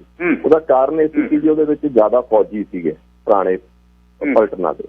ਇਸੇ ਤਰ੍ਹਾਂ ਗੈਲੀਪੋਲੀ ਤੋਂ ਜਿਹੜੇ ਬੰਦੇ ਸਿੱਖ ਆਏ ਆ ਸੈਟਲ ਹੋਏ ਸੀ ਲਾਇਲਪੁਰ 'ਚ, ਉਹਨਾਂ ਦਾ ਨੁਕਸਾਨ ਵੀ ਬਹੁਤ ਘੱਟ ਹੋਇਆ ਕਿਉਂਕਿ ਜ਼ਿਆਦਾ ਉਹਨਾਂ 'ਚ ਫੌਜੀ ਸੀਗੇ ਤੇ ਉਹ ਟ੍ਰੇਨਡ ਸੀਗੇ। ਸੋ ਇਹ ਦੂਸਰਾ ਮੈਂ ਜਿਹੜੇ ਇਤਿਹਾਸ ਉਹ ਵੀ ਤੁਹਾਨੂੰ ਕਿਹਾ ਕਿ ਵੀ ਜਦੋਂ ਇੱਥੋਂ ਤੱਕ ਇਤਿਹਾਸ ਲਿਖਿਆ ਕਿ ਵੀ ਪੱਟੀ ਦਾ ਫੌਜਦਾਰ ਇੱਕ ਰਿਕਰੂਟ ਆਪਣਾ ਨੂੰ ਨਾ ਸ਼ਰਤੀ ਖਾਲਸਿਆਂ ਨੇ ਰੱਖੀ ਸੀ ਕਿ ਵੀ ਸਾਡੇ 8000 ਬੰਦਿਆਂ ਨੂੰ ਤੂੰ ਰਿਕਰੂਟ ਕਰੇਗਾ ਆਪਦੇ ਅੰਦਰ। ਉਹਨਾਂ ਨੇ ਉੱਥੋਂ ਟ੍ਰੇਨਿੰਗ ਲਈ, ਉਹਨਾਂ ਤੋਂ ਸਿੱਖੇ ਤੇ ਬਾਅਦ ਦੇ ਵਿੱਚ ਉਹ ਦਲ ਖਾਲਸਾ ਦੇ ਵਿੱਚ ਸ਼ਾਮਲ ਹੋਏ। ਸੋ ਇਹ ਰੀਅਲ ਪੋਲੀਟਿਕਸ ਦੇ ਹਿਸਾਬ ਨਾਲ ਸੋਚਣਾ ਪਊਗਾ ਜੀ, ਇਮੋਸ਼ਨਲ ਹੋ ਕੇ ਨਹੀਂ ਸੋਚ ਸਕਦੇ, ਦੂਰ ਰਹਿ ਕੇ। ਜੇ ਇਸੇ ਤਰਜ਼ ਦੇ ਹਿਸਾਬ ਨਾਲ ਵੇਖੀਏ ਤਾਂ ਫਿਰ ਕੈਨੇਡਾ ਦੀ ਫੌਜ ਤੇ ਅਮਰੀਕਾ ਦੀ ਫੌਜ ਵੀ ਨਹੀਂ ਭਰਤੀ ਹੋਣਾ ਚਾਹੀਦਾ, ਉਹ ਵੀ ਤਾਂ ਭਾਰਤ ਦੇ ਹੱਕ ਹੀ ਭੁਗਤਦੇ ਆ, ਫਿਰ ਇੱਥੇ ਕਿਉਂ ਭਰਤੀ ਹੁੰਦੇ ਇਹਨੂੰ। ਧੰਨਵਾਦ ਬਰਾੜ ਸਾਹਿਬ। ਅਖੀਰ ਦੇ ਵਿੱਚ ਇਸ ਨੂੰ ਜੇ ਸਮ ਅਪ ਕਰਨਾ ਹੋਵੇ, ਕੋਈ ਗੱਲਬਾਤ ਰਹਿ ਗਈ ਹੋਵੇ ਤੇ ਪਲੀਜ਼ ਇਹਨੂੰ ਸਮ ਅਪ ਕਰਿਓ। ਇਹ ਜਿਹੜੀ ਬਲਦੇਵ ਸਿੰਘ ਹੋਣੀ ਗੱਲ ਕਰਕੇ ਗਿਆ ਜੀ, ਇਹ ਤਾਰ ਹੈ, ਇੱਕ ਬਾਹਰ ਬੈਠਾ ਜਿਹੜਾ ਪ੍ਰਦੇਸੀ ਖਾਲਸਾ ਹੈ ਉਹਦੇ ਮਨ ਦੇ ਵਿੱਚ ਇਹ ਤਾਰ ਬਹੁਤ ਵੱਡੀ ਹੈ। ਜਿੰਨੀ ਵੀ ਗਿਣਤੀ ਆ, ਕੋਈ ਉਹਨਾਂ ਨੂੰ ਘੱਟ ਕਹਿੰਦਾ, ਕੋਈ ਵੱਧ ਕਹਿੰਦਾ, ਗਿਣਤੀ ਦੀ ਗੱਲ ਨਹੀਂ ਹੁੰਦੀ, ਸਿਰਾਂ ਦੀ ਹੁੰਦੀ ਆ, ਕੋਈ ਗੱਲ ਨਹੀਂ। ਪਰ ਰੀਅਲਿਸਟਿਕਲੀ ਗੱਲ ਕਰਨੀ ਵਧੀਆ ਲੱਗਦੀ ਹੈ। ਹਾਂਜੀ, ਮੈਂ ਸਮਾਂ ਪੇ ਹੀ ਕਰੂੰਗਾ ਕਿ ਵੀ ਇਸ ਸਮੇਂ ਸਿੱਖਾਂ ਨੂੰ ਆਪਦਾ ਜਥੇਬੰਦ ਹੋਣਾ ਦੀ ਲੋੜ ਆ, ਆਪਦਾ ਇੱਕ ਕਲੈਕਟਿਵ ਐਫਰਟ ਬਣਾਉਣ ਦੀ ਲੋੜ ਆ, ਤੇ ਕੁਛ ਨਾ ਕੁਛ ਐਸੇ ਡੂਏਬਲਸ ਆ ਜਿਹੜੇ ਅਚੀਵੇਬਲਸ ਆ। ਮਤਲਬ ਇਹ ਨਹੀਂ ਮੈਂ ਕਹਿ ਸਕਦਾ ਕਿ ਬਹੁਤ ਕੋਈ ਰੈਡੀਕਲ ਚੇਂਜ ਆ ਜੂਗੀ, ਬਹੁਤ ਵੱਡੀ ਕੋਈ ਉਥਲ ਪੁਥਲ ਅਤੇ ਹਲੇ ਹੋ ਜੂਗੀ ਇਸ ਸਮੇਂ ਦੇ ਵਿੱਚ, ਪਰ ਕੁਛ ਅਚੀਵੇਬਲਸ ਹੈਗੇ ਆ ਜਿਹੜੇ ਕੁਛ ਗ੍ਰੀਵੈਂਸਿਸ ਆ ਜਾਂ ਕੁਛ ਅਚੀਵੇਬਲਸ ਆ ਜਿਹੜੇ ਲਏ ਜਾ ਸਕਦੇ ਆ।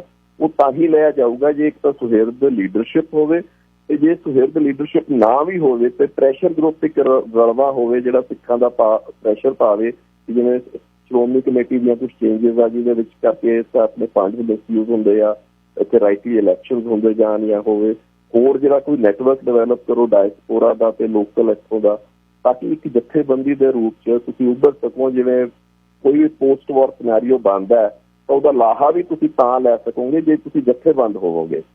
ਇਹ ਕਿਸੇ ਵੀ ਕੋਈ ਵੀ ਹੈਗੇ, ਚਾਹੇ ਮੁਸਲਿਮ ਬ੍ਰਦਰਹੁੱਡ ਨੇ ਕੋਈ ਲਾਹਾ ਲਿਆ ਜਾਂ ਕਾਂਗਰਸ ਬਣੀ, ਇਹ ਸਾਰੇ ਮੌਕੇ ਵੇਲੇ ਇਹ ਸਹੀ ਤਰੀਕੇ ਨਾਲ ਜਥੇਬੰਦ ਸੀ, ਤਾਂ ਹੀ ਇਹ ਆਉਣ ਵਾਲੇ ਸਿਚੁਏਸ਼ਨ ਦਾ ਇਹਨਾਂ ਨੇ ਐਡਵਾਂਟੇਜ ਲੈ ਲਿਆ। ਸਿੱਖ 1947 ਤੋਂ ਪਹਿਲਾਂ ਸਹੀ ਤਰੀਕੇ ਨਾਲ ਜਥੇਬੰਦ ਨਹੀਂ ਸੀ, ਉਹਨਾਂ ਨੂੰ ਆਪਦਾ ਆਬਜੈਕਟਿਵ ਹੀ ਕਲੀਅਰ ਨਹੀਂ ਸੀ, ਤੇ ਉਹ ਉਸ ਟਾਈਮ ਅੱਜ ਆਪਾਂ ਪੜਚੋਲ ਕਰਦੇ ਹਾਂ ਬੈਠ ਕੇ ਯਾਰ ਪਾਸਟ ਨੂੰ ਰਿਟਰੋਸਪੈਕਟ ਕਰਦੇ ਹਾਂ, ਜਿਹੜਾ ਕਿ ਅੱਜ ਆਪਾਂ ਉਹ ਗਲਤੀ ਨਾ ਕਰੀ। ਧੰਨਵਾਦ ਬਹੁਤ ਬਹੁਤ ਜੀ। ਰਾਤ ਦਾ 1 ਵਜੇ ਤੁਸੀਂ ਜਾ ਕੇ ਅੱਜ ਲੋਕਾਂ ਦੇ ਸਨਮੁਖ ਹੋਏ ਆ, ਸਾਰੇ ਚਾਹੁੰਦੇ ਆ ਤੁਹਾਡੇ ਨਾਲ ਗੱਲਬਾਤ ਕਰਨੀ, ਤੇ ਆਪਾਂ ਕੋਸ਼ਿਸ਼ ਕਰਾਂਗੇ ਜਲਦੀ ਫੇਰ ਗੱਲਬਾਤ। ਧੰਨਵਾਦ ਬਹੁਤ। ਵਾਹਿਗੁਰੂ ਜੀ ਕਾ ਖਾਲਸਾ, ਵਾਹਿਗੁਰੂ ਜੀ ਖਾਲਸਾ, ਵਾਹਿਗੁਰੂ ਜੀ ਕੀ ਫਤਿਹ। ਸਰਦਾਰ ਅਜੇਪਾਲ ਸਿੰਘ ਬਰਾੜ ਗੱਲਬਾਤ ਕਰਕੇ ਗਏ ਨੇ। ਮੈਂ ਬੇਨਤੀ ਕਰਾਂ ਕਾਲਰਾਂ ਨੂੰ, ਸਵਾਲ ਜਦ ਪੁੱਛਣਾ ਸਤਿਕਾਰ ਦੇ ਨਾਲ ਪੁੱਛੋ, ਕੋਈ ਆਪਣੇ ਨਾਲ ਉਡੀਕ ਕੇ ਗੱਲਬਾਤ ਰਾਤ ਨੂੰ ਕਰ ਰਿਹਾ। ਜਿਹੜਾ ਤੁਹਾਡਾ ਗੁੱਸਾ ਹੈ ਉਹਦੇ ਲਈ ਸਰਦਾਰ ਅਜੇਪਾਲ ਸਿੰਘ ਬਰਾੜ ਜ਼ਿੰਮੇਵਾਰ ਨਹੀਂ, ਉਹ ਇੱਕ ਸਿੱਖ ਇੰਟਲੈਕਚੁਅਲ ਨੇ, ਆਪਣੇ ਤੌਰ ਤੇ ਵਧੀਆ ਕੋਸ਼ਿਸ਼ ਕਰ ਰਹੇ ਨੇ, ਦੱਸਣ ਦੀ ਗੱਲ ਕਰਦੇ ਨੇ। ਮੈਂ ਬੇਨਤੀ ਕਰਾਂ ਉਹਨਾਂ ਦੇ ਹੁੰਦੇ ਹੋਏ ਛੋਟ ਜੇ ਲੈਣੀ ਸੀ, ਫਿਰ ਮੈਨੂੰ ਚੰਗਾ ਨਹੀਂ ਸੀ ਲੱਗਣਾ ਬਈ ਆਪਾਂ ਇੱਕ ਦੂਜੇ ਦੀ ਲਾਉਨੇ ਆ, ਪਰ ਥੋੜ੍ਹੀ ਜਿਹੀ ਸਿਆਣਪ ਦੇ ਨਾਲ ਵਧੀਆ ਸ਼ਬਦਾਂ ਦੇ ਨਾਲ ਗੱਲਬਾਤ ਕੀਤੀ ਜਾਵੇ। ਫੜਾਂ ਦੇ ਵਿੱਚ ਕੁਛ ਨਹੀਂ ਹੈ, ਫੜਾਂ ਨੇ ਅੱਜ ਤੱਕ ਆਪਾਂ ਨੂੰ ਕੁਛ ਨਹੀਂ ਦਿੱਤਾ, ਝੁੱਗਾ ਚੌੜੇ ਕਰਾਇਆ। ਅਸਲ ਗੱਲ ਤੇ ਖੜ ਕੇ ਗੱਲ ਕਰਿਆ ਕਰੀਏ। ਅੱਜ ਇੱਕ ਵੱਡੀ ਖਬਰ ਨਿਊਯਾਰਕ ਟਾਈਮਜ਼ ਨੇ ਛਾਪੀ ਹੈ, ਜਿਸ 'ਚ ਜਲੂਸ ਜਿਹੜਾ ਭਾਰਤ ਦਾ ਨਿਕਲਿਆ ਤੇ ਦਿੱਲੀ ਦਾ, ਇੱਕ ਇਸਤਰੀ ਜਿਸਦੇ ਬੱਚਾ ਹੋਣਾ ਸੀ ਤੇ ਲੇਬਰ ਪੇਨ ਸ਼ੁਰੂ ਹੋ ਗਈ, 15 ਘੰਟੇ ਉਹਦਾ ਘਰ ਵਾਲਾ ਉਹਨੂੰ ਆਟੋ ਰਿਕਸ਼ਾ ਦੇ ਵਿੱਚ ਲਈ ਫਿਰਦਾ ਰਿਹਾ ਤੇ 8 ਹਸਪਤਾਲਾਂ ਦੇ ਵਿੱਚ। ਅਖੀਰ 15ਵੇਂ ਘੰਟੇ 8ਵੇਂ ਹਸਪਤਾਲ ਦੇ ਵਿੱਚ ਉਹਦੇ ਹੱਥਾਂ ਦੇ ਵਿੱਚ ਉਸਨੇ ਦਮ ਤੋੜ ਦਿੱਤਾ। 8 ਹਸਪਤਾਲ 15 ਘੰਟੇ। ਇਹ ਮਤਲਬ ਇੱਕ ਨਿਊਯਾਰਕ ਟਾਈਮਜ਼ ਨੇ ਅੱਜ ਇਹ ਖਬਰ ਦਿੱਤੀ ਹੈ। ਤੇ ਜਿਹੜੀ ਨੀਲਮ ਕੁਮਾਰੀ ਗੌਤਮ, ਉਸਦਾ ਘਰ ਵਾਲਾ ਬਜਿੰਦਰ ਸਿੰਘ, ਜਿਨ੍ਹਾਂ ਦੀ ਜਿਹੜੇ ਗੁੜਗਾਉਂ 'ਚ ਰਹਿੰਦੇ ਸੀ, ਮਤਲਬ ਉਹ ਜਿਉਂ ਸ਼ੁਰੂ ਹੋਏ ਇੱਕ ਤੋਂ ਇੱਕ ਤੇ 15ਵੇਂ ਘੰਟੇ ਉਸਨੂੰ ਕਿਸੇ ਹਸਪਤਾਲ ਨੇ ਦਾਖਲ ਨਾ ਕੀਤਾ। ਸਾਹ ਉਹਨੂੰ ਆਉਣੋਂ ਹਟ ਗਿਆ ਤੇ ਲੇਬਰ ਦੀ ਪੇਨ ਦੇ ਵਿੱਚ ਆਪ ਉਸਦੀ ਮੌਤ ਹੋ ਗਈ ਤੇ ਨਾਲ ਬੱਚੇ ਦੀ ਮੌਤ ਹੋ ਗਈ। Sir Gurdeep Singh ji, line number 2। ਹਾਂਜੀ, ਸਤਿ ਸ੍ਰੀ ਅਕਾਲ। ਸਤਿ ਸ਼੍ਰੀ ਅਕਾਲ ਜੀ। ਸਤਿ ਸ੍ਰੀ ਅਕਾਲ ਮਾਨ ਸਰ।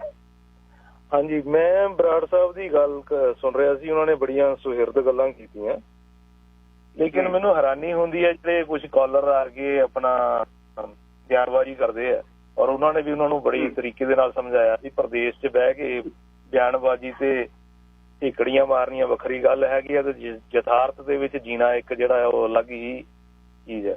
ਬਿਲਕੁਲ। ਮੈਨੂੰ ਇਹ ਤੱਕ ਸਮਝ ਨਹੀਂ ਆਉਂਦਾ ਵੀ ਇਹ ਕਿੱਦਾਂ ਸਮਝ ਲੈਂਦੇ ਆ ਵੀ ਪੰਜਾਬ ਦੇ ਵਿੱਚ ਜਿਹੜੀ ਹੈ ਵੀ ਸਿਰਫ ਇਕੱਲੇ ਸਿੱਖ ਹੀ ਰਹਿੰਦੇ ਆ ਤੇ ਬਾਕੀ ਜਿਹੜੀ ਆਬਾਦੀ ਉਹਨੂੰ ਭੁੱਲ ਜਾਂਦੇ ਆ, ਤੇ ਜਾਂ ਫਿਰ ਜਿਹੜੇ ਸਿੱਖ ਆ ਉਹ ਸਿਰਫ ਪੰਜਾਬ 'ਚ ਹੀ ਰਹਿੰਦੇ ਆ ਤੇ ਬਾਕੀ ਹਿੰਦੁਸਤਾਨ ਦੇ ਜਿਹੜੇ ਅਲੱਗ ਪ੍ਰਦੇਸ਼ ਹੈਗੇ ਉੱਥੇ ਤੋਂ ਵਸਦੇ ਹੀ ਨਹੀਂ ਹੈਗੇ।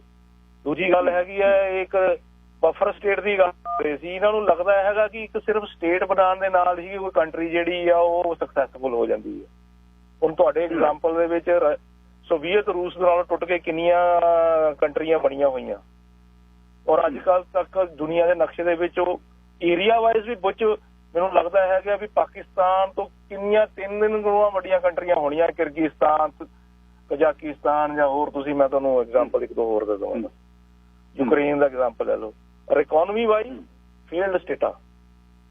ਈਵਨ ਤੁਸੀਂ ਰਸ਼ੀਆ ਦੇਖ ਲਓ, ਇਸ ਲਈ ਰਸ਼ੀਆ ਦੀ ਵੀ ਇਕਨੋਮੀ ਕਿੰਨੀ ਪੈਰਾਂ ਦੇ ਥੱਲੇ ਆਈ ਹੋਈ ਹੈ।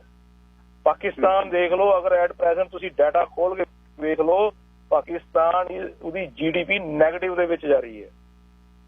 ਪਾਕਿਸਤਾਨ ਨੇ ਅਗਰ ਜਿਹੜਾ CPEC ਦੀ ਉਹ ਗੱਲ ਕਰ ਰਹੇ ਸੀ, ਅਗਰ ਤੁਸੀਂ CPEC ਦਾ ਡਿਟੇਲ ਦੇ ਵਿੱਚ ਪੜੋ ਤਾਂ ਚਾਈਨਾ ਦੀਆਂ ਕੰਪਨੀਆਂ ਨੇ ਘੱਟ ਤੋਂ ਘੱਟ ਵੀ ਉੱਥੇ ਆਲਮੋਸਟ ਉਹਦਾ 1/3 ਪੈਸਾ ਉੱਥੇ ਇਨਵੈਸਟ ਕਰ ਚੁੱਕੀਆਂ, ਔਰ ਅੱਜ ਦੀ ਡੇਟ ਦੇ ਵਿੱਚ ਉਹਨਾਂ ਨੂੰ ਕੋਈ ਚਾਂਸ ਨਹੀਂ ਕਿ ਉੱਥੋਂ ਉਹ ਪੈਸਾ ਰਿਕਵਰ ਹੋ ਜਾਏਗਾ ਇਕਨੋਮਿਕਲੀ।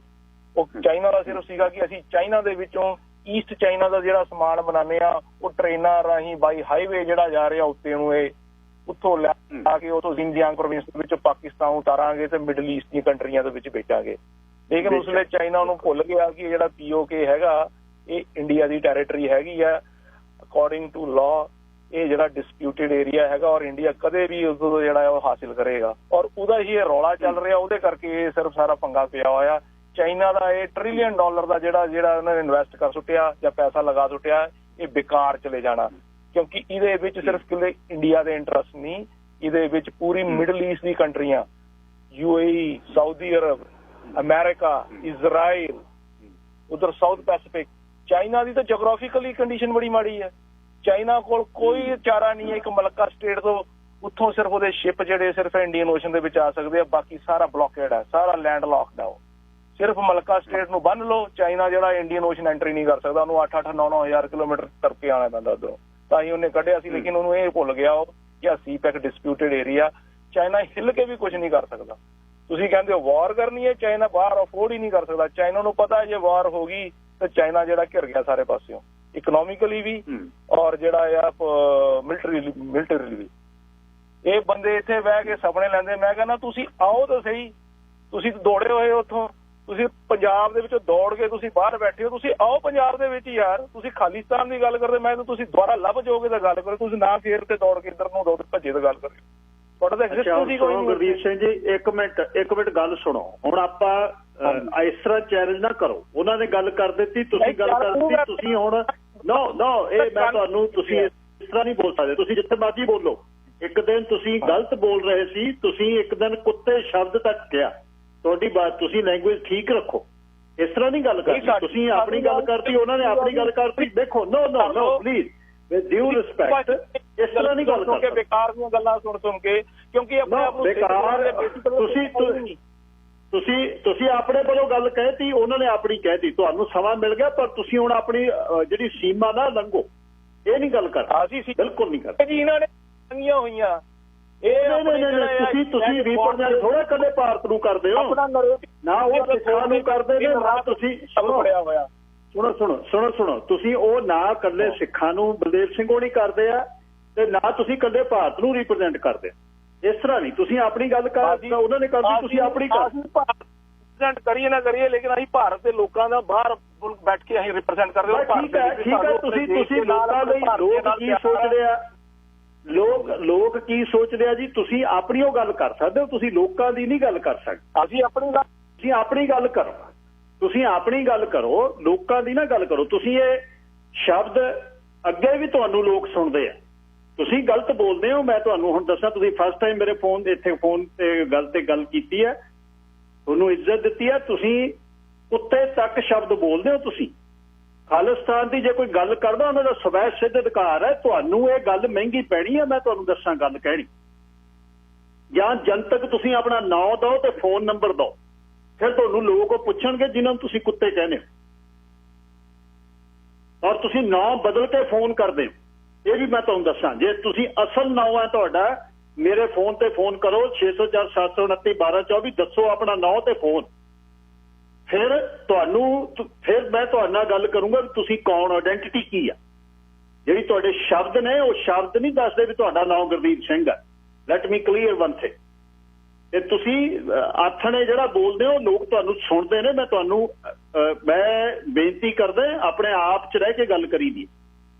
ਇਹ ਸਵੈ ਸਿੱਧ ਅਧਿਕਾਰ ਹੈ ਕਿਸੇ ਦਾ ਗੱਲ। ਤੇ ਤੁਸੀਂ ਹਿੰਦੁਸਤਾਨ ਮੰਗਦੇ ਆ ਤੇ ਜਿਹੜੇ ਸਿੱਖ ਨੇ ਉਹ ਵੀ ਕਹਿ ਸਕਦੇ ਨੇ ਵੀ ਅਸੀਂ ਖਾਲਿਸਤਾਨ ਮੰਗਦੇ ਹਾਂ। ਪੰਜਾਬ ਦੀ ਧਰਤੀ ਤੇ ਬੈਠ ਕੇ ਸਰਦਾਰ ਮਾਨ ਇਸ ਗੱਲ ਨੂੰ ਮੰਗਦੇ ਆ। ਉਹ ਮਿਲਣਾ ਨਹੀਂ ਮਿਲਣਾ ਉਹਨਾਂ ਦੀ ਮੰਗ ਜਾਇਜ਼ ਜਾਂ ਨਜਾਇਜ਼ ਤੁਸੀਂ ਕੁਝ ਨਹੀਂ ਕਰਨ ਵਾਲੇ। ਤੁਸੀਂ ਇੱਕ ਬੰਦੇ ਆ, ਮੈਂ ਵੀ ਇੱਕ ਬੰਦਾ। ਉਹ ਉਸ ਨੇਸ਼ਨ ਦੇ ਵਿੱਚ ਰਹਿੰਦੇ ਆ। ਕੀ ਹੋਣਾ ਕੀ ਨਹੀਂ ਹੋਣਾ ਰਾਜਪਾਲ ਸਿੰਘ ਉਹਨਾਂ ਨੇ ਮੁਲਾਂਕਣ ਪੂਰਾ ਕੀਤਾ। ਤੇ ਜਿਹੜੀ ਤੁਸੀਂ ਗੱਲ ਕਹਿੰਦੇ ਆ ਨਾ ਵੀ ਚਾਈਨਾ ਘਿਰ ਜੂ ਜਾਂ ਇਹ ਕਰ ਜੂ, ਮੈਂ ਤਾਂ ਉਹ ਤਾਂ ਸਮਾਂ ਦੱਸੂ ਉਹ ਕੀ ਕਰਦੇ ਆ ਜਾਂ ਨਹੀਂ ਕਰਦੇ। ਮੈਂ ਆਪਾਂ ਜੰਗ ਦੇ ਹੱਕ 'ਚ ਨਹੀਂ। ਜਿਸ ਤਰ੍ਹਾਂ ਚਾਈਨਾ ਇੱਕ ਪਾਵਰ ਦੇ ਤੌਰ ਤੇ ਉੱਭਰ ਰਿਹਾ ਉਸ ਨੂੰ ਤੁਸੀਂ ਡਿਨਾਈ ਨਹੀਂ ਕਰ ਸਕਦੇ। ਇਹ ਔਰ ਉਸ ਗੱਲ ਤੋਂ ਬਾਹਰ ਜਾ ਕੇ ਤੁਸੀਂ ਜਿਹੜਾ ਗਲਤ ਬੋਲਦੇ ਆ ਇਹ ਸ਼ਬਦ ਨਹੀਂ ਠੀਕ ਹੈ।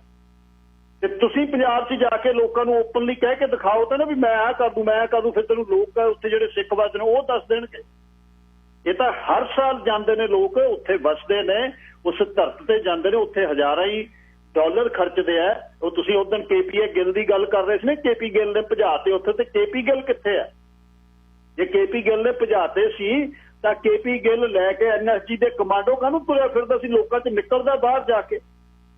ਤੇ ਜਾਂ ਤੁਹਾਡੇ ਹੋਰ ਜਿਨ੍ਹਾਂ ਤੇ ਤੁਹਾਨੂੰ ਮਾੜਾ ਦਿੱਲੀ ਬੈਠੇ ਆ ਤੇ ਚੰਡੀਗੜ੍ਹ ਬੈਠੇ ਆ, ਮਾੜਾ ਜਿਹਾ NSG ਦੇ ਕਮਾਂਡੋ ਛੱਡ ਕੇ ਜਾਣ ਤਾਂ ਸੀ ਪੰਜਾਬ 'ਚ ਲੋਕਾਂ 'ਚ। ਫਿਰ ਲੋਕ ਦੱਸਣ ਉਹਨਾਂ ਨੂੰ ਕੀ ਹੈ। ਲੈ ਕੇ 100 ਕਮਾਂਡੋ ਤੇ ਲੋਕਾਂ ਦੇ ਪੁੱਤ ਮਰਵਾ ਕੇ ਤੇ ਘਰਾਂ 'ਚ ਬੈਠੇ ਨੇ ਤੇ ਮਤਲਬ ਜਕੜਾ ਮਾਰਦੇ ਨੇ। ਲੋਕਾਂ 'ਚ ਜਾ ਕੇ ਤਾਂ ਵਿਚਰੋ ਤਾਂ ਸਹੀ।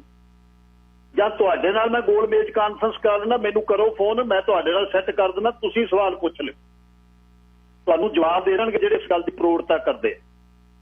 ਸੋ ਆਪਣੇ ਜੇ ਸਤਿਕਾਰ ਚਾਹੁੰਦੇ ਆ ਤਾਂ ਸਤਿਕਾਰ ਨਾਲ ਗੱਲ ਕਰਨੀ ਹੈ। ਖਬਰਦਾਰ, you are not more welcome on my show. ਮੇਰੇ ਸ਼ੋਅ ਤੇ ਆ ਕੇ ਨਹੀਂ ਗੱਲ ਕਰਨੀ ਨੈਕਸਟ ਟਾਈਮ। ਇੱਜ਼ਤ ਦੇਣੀ ਹੈ ਤੇ ਇੱਜ਼ਤ ਦੇਣੀ ਲੈਣੀ ਹੈ। ਖਬਰਦਾਰ ਜੇ ਮੁੜ ਕੇ ਇਸ ਤਰ੍ਹਾਂ ਕੋਈ ਗੱਲ ਕੀਤੀ ਹੈ। ਸ਼ਾਹ ਮਹਿੰਦਰ ਸਿੰਘ ਜੀ, ਲਾਈਨ ਨੰਬਰ 2, ਤੁਸੀਂ ਏਅਰ ਤੇ ਹੋ। ਹਾਂਜੀ, ਵਾਹਿਗੁਰੂ ਜੀ ਕਾ ਖਾਲਸਾ ਵਾਹਿਗੁਰੂ ਜੀ ਕੀ ਫਤਿਹ।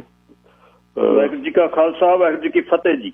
ਹਾਂਜੀ ਭਾਈ ਸਾਹਿਬ ਜੀ, ਤੁਸੀਂ ਵੈਸੇ ਜਵਾਬ ਬਹੁਤ ਤਕੜਾ ਦੇਤਾ। ਮੈਂ ਤਾਂ ਸੁਣਦਾ ਹੀ ਸੀ ਕਿ ਜਿਹੜੀ ਗੱਲ ਜਿਸ ਢੰਗ ਨਾਲ ਜਵਾਬ ਅਜੇਪਾਲ ਸਿੰਘ ਹੋਣਾ ਨੇ ਦਿੱਤੇ ਆ ਉਸ ਤੋਂ ਇਹਨਾਂ ਲੋਕਾਂ ਨੂੰ ਕਾਫੀ ਕੁਝ ਸਮਝ ਜਾਣਾ ਚਾਹੀਦਾ। ਅਗਲੀ ਗੱਲ ਇਹ ਹੈ ਕਿ ਜਿਹੜਾ ਇਸ ਵੇਲੇ ਪੰਜਾਬ ਵਿੱਚ ਮਾਹੌਲ ਬਣਿਆ ਨਾ, ਜੇ ਉਹ 2 ਮੁੰਡਿਆਂ ਨੇ ਗੀਤ ਗਾਏ ਆ ਉਹਨਾਂ ਨੂੰ ਪੁਰਾਣੇ ਗੀਤਾਂ ਨੂੰ ਦੁਬਾਰਾ ਕੱਢ ਕੇ ਉਹਨਾਂ ਤੇ ਬਿੱਟੂ ਕਹਿ ਰਿਹਾ ਕਿ ਸਾਰਿਆਂ ਤੇ FIR ਕਰ ਦਿਓ, ਚਾਈਨਾ ਦਾ ਸਾਰਾ ਸਮਾਨ ਭੰਨ ਦਿਓ। ਉਹ ਜਿਹੜਾ ਪੰਜਾਬ ਦੇ ਵਿੱਚ ਮਾਹੌਲ ਬਣਾਇਆ ਜਾ ਰਿਹਾ ਨਾ, ਜੇ ਉੱਥੇ ਹੁਣ ਲੋਕਾਂ ਦੀਆਂ ਸਟੇਟਮੈਂਟਸ ਆ ਗਈਆਂ ਵੀ ਉੱਥੇ ਸਿੱਖ ਰੈਜੀਮੈਂਟ ਨੇ ਬਿਹਾਰੀਆਂ ਨੂੰ ਬਚਾਇਆ, ਉਹਨਾਂ ਦਾ CO ਫੜ ਲਿਆ ਤੇ ਚਾਈਨਾ ਨੇ ਉਹ ਬੰਦੇ ਵਾਪਸ ਕੀਤੇ, ਉਹ ਕਾਫੀ ਕੁਛ ਆ ਰਿਹਾ। ਸਿੱਖ ਰੈਜੀਮੈਂਟਾਂ ਫਿਰ ਉਹੀ ਕੇਸਰੀ ਨਿਸ਼ਾਨ ਲੈ ਕੇ ਉਧਰ ਜਾ ਰਹੀਆਂ। ਕਿਸੇ ਵੇਲੇ ਸਾਡੀ ਭਰਤੀ 27% ਬੰਦੇ ਸੀ, ਹੁਣ ਸਾਡੇ 1.5% ਹੈ। ਯਾਨੀ ਇਹ ਸਾਰੀਆਂ ਨਾ ਫਿਕਰਮੰਦੀ ਵਾਲੀਆਂ ਗੱਲਾਂ। ਪਰ ਜਿਹੜੇ ਇਹ ਲੋਕ ਇਸ ਕਿਸਮ ਦੀਆਂ ਗੱਲਾਂ ਕਰ ਰਹੇ ਆ, ਮੈਂ ਹੈਰਾਨ ਹੈ। ਇੱਕ ਕਿਸੇ ਪੇਂਟਰ ਨੇ 1904 ਤੋਂ 6 ਦੇ ਵਿਚਕਾਰ ਕਿਤੇ ਇੱਕ ਉਸ ਵੇਲੇ ਦਾ ਭਾਰਤ ਹੈ ਜਿਹਦੇ ਵਿੱਚ ਲੰਕਾ, ਬਰਮਾ, ਬੰਗਲਾਦੇਸ਼, ਹੋਣ ਵਾਲਾ ਪਾਕਿਸਤਾਨ, ਨੇਪਾਲ ਸਾਰੇ ਵਿੱਚ ਸੀ, ਉਹਦੀ ਇੱਕ ਤਸਵੀਰ ਬਣਾ ਕੇ ਉਹਨੂੰ ਭਾਰਤ ਮਾਤਾ ਕਹਿਤਾ। ਉਦੋਂ ਬਾਅਦ ਅਰਬਿੰਦੂ ਘੋਸ਼ ਨੇ ਦੁਰਗਾ ਨੂੰ ਉੱਥੇ ਲਿਆਂਦਾ, ਟੈਗੋਰ ਉਹਨਾਂ ਨੇ ਕਰਕੇ ਉਹ ਭਾਰਤ ਮਾਤਾ ਦਾ ਸੰਕਲਪ ਇਹ ਬਣਾਇਆ ਹੋਇਆ। ਕੋਈ ਵੀ ਸਿੱਖ ਕਦੇ ਵੀ ਭਾਰਤ ਨੂੰ ਮਾਂ ਨਹੀਂ ਕਹਿੰਦਾ। ਸਾਡੀ ਤਾਂ ਮਾਤਾ ਧਰਤ ਮਾਤਾ, ਧਰਤੀ ਮਾਂ ਸਾਡੀ। ਉਹ ਇਹ ਜਿਹੜੀਆਂ ਇਸ ਕਿਸਮ ਦੀਆਂ ਕੰਟਰੋਵਰਸ਼ਲ ਗੱਲਾਂ ਇਹ ਲੋਕ ਕਰ ਰਹੇ ਆ ਨਾ, ਇਹ ਪੰਜਾਬ ਵਾਸਤੇ ਕਿਸੇ ਵੀ ਤਰੀਕੇ ਨਾਲ ਜਾਂ ਸਿੱਖਾਂ ਵਾਸਤੇ ਸਾਡੇ ਫਾਇਦੇ 'ਚ ਨਹੀਂ ਜਾਂਦੀਆਂ। ਉਹ ਤਾਂ ਹੁਣ ਉਹ ਕਹਿ ਰਹੇ ਆ ਜੀ ਇਹਦਾ ਖਾਲਿਸਤਾਨੀ ਆ ਜੀ। ਕਦੇ ਗੁਰਵੰਤ ਆਪਣਾ ਪਤਵੰਤ ਪੰਨੂ ਤੇ ਉੱਥੇ FIR ਕਰ ਦਿਓ ਜੀ, ਕਦੇ ਉਹਨਾਂ ਨੂੰ ਦਲਿਤਾਂ ਨੂੰ ਭੜਕਾ ਰਹੇ ਆ। ਇਹ ਜਿਹੜਾ ਸਾਰਾ ਕੁਛ ਮਾਹੌਲ ਹੈ ਇਹ ਇੱਕ ਇੰਨਾ ਪੁੱਠੇ ਪਾਸੇ ਨੂੰ ਲਿਜਾ ਰਿਹਾ। ਮੈਨੂੰ ਤਾਂ ਇਹ ਲੱਗਦਾ ਵੀ ਇਹ ਕਿਤੇ ਇਹ ਕਰਦੇ ਕਰਦੇ ਇਹ ਨਾ ਹੋ ਜਾਏ ਜਿਹੜੀ ਗੁਰੂ ਸਾਹਿਬ ਦੇ ਉਹ ਸ਼ਬਦ ਹੈ, ਕਾਇਆ ਕੱਪੜ ਟੁਕ ਹੋ ਸੀ ਹਿੰਦੁਸਤਾਨ ਸੰਭਾਲ ਸੀ ਬੋਲਾ। ਤੋ ਇਹਨਾਂ ਲੋਕਾਂ ਨੂੰ ਸਮਝ ਕੇ ਕੁਛ ਗੱਲ ਕਰਨੀ ਚਾਹੀਦੀ ਹੈ। ਵੈਸੇ ਤੁਸੀਂ ਬਹੁਤ ਵਧੀਆ ਕਰਦੇ, ਪਰ ਇਹ ਜਿਹੜੇ ਲੋਕ ਭੇਸ ਬਦਲ ਕੇ ਬੈਠੇ ਆ ਨਾ, ਇਹ ਮਨੁੱਖਤਾ ਦੇ ਦੁਸ਼ਮਣ ਹੈ। ਅਸੀਂ ਆਪਣਾ ਦੇਸ਼ ਚਾਹੁੰਦੇ ਹਾਂ, ਬਚਾਉਣਾ ਚਾਹੁੰਦੇ ਹਾਂ, ਜਿੱਥੇ ਰਹਿੰਦੇ ਹਾਂ ਅਸੀਂ। ਕਦੇ ਸਿੱਖਾਂ ਨੂੰ UP 'ਚੋਂ ਉਜਾੜ ਦਿਓ, ਕਦੇ ਗੁਜਰਾਤ 'ਚੋਂ ਉਜਾੜ ਦਿਓ, ਕਦੇ ਰਾਜਸਥਾਨ ਚੋਂ। ਇਹ ਗੱਲ ਕਿੱਧਰ ਨੂੰ ਜਾਂਦੀ ਹੈ ਲੋਕਾਂ ਨੂੰ ਪਤਾ ਨਹੀਂ ਕਿਉਂ ਇਹਨੂੰ ਸਮਝ ਨਹੀਂ ਰਹੇ। ਉਹ ਜਿਹੜੀ ਸਟੇਟ ਦਾ ਖਾਸਾ ਜਿਹੜਾ ਉਹ ਬਦਲਿਆ ਨਹੀਂ, ਭਾਵੇਂ ਉਹ ਅੰਗਰੇਜ਼ ਸੀ ਤੇ ਚਾਹੇ ਉਹ ਕਾਂਗਰਸ ਆਈ ਤੇ ਚਾਹੇ ਬੀਜੇਪੀ ਆਈ। ਇਹ ਗੱਲਾਂ ਵੈਸੇ ਤੁਸੀਂ ਜਿਹੜਾ ਸੰਕੇਤ ਦਿੱਤੇ ਆ ਜਿਹੜੀ ਭਾਸ਼ਾ 'ਚ ਬਹੁਤ ਵਧੀਆ, ਤੁਹਾਡਾ ਧੰਨਵਾਦ। ਤੇ ਮੈਂ ਤਾਂ ਇਹੀ ਚਾਹੁੰਦਾ ਕਿ ਅਮਨ ਸ਼ਾਂਤੀ ਰਹੇ ਸਾਡਾ ਲੋਕਾਂ ਦਾ। ਇਹ ਦੁਬਾਰਾ ਸਾਨੂੰ ਉਜਾੜਨ ਨਾ ਪਰਮਾਤਮਾ ਕਰੇ, ਅਸੀਂ ਸੁਖੀ ਵਸਦੇ ਰਹੀਏ। ਵਾਹਿਗੁਰੂ ਜੀ ਕਾ ਖਾਲਸਾ, ਵਾਹਿਗੁਰੂ ਜੀ ਕੀ ਫਤਿਹ। ਕਿਤੇ ਵੀ ਹੁਣ ਸਦਾ ਆ ਕੇ ਪ੍ਰਭਜੋਤਪਾਲ ਸਿੰਘ ਹੋਣੀ ਖਾਲਿਸਤਾਨ ਦੀ ਗੱਲ ਕਰਦੇ ਆ, ਸਤਿਕਾਰ ਕਰਦੇ ਆ, ਸਭ ਦਾ ਇੱਜ਼ਤ ਕਰਦੇ ਆ। ਉਹ ਕਹਿੰਦੇ ਅਸੀਂ ਮੰਗਦੇ ਆ, ਤੁਸੀਂ ਗਲਤ ਸ਼ਬਦ ਬੋਲਦੇ ਹੋ, ਫਿਰ ਨਾਂ ਬਦਲ ਕੇ ਤੁਸੀਂ ਫੋਨ ਕਰਦੇ ਹੋ, ਤੁਸੀਂ ਗਾਲਾਂ ਕੱਢਦੇ ਹੋ ਲੋਕਾਂ ਨੂੰ, ਕੁੱਤੇ ਸ਼ਬਦ ਬੋਲਦੇ ਹੋ, ਤੁਸੀਂ ਕਹਿੰਦੇ ਘਰ ਦੇ ਨਹੀਂ ਘਾਟ ਦੇ ਨਹੀਂ, ਇਹ ਉੱਥੋਂ ਭੱਜ ਕੇ ਆਏ ਹੋਏ ਨੇ। ਜੇ ਫਿਰ ਇੰਨੀ ਰੜਖੇਸਾ ਮਾੜਾ ਜਿਹਾ ਨਾਂ ਦਿਓ ਤੇ ਆਪਣਾ ਨੰਬਰ ਦਿਓ, ਤੁਹਾਡੇ ਨਾਲ ਗੋਲਮੇਜ਼ ਕਾਨਫਰੰਸ ਕਰਾ ਦਿੰਦੇ ਆ। ਜਿਹੜੇ ਖਾਲਿਸਤਾਨ ਉਹ ਪੁੱਛ ਲੈਣਗੇ ਤੁਹਾਨੂੰ, ਤੁਸੀਂ ਉਹਨਾਂ ਨੂੰ ਪੁੱਛ ਲਿਓ। ਤੁਸੀਂ ਆਪਣਾ ਮੂੰਹ ਢੱਕ ਕੇ ਕੰਬਲ 'ਚ ਲੋਕਾਂ ਨੂੰ ਗਾਲਾਂ ਕੱਢਦੇ ਹੋ, ਇਹ ਨਹੀਂ ਗੱਲ ਠੀਕ ਹੈ। ਇਹ ਨਹੀਂ ਹੋਣੀ। ਜਿੱਥੇ ਮਰਜ਼ੀ ਕੱਢਦੇ ਫਿਰੋ, ਇੱਥੇ ਨਹੀਂ ਕੱਢ ਸਕਦੇ। ਗੱਲ ਨਹੀਂ, ਮੈਂ ਨਹੀਂ ਕਰਨ ਦਿੰਦਾ। ਨਾ ਕਿ ਮੈਂ ਕੋਈ ਹਿੰਦੂਆਂ ਦੇ ਖਿਲਾਫ ਬੋਲੇ, ਮੈਂ ਉਹ ਵੀ ਨਹੀਂ ਬੋਲਣ ਦਿੰਦਾ। ਕੋਈ ਕ੍ਰਿਸਚੀਅਨਾਂ ਦੇ ਬੋਲੇ, ਉਹ ਵੀ ਨਹੀਂ ਬੋਲਣ ਦਿੰਦਾ। ਗੱਲ ਕਰੋ ਸਹੀ, ਸਤਿਕਾਰ ਵਾਲੀ। ਖਾਲਿਸਤਾਨ ਸ਼ਬਦ ਬੰਦ ਤੁਸੀਂ ਬਣਾ ਕੇ ਗਲਤ ਬੋਲਦੇ ਹੋ ਤੁਸੀਂ। ਹੁਣ ਉੱਥੇ ਫਿਰ ਜਾਂ ਡਾਂਗਾ ਵਰੀਆਂ ਮੌਜਾਂ ਤੇ ਫਿਰ ਉੱਥੇ ਜਾਓ ਤਾਂ ਭੇਜੋ ਤਾਂ RSS ਨੂੰ, ਨਾਲੇ ਤੁਸੀਂ ਜਾਓ ਇੱਥੋਂ ਲੈ ਜਾਓ, ਇੱਥੋਂ ਸਮਾਨ ਬਥੇਰਾ ਮਰਦਾ। ਅਕਸਾਈ ਚਿੰਨ੍ਹ 'ਚ ਖੜੋ ਤਾਂ ਜਾ ਕੇ ਉੱਥੇ। ਹੁਣ ਫੇਰ ਆ ਕੇ ਯਾਦ ਉਹਨਾਂ ਦੇ ਲਵਾ ਕੇ ਝੰਡੇ ਪੀਲੇ ਤੋੜਦੇ ਉਹਨਾਂ ਨੂੰ। ਇਹਨਾਂ ਬਿਨਾਂ ਸਰਦਾ ਨਹੀਂ, ਸਰਦਾ ਨਹੀਂ। ਜਾਓ ਤਾਂ ਉੱਥੇ ਨੂੰ। ਹੁਣ ਜਦ ਕਦੇ 12 ਵਜਾਉਂਦੇ ਹੋ, ਕਦੇ 1 ਵਜਾਉਂਦੇ ਹੋ ਸਿੰਘਾਂ ਦੇ, ਹੁਣ ਦੇਖੋ ਮਾੜਾ ਜਿਹਾ ਖੜ ਕੇ ਉੱਥੇ, ਪਤਾ ਤਾਂ ਲੱਗੇ। ਫਿਰ ਜੇ ਸਖਤ ਬੋਲਣਾ ਤਾਂ ਸਖਤ ਸੁਣਨਾ ਪੈਣਾ। Sir Jaswinder Singh ji, line number 3। ਹਾਂਜੀ ਗੱਲ ਸਾਹਿਬ ਜੀ, ਵਾਹਿਗੁਰੂ ਜੀ ਕਾ ਖਾਲਸਾ, ਵਾਹਿਗੁਰੂ ਜੀ ਕੀ ਫਤਿਹ ਜੀ। ਗੁਰਫਤਿਹ ਵੀਰ ਜੀ, ਗੁਰਫਤਿਹ। ਬਹੁਤ ਬਹੁਤ ਧੰਨਵਾਦ ਜੀ। ਪਹਿਲਾਂ ਤਾਂ ਬਰਾੜ ਸਾਹਿਬ ਜੀ ਬਹੁਤ ਵਧੀਆ ਗੱਲਬਾਤ ਕਰਕੇ ਗਏ ਆ, ਤੇ ਆ ਜਿਹੜੇ ਵਿੱਚ ਆਏ ਉਹਦਾ ਵੀ ਚਲੋ ਤੁਸੀਂ ਜਵਾਬ ਦੇ ਦਿੱਤਾ, ਬੜਾ ਵਧੀਆ। ਹੁਣ ਮੈਨੂੰ ਦੁਬਾਰਾ ਦੁਹਰਾਉਣ ਦੀ ਲੋੜ ਨਹੀਂ, ਉਹਨੂੰ ਸਿਰਫ ਦੱਸਣਾ ਇਹ ਉਹੀ ਸਿੱਖ ਆ ਜਿਹੜੇ 1947 ਤੋਂ ਪਹਿਲਾਂ ਬਾਹਰ ਬੈਠੇ ਸੀ, ਜਿਨ੍ਹਾਂ ਨੇ ਭਾਰਤ ਯਾਦ ਕਰਾ ਕੇ ਤੁਹਾਡੇ ਹੱਥ 'ਚ ਦੇ ਦਿੱਤਾ। ਇਹ ਉਹੀ ਸਿੱਖ ਆ, ਉਸ ਟਾਈਮ ਵੀ ਬਾਹਰ ਬੈਠੇ ਸੀ। ਇਹ ਜਦੋਂ ਆਪਣਾ ਰਾਜ ਭਾਗ ਤਬਾਹ ਕਰਤਾ, ਸਾਡੇ ਦਰਬਾਰ ਸਾਹਿਬ ਦੇ ਵਿੱਚ ਮੂਰਤੀਆਂ ਰੱਖਣੀਆਂ, ਉਹ ਸਾਨੂੰ ਪਤਾ ਨਹੀਂ ਲੱਗਿਆ ਕਿ ਦੁਸ਼ਮਣ ਤੁਸੀਂ ਸੀ। ਤੇ ਉਸ ਤੋਂ ਬਾਅਦ ਉਹੀ 1900 ਦੇ ਵਿੱਚ ਬਾਹਰ ਆ ਕੇ ਬੈਠ ਕੇ ਲਹਿਰਾਂ ਖੜੀਆਂ ਕਰਕੇ ਹੀ ਭਾਰਤ ਯਾਦ ਕਰਾ ਕੇ ਦਿੱਤਾ ਸੀ। ਕਿਤੇ ਕਰ ਲੈਂਦੇ ਉਸ ਟਾਈਮ ਤੇ ਨਹੀਂ ਹੋਣਾ ਸੀਗਾ। ਅੱਛਾ, ਦੂਸਰੀ ਗੱਲ ਸਰ ਜੀ ਆਪਣੀ ਜਿਹੜੀ ਰਹੀ, ਮੈਂ ਉੱਥੇ ਹੁਣੇ ਮੈਂ ਦੇਖ ਰਿਹਾ ਸੀਗਾ ਖਬਰ ਕਿ ਜਿਹੜੀ ਧਰਤੀ ਜਿੱਥੇ ਤਿੱਬਤ ਦਾ ਏਰੀਆ ਆ, ਜਿੱਥੇ ਜਦੋਂ ਇਹਨਾਂ ਨੇ ਨਿਸ਼ਾਨ ਸਾਹਿਬ ਗੱਡੀਆਂ ਤੇ ਲਾ ਕੇ ਭੇਜਿਆ, ਤਾਂ ਮੈਂ ਦੇਖਿਆ ਕਿ ਫੇਸਬੁੱਕ ਤੇ ਅੱਜ ਇੱਕ ਪੋਸਟ ਪਈ ਸੀ ਕਿ ਉੱਥੇ ਵੀ ਚਾਈਨਾ ਵੱਲੋਂ ਵੀ ਆਪਣੇ ਬਾਰਡਰ ਤੇ ਆਲੇ ਦੁਆਲੇ ਇਹਦੇ ਹੀ ਨਿਸ਼ਾਨ ਸਾਹਿਬ ਆਪਣੇ ਸਿੱਖਾਂ ਦੇ ਲਾਏ ਗਏ ਮੋਰੇ ਉਸ ਧਰਤੀ ਤੇ। ਆਈ ਡੋਨਟ ਨੋ ਮਤਲਬ ਉਹ ਸੱਚ ਹੈ ਕਿੰਨਾ ਕੁ ਮੈਂ ਪੋਸਟ ਦੇਖੀ ਆ। ਤੇ ਮੇਰੇ ਕਹਿਣ ਦਾ ਭਾਵ ਆ ਵੀ ਸਿੱਖ ਹਰ ਕੰਟਰੀ ਵਿੱਚ ਬੈਠਾ, ਭਾਵੇਂ ਉਹ ਪਾਕਿਸਤਾਨ 'ਚ ਹੈ, ਨੇਪਾਲ 'ਚ ਹੈ, ਚਾਈਨਾ 'ਚ ਹੈ, ਚਾਹੇ ਭਾਰਤ ਵਿੱਚ ਆ। ਜਿਸ ਤਰੀਕੇ ਨਾਲ ਬਰਾੜ ਸਾਹਿਬ ਨੇ ਗੱਲ ਕੀਤੀ ਆ, ਬੜੇ ਤਰੀਕੇ ਨਾਲ ਕਾਨੂੰਨ ਨੂੰ ਦਾਇਰੇ ਦੇ ਵਿੱਚ ਰੱਖ ਰਿਹਾ ਹੋਇਆ, ਹਰ ਸਿੱਖ ਨੂੰ ਆਪਣੇ ਕੰਟਰੀ ਦੇ ਵਿੱਚ ਰਹਿ ਕੇ, ਭਾਵੇਂ ਉਹ ਪਾਕਿਸਤਾਨ ਵਿੱਚ ਬੈਠ ਕੇ ਸਿੱਖ ਆਪਣਾ ਗੱਲ ਕਰੇ ਸਿੱਖ ਰਾਜ ਦੀ, ਜਾਂ ਜਿੱਥੇ ਵੀ ਜ਼ੁਲਮ ਹੋ ਰਿਹਾ ਉਸ ਦੀ ਗੱਲ ਕਰਨੀ ਆ। ਪਰ ਮੈਂ ਚਾਹੁੰਦਾ ਕਿ ਜਿਹੜੀ ਉਹ ਆਪਣਾ ਚੱਲ ਰਿਹਾ, ਜਿਹੜਾ ਚਾਈਨਾ ਇਹ ਕਹਿੰਦਾ ਆ ਕਿ ਇਹ ਇੱਕ ਸਿੱਖ ਰਾਜ ਦਾ ਹਿੱਸਾ ਆ, ਤੇ ਕਿਉਂ ਨਹੀਂ ਅਸੀਂ ਆਪਣੀ ਕੰਟਰੀ ਦੇ ਵਿੱਚ ਬੈਠ ਕੇ ਆਪਣੀਆਂ ਸਰਕਾਰਾਂ ਦੇ ਉੱਤੇ ਇਹ ਦਬਾਅ ਪਾਉਂਦੇ ਕਿ ਸਾਨੂੰ ਇੰਨਾ ਕੁ ਹਿੱਸਾ ਪਹਿਲਾਂ ਮਿਲ ਜਾਵੇ, ਤਾਂ ਉਸ ਤੋਂ ਉਪਰੰਤ ਉੱਥੇ ਇੱਕ ਹੈਡ ਹਾਊਸ ਬਣ ਜਾਵੇ, ਉਸ ਤੋਂ ਬਾਅਦ ਬਾਕੀ ਸਾਰੀਆਂ ਗੱਲਾਂ ਕੀਤੀਆਂ ਜਾਣ। ਬਾਕੀ ਜੋ ਵੀ ਸਾਡਾ ਮਿਸ਼ਨ ਉਸ ਤਰੀਕੇ ਨਾਲ ਅੱਗੇ, ਜਿਹੜਾ ਸਾਡੇ ਨਾਲ ਚੰਗਾ ਵਰਤੇਗਾ ਅਸੀਂ ਉਹਨੂੰ ਦੇ ਦਾਂਗੇ। ਜਿਵੇਂ ਪਹਿਲਾਂ ਭਾਰਤ ਦਿੱਤਾ ਤਾਂ ਉਹ ਹਿੱਸਾ ਜੇ ਭਾਰਤ ਨੂੰ ਦੇਣਾ ਪਿਆ, ਸਿੱਖ ਭਾਰਤ ਨੂੰ ਚੰਗਾ ਸਮਝੇ ਵੀ ਇਹ ਭਾਰਤੀ ਹਕੂਮਤ ਭਾਰਤ ਨੂੰ ਹਿੱਸਾ ਮਿਲ ਜੂ। ਜੇ ਪਾਕਿਸਤਾਨ ਸਮਝ ਪਾਕਿਸਤਾਨ ਨੂੰ ਮਿਲ ਜੂ, ਨਹੀਂ ਤਾਂ ਚਾਈਨਾ ਨੂੰ ਮਿਲ ਜੂ, ਜਿਹਨੂੰ ਚੰਗਾ ਸਮਝ, ਪਰ ਸਾਨੂੰ ਹੱਕ ਮਿਲੇ। ਜੇ ਨਹੀਂ ਮਿਲੂਗਾ ਤਾਂ ਫਿਰ ਸਿੱਖ ਆਪਣਾ ਰਾਜ ਉਹ ਕਾਇਮ ਕਰਨਗੇ ਉੱਥੇ। ਸੋ ਇਸ ਕਰਕੇ ਨਹੀਂ ਉਹ ਕਰਨੀ ਕਿਉਂ ਦਿੰਦੇ ਆ ਇਹੋ ਜਿਹਾ ਕੰਮ, ਮੌਕਾ ਕਿਉਂ ਦਿੰਦੇ, ਇਨਸਾਫ ਕਿਉਂ ਨਹੀਂ ਦਿੰਦੇ ਨਚਰ ਦਾ। ਜੇ 1947 ਚ ਭਾਰਤ ਆਜ਼ਾਦ ਹੋਇਆ, ਪਹਿਲੇ ਸੱਟੇ ਤੁਸੀਂ ਪੰਗਾ ਪਾ ਲਿਆ ਕਿ ਅਸੀਂ ਪੰਜਾਬ ਸਟੇਟ ਹੀ ਨਹੀਂ ਮੰਨਦੇ, ਨਾ ਪੰਜਾਬੀ ਸੂਬਾ ਮੰਨਣ ਨੂੰ ਤਿਆਰ। ਤੁਸੀਂ ਜੇ ਦਿੱਤਾ ਜੀ ਤਾਂ ਵੀ ਫਿਰ ਪਹਿਲੇ ਸੱਟੇ ਤੁਸੀਂ 1955 ਵਿੱਚ ਦਰਬਾਰ ਸਾਹਿਬ ਤੇ ਹਮਲਾ ਉਸ ਟਾਈਮ ਤੇ ਹੀ ਕਰਤਾ। 1984 ਉਸ ਟਾਈਮ ਤੇ ਭਿੰਡਰਾਂ ਵਾਲੇ ਉੱਥੇ ਨਹੀਂ ਸੀ ਬੈਠੇ ਨਾ, 1955 ਵਿੱਚ ਬੈਠੇ ਸੀ ਭਿੰਡਰਾਂ ਵਾਲੇ ਉੱਥੇ। ਉਸ ਤੋਂ ਉਪਰੰਤ ਅੱਗੇ ਦੇਖ ਲਓ ਪਾਣੀਆਂ ਦਾ ਮਸਲਾ ਆ ਗਿਆ। ਕਦੀ ਪੰਜਾਬ ਦਾ ਹਿੰਦੂ ਵੀ ਇਹਦੇ ਉੱਤੇ ਕੁਛ ਬੋਲਿਆ ਕੋਈ ਅੱਜ ਤੱਕ? ਕੀ ਉਹ ਪੰਜਾਬ ਵਿੱਚ ਨਹੀਂ ਰਹਿੰਦੇ? ਪੰਜਾਬ ਦੇ ਵਿੱਚ ਰਹਿਣ ਵਾਲਾ ਹਰ ਇਨਸਾਨ ਉਹਦਾ ਹੱਕ ਹੈ ਕਿ ਅਸੀਂ ਸਾਡਾ ਪੰਜਾਬੀ ਸੂਬਾ ਆ, ਸਾਡਾ ਪਾਣੀ ਆ, ਸਾਡਾ ਚੰਡੀਗੜ੍ਹ ਆ, ਸਾਡਾ ਹਰ ਚੀਜ਼। ਕੋਈ ਬੋਲਿਆ ਅੱਜ ਤੱਕ? ਤਾਂ ਮੁੜ ਕੇ ਜਦੋਂ ਸਿੱਖ ਮੰਗਦੇ ਆ ਫਿਰ ਕਹਿੰਦੇ ਸਿੱਖ ਹੀ ਬੋਲਦੇ ਆ, ਅਸੀਂ ਤਾਂ ਕੋਈ ਮੰਗਦੇ ਨਹੀਂ। ਇਸ ਕਰਕੇ ਇਹਨਾਂ ਨੂੰ ਖੁਦ ਦੇਖਣਾ ਚਾਹੀਦਾ। ਜੇ ਇਨਸਾਫ ਨਹੀਂ ਦੇਣਾ ਤੁਸੀਂ ਤਾਂ ਫਿਰ ਤਾਂ ਇਹ ਮੰਗ ਪੈਣੀ ਆ। ਜੇ ਤੁਸੀਂ ਹੱਕ ਦਿਓਗੇ ਤੇ ਆਪੇ ਹਰ ਕੰਟਰੀ ਦੇ ਵਿੱਚ ਇੱਕ ਬਾਕੀ ਤਾਂ ਰਹਿੰਦੀ ਆ। ਬਾਕੀਆਂ ਕੰਟਰੀਆਂ 'ਚ ਕਿਉਂ ਨਹੀਂ ਆਪਣੀ ਕੋਈ ਚੀਜ਼ ਮੰਗਦੇ? ਸਾਨੂੰ ਇੱਕ ਵੱਖਰਾ ਸੂਬਾ ਚਾਹੀਦਾ, ਵੱਖਰਾ ਚਾਹੀਦਾ, ਕਿਉਂਕਿ ਉੱਥੇ ਹੱਕ ਮਿਲਦੇ ਨੇ ਹਰ ਜਗ੍ਹਾ ਤੇ। ਧੰਨਵਾਦ ਜੀ। ਵਾਹਿਗੁਰੂ ਜੀ ਕਾ ਖਾਲਸਾ। ਧੰਨਵਾਦ ਜੀ। ਸਰ ਕਸ਼ਮੀਰ ਸਿੰਘ ਜੀ। ਸਰਦਾਰ ਹਰਜੀਤ ਸਿੰਘ ਜੀ, ਵਾਹਿਗੁਰੂ ਜੀ ਕਾ ਖਾਲਸਾ, ਵਾਹਿਗੁਰੂ ਜੀ ਫਤਿਹ। ਖਾਲਿਸਤਾਨ ਜਿੰਦਾਬਾਦ। ਕਸ਼ਮੀਰ ਸਿੰਘ ਦਾ ਫੋਨ ਸਾਰੇ ਡੈਡੀਏਸ਼ਨ ਸਾਰੇ ਲੋਕ ਜਾਣਦੇ ਆ। ਓਪਨਲੀ ਕਹਿੰਦੇ ਆ ਅਸੀਂ ਆਪਣੇ ਦੇਸ਼ ਜਿਹੜਾ ਕਿ ਅੰਗਰੇਜ਼ਾਂ ਦੇ ਵਕਤ ਸੀਗਾ, ਸਾਡੀ ਰਾਜਧਾਨੀ ਸਾਡੇ ਗਦਾਰਾਂ ਨੇ ਇਹੋ ਜਿਹੇ ਗਦਾਰਾਂ ਨੇ ਗਵਾਈ ਜਿਹੜੇ ਕਿ ਅੱਜ ਵੀ ਸਫੈਦ ਫੌਜਾਂ ਦੇ ਕੱਪੜਿਆਂ ਵਿੱਚ ਤੁਰੇ ਫਿਰਦੇ ਹੈਗੇ ਆ।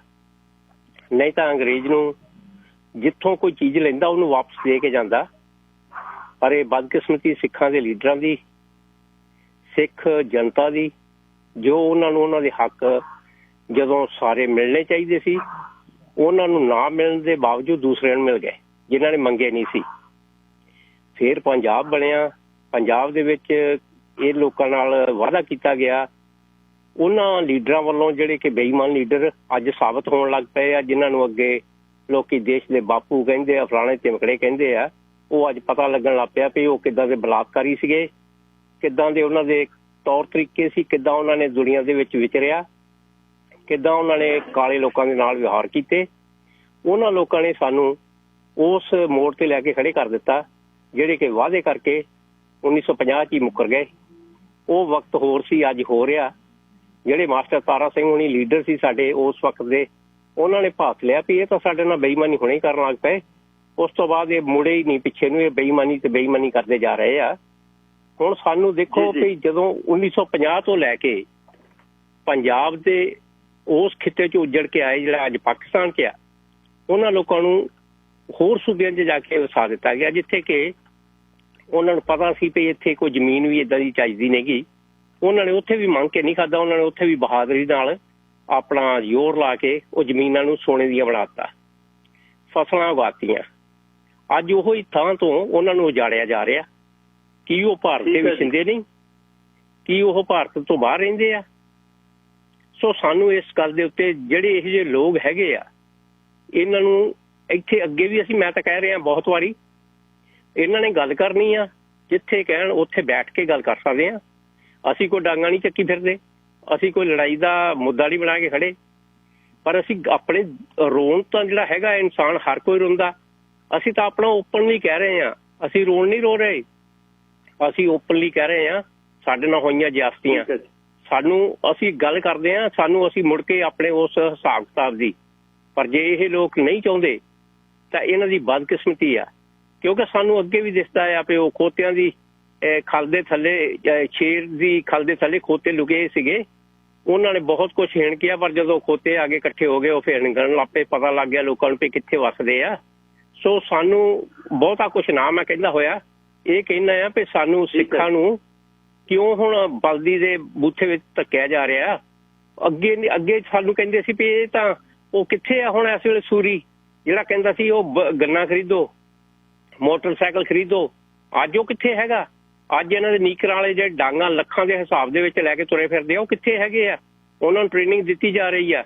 ਉਹਨਾਂ ਨੂੰ ਪਹਿਲਾਂ ਉੱਥੇ ਜਾਣ ਜਿਹੜੇ 2% ਆ, ਫਿਰ 2% ਆਪਣੇ ਆਪ ਤੇ ਮਗਰੋਂ ਜਾਣਗੇ, ਜ਼ਰੂਰ ਜਾਣਗੇ। ਦੇਖੋ ਖੂਨ ਦੇ ਵਿੱਚ ਹੁੰਦਾ ਹਰਜੀਤ ਸਿੰਘ ਜੀ, ਜਦੋਂ ਕਿਤੇ ਢੋਲ ਵੱਜਦਾ ਤਾਂ ਪੰਜਾਬੀ ਦਾ ਉਦਾਂ ਹੀ ਪੈਰ ਹਿੱਲਣ ਲੱਗ ਪੈਂਦਾ। ਇਹ ਸਾਡੇ DNA ਵਿੱਚ ਆ ਕਿ ਅਸੀਂ ਸੂਰਬੀਰਾਂ ਦੀ ਕੌਮ ਹੈ ਤੇ ਸੂਰਬੀਰਾਂ ਦੀ ਕੌਮ ਰਹਾਂਗੇ। ਵਾਹਿਗੁਰੂ ਜੀ ਕਾ ਖਾਲਸਾ, ਵਾਹਿਗੁਰੂ ਜੀ ਕੀ ਫਤਿਹ। ਵਾਹਿਗੁਰੂ ਖਾਲਸਾ ਫਤਿਹ। ਆਪਾਂ ਵੀ ਪਲੀਜ਼ ਸਾਰਿਆਂ ਨੂੰ ਬੇਨਤੀ ਕਰਾਂ, ਇਨ ਜਨਰਲ ਸਾਰਿਆਂ ਨੂੰ ਨਾ ਕਹੀ। ਆਪਾਂ ਵੀ ਹੁਣ ਇਹ ਜਿਵੇਂ ਉਹ ਰਿਪਰੈਜ਼ੈਂਟ ਨਹੀਂ ਸਾਰੇ, ਪਤਾ ਨਹੀਂ ਹੁਣ ਕੌਣ ਨੇ, ਪਰ ਉਹ ਸਾਰੇ ਭਾਈਚਾਰੇ ਨੂੰ ਰਿਪਰੈਜ਼ੈਂਟ ਨਹੀਂ ਕਰਦੇ। ਅਸੀਂ ਪਲੀਜ਼ ਇਨ ਜਨਰਲ ਨਾ ਕਹੀਏ ਸਾਰੇ ਇਸ ਲਾਈਨ 'ਚ ਨਹੀਂ ਆ ਸਕਦੇ। ਉਹਨਾਂ ਨੇ ਕਹਿ ਤਾਂ ਉਹਨਾਂ ਦਾ ਮੈਂ ਜਵਾਬ ਦਿੱਤਾ। ਤੁਸੀਂ ਇਸ਼ੂਜ਼ ਬੇਸਡ ਗੱਲ ਕਰੀਏ, ਆਪਾਂ ਹੁਣ ਛੱਡੀਏ please. ਸਰਚਰਨ Singh ji, line number 2। Hello ਜੀ, ਸਰਦਾਰ ਜੀ ਸਿੰਘ ਜੀ, ਸਤਿ ਸ੍ਰੀ ਅਕਾਲ ਜੀ। ਸਤਿ ਸ਼੍ਰੀ ਅਕਾਲ ਔਲਖ ਸਾਹਿਬ।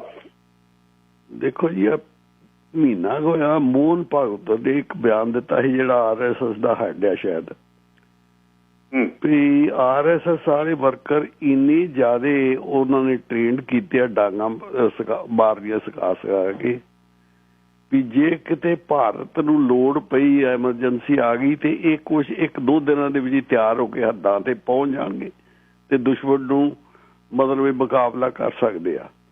ਉਹਦੇ ਤੇ ਬਹੁਤ ਵਾਵਰੇੜਾ ਛੜਿਆ ਸੀਗਾ ਆਪਣੇ ਮੀਡੀਆ ਦੇ ਵਿੱਚ, ਬਹੁਤ ਸਾਰਾ ਇੰਟਰਨੈਟ ਤੇ ਵੀ ਆਇਆ, ਉਹਦੇ ਵਿੱਚ ਬਹਿਸਾਂ ਹੋਈਆਂ ਵੀ ਇਹ ਜਿਹੜਾ ਬਿਆਨ ਦਿੱਤਾ ਵਾ, ਜਿਹੜੀ ਉੱਥੇ ਫੌਜੀ ਆ ਉਹਨਾਂ ਦੀ ਮਤਲਬ ਡੀਮਾਈਜ਼ ਕਰਦਾ ਵਾ, ਉਹਨਾਂ ਦੀ ਜਿਹੜੀ ਮਹਾਨਤਾ ਵਾ ਫੌਜੀਆਂ ਦੀ, ਉਹਨੂੰ ਘਟਾਉਂਦਾ ਵਾ ਇਹ।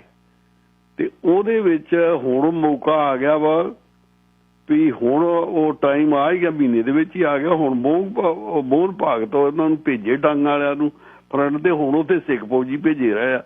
ਇਹ ਵੀ ਤੇ ਤੁਹਾਡੇ ਵਿੱਚ ਆਇਆ ਡਿਸਕਸ਼ਨ ਦੇ ਵਿੱਚ ਵੀ ਸਿੱਖ ਫੌਜੀ ਪਹਿਲੋਂ ਕਿਉਂ ਨਹੀਂ ਗਏ ਉੱਥੇ, ਹੁਣ ਉੱਥੇ ਭੇਜੇ ਜਾ ਰਹੇ ਆ। ਉਹਦਾ ਕਾਰਨ ਇਹ ਆ, ਮੈਂ ਕੱਲ ਵੀ ਇੱਕ ਬੰਦੇ ਨਾਲ ਡਿਸਕਸ ਕੀਤੀ ਇਹ ਗੱਲ, ਮੈਂ ਗੱਲ ਇਹੋ ਤੁਰੀ ਸੀ, ਮੈਂ ਉਹਨੂੰ ਦੱਸਿਆ ਸੀਗਾ ਵੀ ਆਹ ਕਾਰਨ ਇਹਦਾ ਵੀ ਸਿੱਖ ਫੌਜੀ ਕਿਉਂ ਨਹੀਂ ਭੇਜੇ ਜਾਂਦੇ, ਕਿਉਂਕਿ ਉਹ ਫਰੰਟ ਤੇ ਭੇਜੇ ਆ ਜਿਹੜੇ ਬਿਹਾਰੀਏ ਤੇ ਜਾਂ ਹੋਰ ਕੌਮਾਂ ਦੇ ਬੰਦੇ, ਉੱਥੇ 2-2, 3-3 ਗੁਣਾ ਉਹਨਾਂ ਦੇ ਬੈਨੀਫਿਟ ਤੇ ਤਨਖਾਹਾਂ ਮਿਲਣ।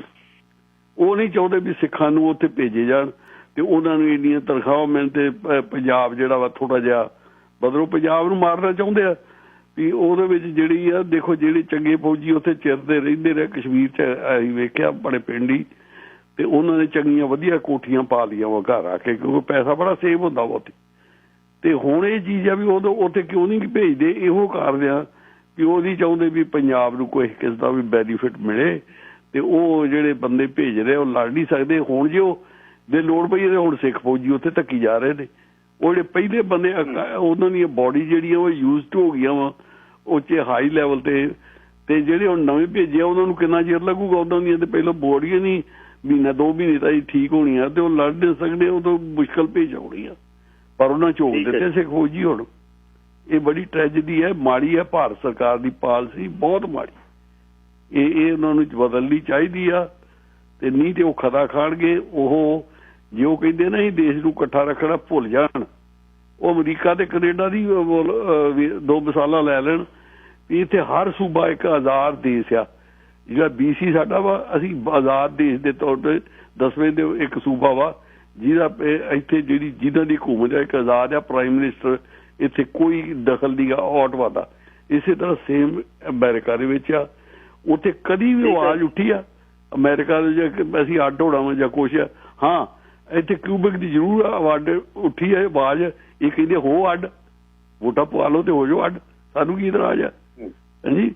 ਤੇ ਉੱਥੇ ਮਤਲਬ ਇਹਦਾ ਬੰਨ੍ਹ ਕੇ ਰੱਖਿਆ ਜਾਂਦਾ ਲੋਕਾਂ ਨੂੰ, ਜਿਹੜਾ ਇਸ ਤਰ੍ਹਾਂ ਨਾ ਉਹ ਸਗੋਂ ਜ਼ਿਆਦਾ ਉਹ ਦੇਸ਼ ਦੇ ਜਿਹੜੀ ਉਹਨਾਂ ਦੀ ਪਾਲਿਸੀ ਆ ਦੇਸ਼ ਦੇ ਨੁਕਸਾਨ ਪਹੁੰਚਾਉਂਦੀ ਇਹ ਗੱਲ ਜਿਹੜੀ। ਜੇ ਉੱਥੇ ਲੋਕਾਂ ਨੂੰ ਵੱਧ ਅਧਿਕਾਰ ਅਨੰਦਪੁਰ ਸਾਹਿਬ ਦਾ ਮਤਾ ਪਾ ਦਿੱਤਾ ਜਾਵੇ ਤੇ ਉਹ ਜਿਹੜਾ ਵਾ ਦੇਸ਼ ਇਕੱਠਾ ਰਹਿ ਸਕਦਾ ਵਾ। ਕਾਲੀਆਂ ਦੀ ਵੀ ਇੱਕ ਗਲਤੀ ਆ, ਬੜਾ ਵਧੀਆ ਮੌਕਾ ਮਿਲਿਆ ਸੀ ਇਹਨਾਂ ਨੂੰ ਅਨੰਦਪੁਰ ਸਾਹਿਬ ਦਾ ਮਤਾ ਰੀਵਾਈਟਲਾਈਜ਼ ਕਰਨ ਦਾ। ਆਹ ਜਿਹੜਾ ਪਿੱਛੇ ਜੇ ਜਦੋਂ ਕਸ਼ਮੀਰ ਤੇ ਇਹਨਾਂ ਨੇ ਕਬਜ਼ਾ ਕੀਤਾ, ਉਹਦੇ ਵਿੱਚ ਇੱਕ ਲਫ਼ਜ਼ ਸੀ ਅਨੰਦਪੁਰ ਸਾਹਿਬ ਦੇ ਮਤੇ ਦੇ ਵਿੱਚ, ਇੱਕ ਲਫ਼ਜ਼ ਬਦਲ ਦਿੰਦੇ, ਇੱਕ ਹੀ ਆਲ ਇੰਡੀਆ ਲਫ਼ਜ਼ ਪਾ ਦਿੰਦੇ ਉੱਥੇ, ਆਲ ਇੰਡੀਆ ਅੱਗੇ ਅਨੰਦਪੁਰ ਸਾਹਿਬ ਮਤਾ। ਮਤਲਬ ਇਹ ਸਾਡਾ ਮਤਲਬ ਨਹੀਂ ਪੰਜਾਬ ਦਾ ਨਹੀਂ ਹੈਗਾ, ਇਹ ਸਾਰੇ ਹਿੰਦੁਸਤਾਨ ਦਾ। ਪਰ ਅਨੰਦਪੁਰ ਸਾਹਿਬ ਦਾ ਜ਼ਰੂਰ ਹੋਣਾ ਚਾਹੀਦਾ ਕਿ ਓਰੀਜਨ ਉੱਥੋਂ ਪਾਸ ਉੱਥੋਂ ਹੋਇਆ ਸੀ ਇਹ ਮਤਾ। ਸੋ ਇਹ ਅਕਾਲੀਆਂ ਦੀ ਵੀ ਸਾਡੀ ਜਿਹੜੀ ਹੈ ਨਾ ਬੇਸਮਝੀ ਆ। ਇਹ ਵਧੀਆ ਮੌਕਾ ਜਿਹੜਾ ਇਹ ਫੇਰ ਗਵਾ ਬੈਠੇ, ਆਲ ਇੰਡੀਆ ਅਨੰਦਪੁਰ ਸਾਹਿਬ ਦਾ ਮਤਾ ਪਾ ਕੇ ਸਾਰਾ ਹਿੰਦੁਸਤਾਨ ਨੂੰ ਆਪਣੇ ਨਾਲ ਇਹ ਜੋੜ ਸਕਦੇ ਸੀ। ਚੰਗਾ ਜੀ, ਚੰਗਾ ਜੀ, ਧੰਨਵਾਦ, ਬਹੁਤ ਧੰਨਵਾਦ। ਸ਼ੈਮ ਜੀ, ਲਾਈਨ ਨੰਬਰ 3। ਹੈਲੋ, ਹਾਂਜੀ ਵੀਰ ਜੀ। ਦੇਖੋ ਗੱਲ ਸਾਹਿਬ, ਸਤਿ ਸ਼੍ਰੀ ਅਕਾਲ। ਪੱਟ ਕੇ ਦਾ ਘੋਲ ਕਰਨਾ ਆਵੇ ਸਾਨੂੰ ਨਾ ਆਵੇ, ਸਤਿ ਸ਼੍ਰੀ ਅਕਾਲ, ਤੇ ਅਸੀਂ ਪੱਟ ਕੇ ਤੇ ਘੋਲ ਲਈ ਰੈਡੀ ਰਹਿੰਦੇ ਆ। ਪਹਿਲੀ ਗੱਲ, ਜਦੋਂ ਸਾਨੂੰ ਨਾ ਮਾਈਕ ਮਿਲ ਜਾਂਦਾ, ਮੈਨੂੰ ਲੱਗਦਾ ਮੇਰੇ ਚ ਜਿੰਨੇ ਵੀ ਔਗਣ ਆ ਮੈਂ ਸਭ ਪਿੱਛੇ ਰੱਖ ਦਿੰਦਾ। ਮੇਰਾ ਮੇਨ ਪੁਆਇੰਟ ਹੈ ਮੈਂ ਵਧੀਆ ਲੱਗਾ। ਸਾਡੇ ਮਹਿਮਾਨ ਨੇ ਗੱਲਾਂ ਕੀਤੀਆਂ ਬਹੁਤ ਹੀ ਵਧੀਆ, ਰੀਅਲਿਸਟਿਕ। ਹੁਣ 2 ਤਰ੍ਹਾਂ ਦੇ ਜਜ਼ਬਾਤੀ ਲੋਕ ਆਏ ਆ। ਮੇਰੇ ਤਾਂ ਖਿਆਲ ਜਿਹੜੀ ਮੇਰੀ ਜੱਜਮੈਂਟ ਚ ਤਾਂ ਦੋਨੇ ਹੀ ਅਕਲਮੰਦੀ ਵਾਲੀਆਂ ਗੱਲਾਂ ਵਾਲੀਆਂ ਨਹੀਂ ਕਰਕੇ ਗਏ ਦੋਨੇ ਸਾਈਡਾਂ ਨੇ। ਅਗਰ ਚਲੋ ਇਹਨਾਂ ਦੀ ਜੱਜਮੈਂਟ ਛੱਡ ਦਿਓ, ਦੇਖੋ ਚਾਈਨਾ ਜਿੰਨਾ ਕਿ ਵੀ ਕਰ ਸਕਦਾ ਉਹ ਕਰ ਸਕਦਾ। ਇਹ ਸਾਰਿਆਂ ਨੂੰ ਹੀ ਪਤਾ ਆ ਵੀ ਉਹ ਅਫੋਰਡ ਨਹੀਂ ਕਰ ਸਕਦਾ ਆਪਣੀ ਤੋੜ ਫੋੜ ਜਿਹੜੀ ਆ। ਇੰਡੀਆ ਨਾਲ ਲੜਾਈ ਨਹੀਂ ਹੋਣੀ, ਪਾਕਿਸਤਾਨ ਦੇ ਕੁਛ ਕਹਿਣ ਤੇ ਕੁਛ ਇਹ ਮਸ਼ਕਾਂ ਜਿਹੜੀਆਂ ਹੋ ਰਹੀਆਂ ਆ ਇਹ ਸਾਰਾ ਕੁਛ ਵਿੱਚ ਹੀ ਖਤਮ ਹੋ ਜਾਣਾ।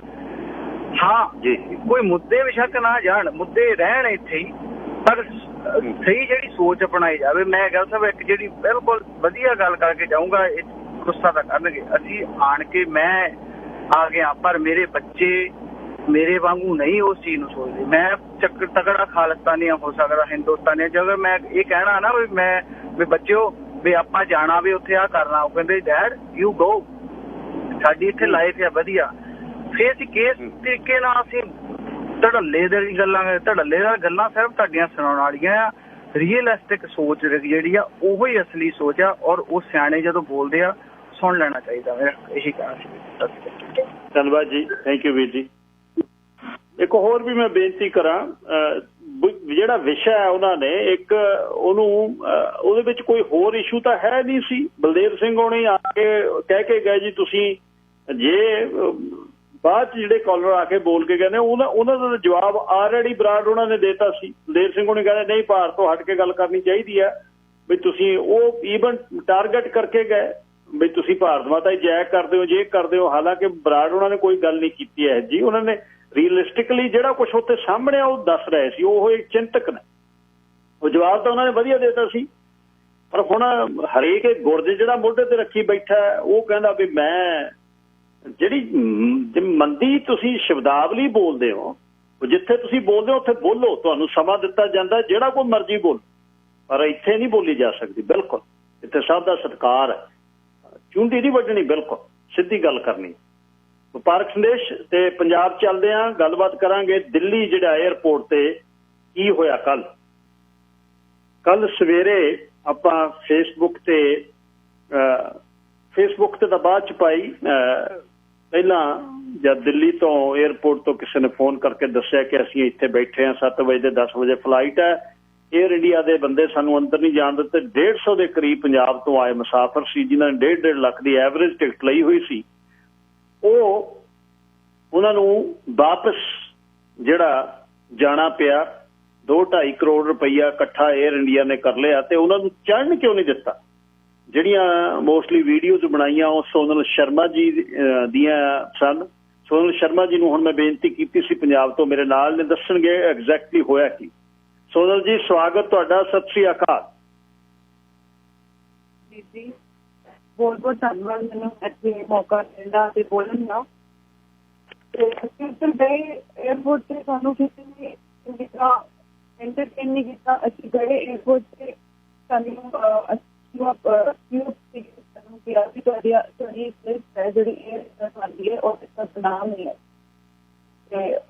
ਸੋਨਲ ਜੀ ਤੁਹਾਡੀ ਆਵਾਜ਼ ਨਹੀਂ ਜੀ ਕਲੀਅਰ ਆ ਰਹੀ, ਤੁਸੀਂ ਥੋੜੀ ਬਹੁਤੀ ਜਗ੍ਹਾ ਕੋਈ ਚੇਂਜ ਕਰੋਗੇ ਘਰ 'ਚ? ਇੱਧਰ ਉੱਧਰ ਥੋੜੀ ਜਿਹੀ ਆਵਾਜ਼ ਕਲੀਅਰ ਨਹੀਂ ਜੀ ਆ। ਹਾਂਜੀ ਹਾਂਜੀ ਜੀ ਆ ਰਹੀ ਹੈ? ਹਾਂਜੀ ਹੁਣ ਥੋੜੀ ਜਿਹੀ ਕਲੀਅਰ ਹੈ ਜੀ। ਤੇ ਅਸੀਂ ਏਅਰਪੋਰਟ ਤੇ ਸੀਗੇ, ਸਾਨੂੰ ਬੰਦੇ ਨੇ ਕਿਹਾ ਵੀ ਇਹ ਫਾਰਮਸ ਹੈ, ਇਹ ਫਾਰਮ ਸਬਮਿਟ ਕਰਾਓ ਤੇ ਤੁਹਾਨੂੰ ਅੰਦਰ ਜਾਣੇ ਤੇ ਅੰਦਰ ਜਾਣੇ ਦਿੱਤਾ ਜਾਏਗਾ। ਤੇ ਅਸੀਂ ਫਾਰਮ ਭਰਨ ਲੱਗ ਪਏ। ਇੱਕ ਬੰਦਾ ਰਿਪੋਰਟਰ ਆ ਕੇ ਕਹਿੰਦਾ ਇਸ ਸੰਦੇ ਇੰਡੀਆ ਉਹਨੇ ਕੀਤਾ ਤੇ ਤੁਹਾਡੇ ਨਾਲ ਕਰਕੇ ਤੁਸੀਂ ਅੰਦਰ ਜਾ ਪਾਓਗੇ। ਸਾਨੂੰ ਕਿਹਾ ਗਿਆ ਵੀ ਤੁਸੀਂ ਜਾਓ ਆਪਣਾ ਨਾਮ ਚੈੱਕ ਕਰੋ। ਤੇ ਅਸੀਂ ਉੱਧਰ ਗਏ, ਸਾਨੂੰ ਉੱਧਰ ਕੋਈ ਸਾਡਾ ਕੋਈ ਨੇਮ ਨਹੀਂ ਸੀ। ਉਹਦੇ ਕਿਹਾ ਗਿਆ ਜਾਓ ਟਿਕਟ ਰਿਜ਼ਰਵੇਸ਼ਨ ਹੁੰਦੇ ਨੇ ਏਅਰ ਇੰਡੀਆ ਦੇ, ਉਸ ਕਾਊਂਟਰ ਤੇ ਤੁਸੀਂ ਜਾਓ। ਅਸੀਂ ਸੀਗੇ ਟਰਮੀਨਲ ਤੇ, ਇਹ ਜਿਹੜਾ ਕਾਊਂਟਰ ਸੀਗਾ ਟਰਮੀਨਲ 1 ਤੇ ਸੀਗਾ। ਪੈਨਿਕ ਸਾਰੇ ਜਿਹੜੇ ਬੰਦੇ ਜਿਹੜੇ ਛੋਟੇ ਆ ਸਾਰੇ ਸੀਗੇ, ਖਾਣੇ ਵੀ ਸੀਗੇ, ਬੱਚਿਆਂ ਵਾਲੇ ਵੀ ਸਾਰੇ ਸੀਗੇ ਪੇਰੈਂਟਸ।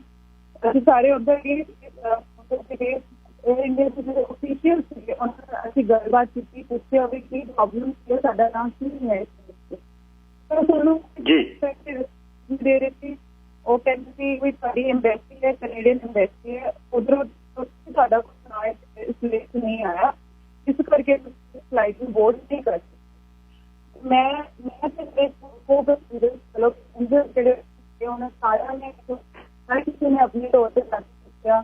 ਸਾਡੇ ਜਿਹੜੇ ਬਜ਼ੁਰਗ ਜਿਹੜੇ ਅੰਕਲ ਆਂਟੀ ਆਏ ਸੀਗੇ ਪੰਜਾਬ ਤੋਂ ਵੀ ਦੂਰ ਤੋਂ ਆਏ, ਉਹਨਾਂ ਨੂੰ ਇੱਕਦਮ ਧੱਕਾ ਲੱਗਿਆ, ਪਰੇਸ਼ਾਨ ਹੋਏ ਵੀ ਅਸੀਂ ਇੰਨੇ ਲੱਖਾਂ ਰੁਪਏ ਖਰਚ ਕਰਕੇ ਇੱਧਰ ਜਾਣ ਵਾਸਤੇ ਤੁਸੀਂ ਸਾਨੂੰ ਇਹ ਰਿਸਪੌਂਸ ਦੇ ਰਹੇ ਹੋ, ਤੁਸੀਂ ਨਹੀਂ ਜਾ ਸਕਦੇ, ਨਾਲ ਨਹੀਂ and on what basis?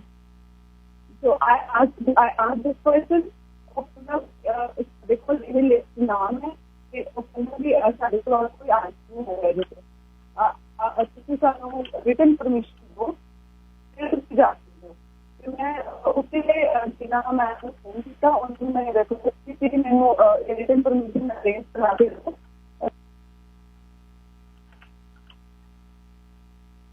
ਆਵਾਜ਼ ਸੋਨਲ ਉਹਨਾਂ ਦੀ ਬਾਲੀ ਕਲੀਅਰ ਨਹੀਂ ਸੀ, ਦੁਬਾਰਾ ਰੀਕਨੈਕਟ ਕਰਦੇ ਹਾਂ ਜੀ। ਫਿਰ ਉਹਨਾਂ ਨੂੰ ਪੁੱਛਦੇ ਹਾਂ ਕਿਉਂਕਿ ਸੁਣ ਨਹੀਂ ਸੀ ਰਿਹਾ, ਹੁਣ ਰਾਤ ਨੂੰ ਵੀ ਉੱਠੇ ਹੋਏ ਨੇ, ਗੱਲ ਕਲੀਅਰ ਨਹੀਂ ਹੋ ਰਹੀ, 2 ਵਜੇ ਨੇ, ਦੁਬਾਰਾ ਫਿਰ ਰੀਕਨੈਕਟ ਕਰਕੇ ਕੋਸ਼ਿਸ਼ ਕਰਦੇ। ਸੋਨਲ ਸ਼ਰਮਾ ਜੀ ਨਾਲ ਮੈਂ ਗੱਲਬਾਤ ਕਰ ਰਿਹਾ ਸੀ, ਬਾਲੀ ਕਲੀਅਰ ਨਹੀਂ ਸੀ ਗੱਲ, ਦੁਬਾਰਾ ਕੋਸ਼ਿਸ਼ ਕਰਦਾ। ਸੋਨਲ ਜੀ ਹੁਣ ਆਵਾਜ਼ ਕਲੀਅਰ ਹੈ ਜੀ ਤੁਹਾਡੀ? ਤੁਹਾਡੇ ਤੱਕ? ਹਾਂਜੀ ਹਾਂ ਹੁਣ ਠੀਕ ਹੈ। ਅੱਛਾ, ਜਦ 에ਅਰਪੋਰਟ ਤੇ ਪਹੁੰਚੇ ਤੁਸੀਂ ਰਾਤ ਨੂੰ 7 ਵਜੇ, ਜਦ ਮੇਰੇ ਨਾਲ ਕਿਸੇ ਨੇ ਗੱਲ ਕੀਤੀ, ਅੰਦਰ ਜਾਣੋਂ ਤੁਹਾਨੂੰ ਸਿਕਿਉਰਿਟੀ ਵਾਲੇ ਨੇ ਰੋਕਿਆ ਜਾਂ ਕਿਹਨੇ ਰੋਕਿਆ? ਜਿਹੜੇ ਬਾਹਰ ਜਿਹੜੇ ਬੰਦੇ ਕਿਊ ਅਪ ਜਿਹੜੇ ਅਸੀਂ ਕਰਦੇ ਹਾਂ ਜਿੱਥੇ ਟਰਮੀਨਲ ਐਂਟਰ ਕਰਨ ਤੋਂ ਪਹਿਲਾਂ, ਉੱਥੇ ਹੀ ਸਿਕਿਉਰਿਟੀ ਵਾਲੇ ਬੰਦੇ ਜਿਹੜੇ ਉੱਧਰ ਹੁੰਦੇ ਆ, ਉਹਨਾਂ ਨੇ ਸਾਨੂੰ ਰੋਕਤਾ। ਉਹਨਾਂ ਨੇ ਕਿਹਾ ਤੁਹਾਡਾ ਨਾਂ ਨਹੀਂ ਹੈ ਇਸ ਲਿਸਟ 'ਚ, ਜਿਹੜੀ ਫਲਾਈਟ ਜਾ ਰਹੀ ਹੈ, ਤੁਸੀਂ ਨਹੀਂ ਜਾ ਸਕਦੇ। ਤੇ ਸਾਨੂੰ ਕਿਹਾ ਵੀ ਤੁਸੀਂ 에ਅਰ ਇੰਡੀਆ ਦਾ ਰਿਜ਼ਰਵੇਸ਼ਨ ਕਾਊਂਟਰ ਹੈ, ਉੱਧਰ ਜਾ ਕੇ ਗੱਲ ਕਰੋ, ਹੋ ਸਕਦਾ ਉਹ ਤੁਹਾਡਾ ਨਾਂ ਇਸ ਲਿਸਟ 'ਚ ਪਾ ਦੇਣ।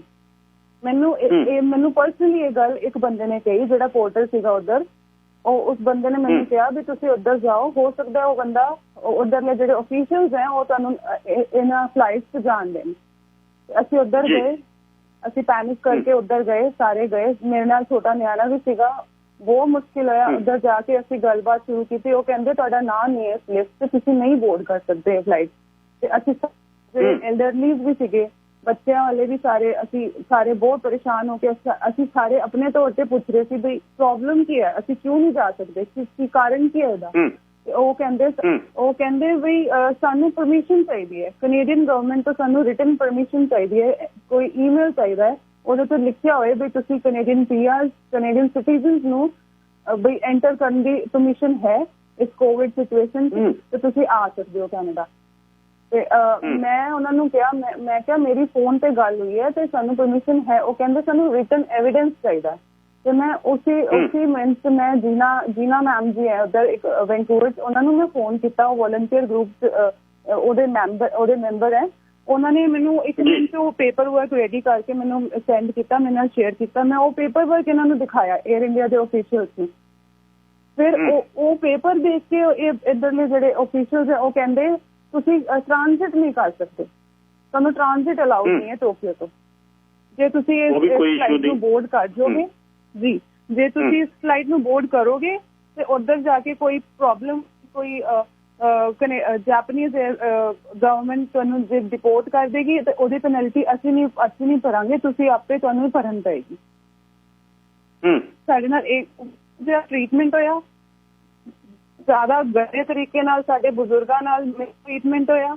ਉਹਨਾਂ ਨੂੰ ਲਿਟਰਲੀ ਪੁਸ਼ ਬੈਕ ਕੀਤਾ ਗਿਆ, ਉਹਨਾਂ ਨਾਲ ਬਹੁਤ ਗੰਦੇ ਤਰੀਕੇ ਨਾਲ ਗੱਲਬਾਤ ਹੋਈ। ਬੱਚੇ ਸਾਡੇ ਰੋ ਰਹੇ ਸੀਗੇ ਉੱਧਰ। ਮੇਰਾ ਆਪਣਾ ਨਿਆਣਾ, ਉਹ ਬਹੁਤ ਛੋਟਾ ਹੈ, 5 ਸਾਲ ਦਾ ਹੈ, ਉਹ ਵੀ ਰੋ ਰਿਹਾ ਸੀ। ਉਹ ਸ਼ੋਰ ਨਹੀਂ ਸੁਣ ਸਕਦਾ। ਬੜੇ ਸਾਰੇ ਨਿਆਣੇ ਵਿਚਾਰੇ, ਉਹ ਨਹੀਂ, ਬੱਚਿਆਂ ਨੂੰ ਨਹੀਂ ਹੁੰਦੀ ਇਹੋ ਜਿਹੀ ਆਦਤ। ਉਹ ਆਪਣੇ ਕੰਨਾਂ 'ਚ ਹੱਥ ਰੱਖ ਕੇ ਬਹਿ ਗਿਆ, ਦੂਰ ਬਹਿ ਕੇ ਸਹਿਮ ਕੇ ਬਹਿ ਗਿਆ।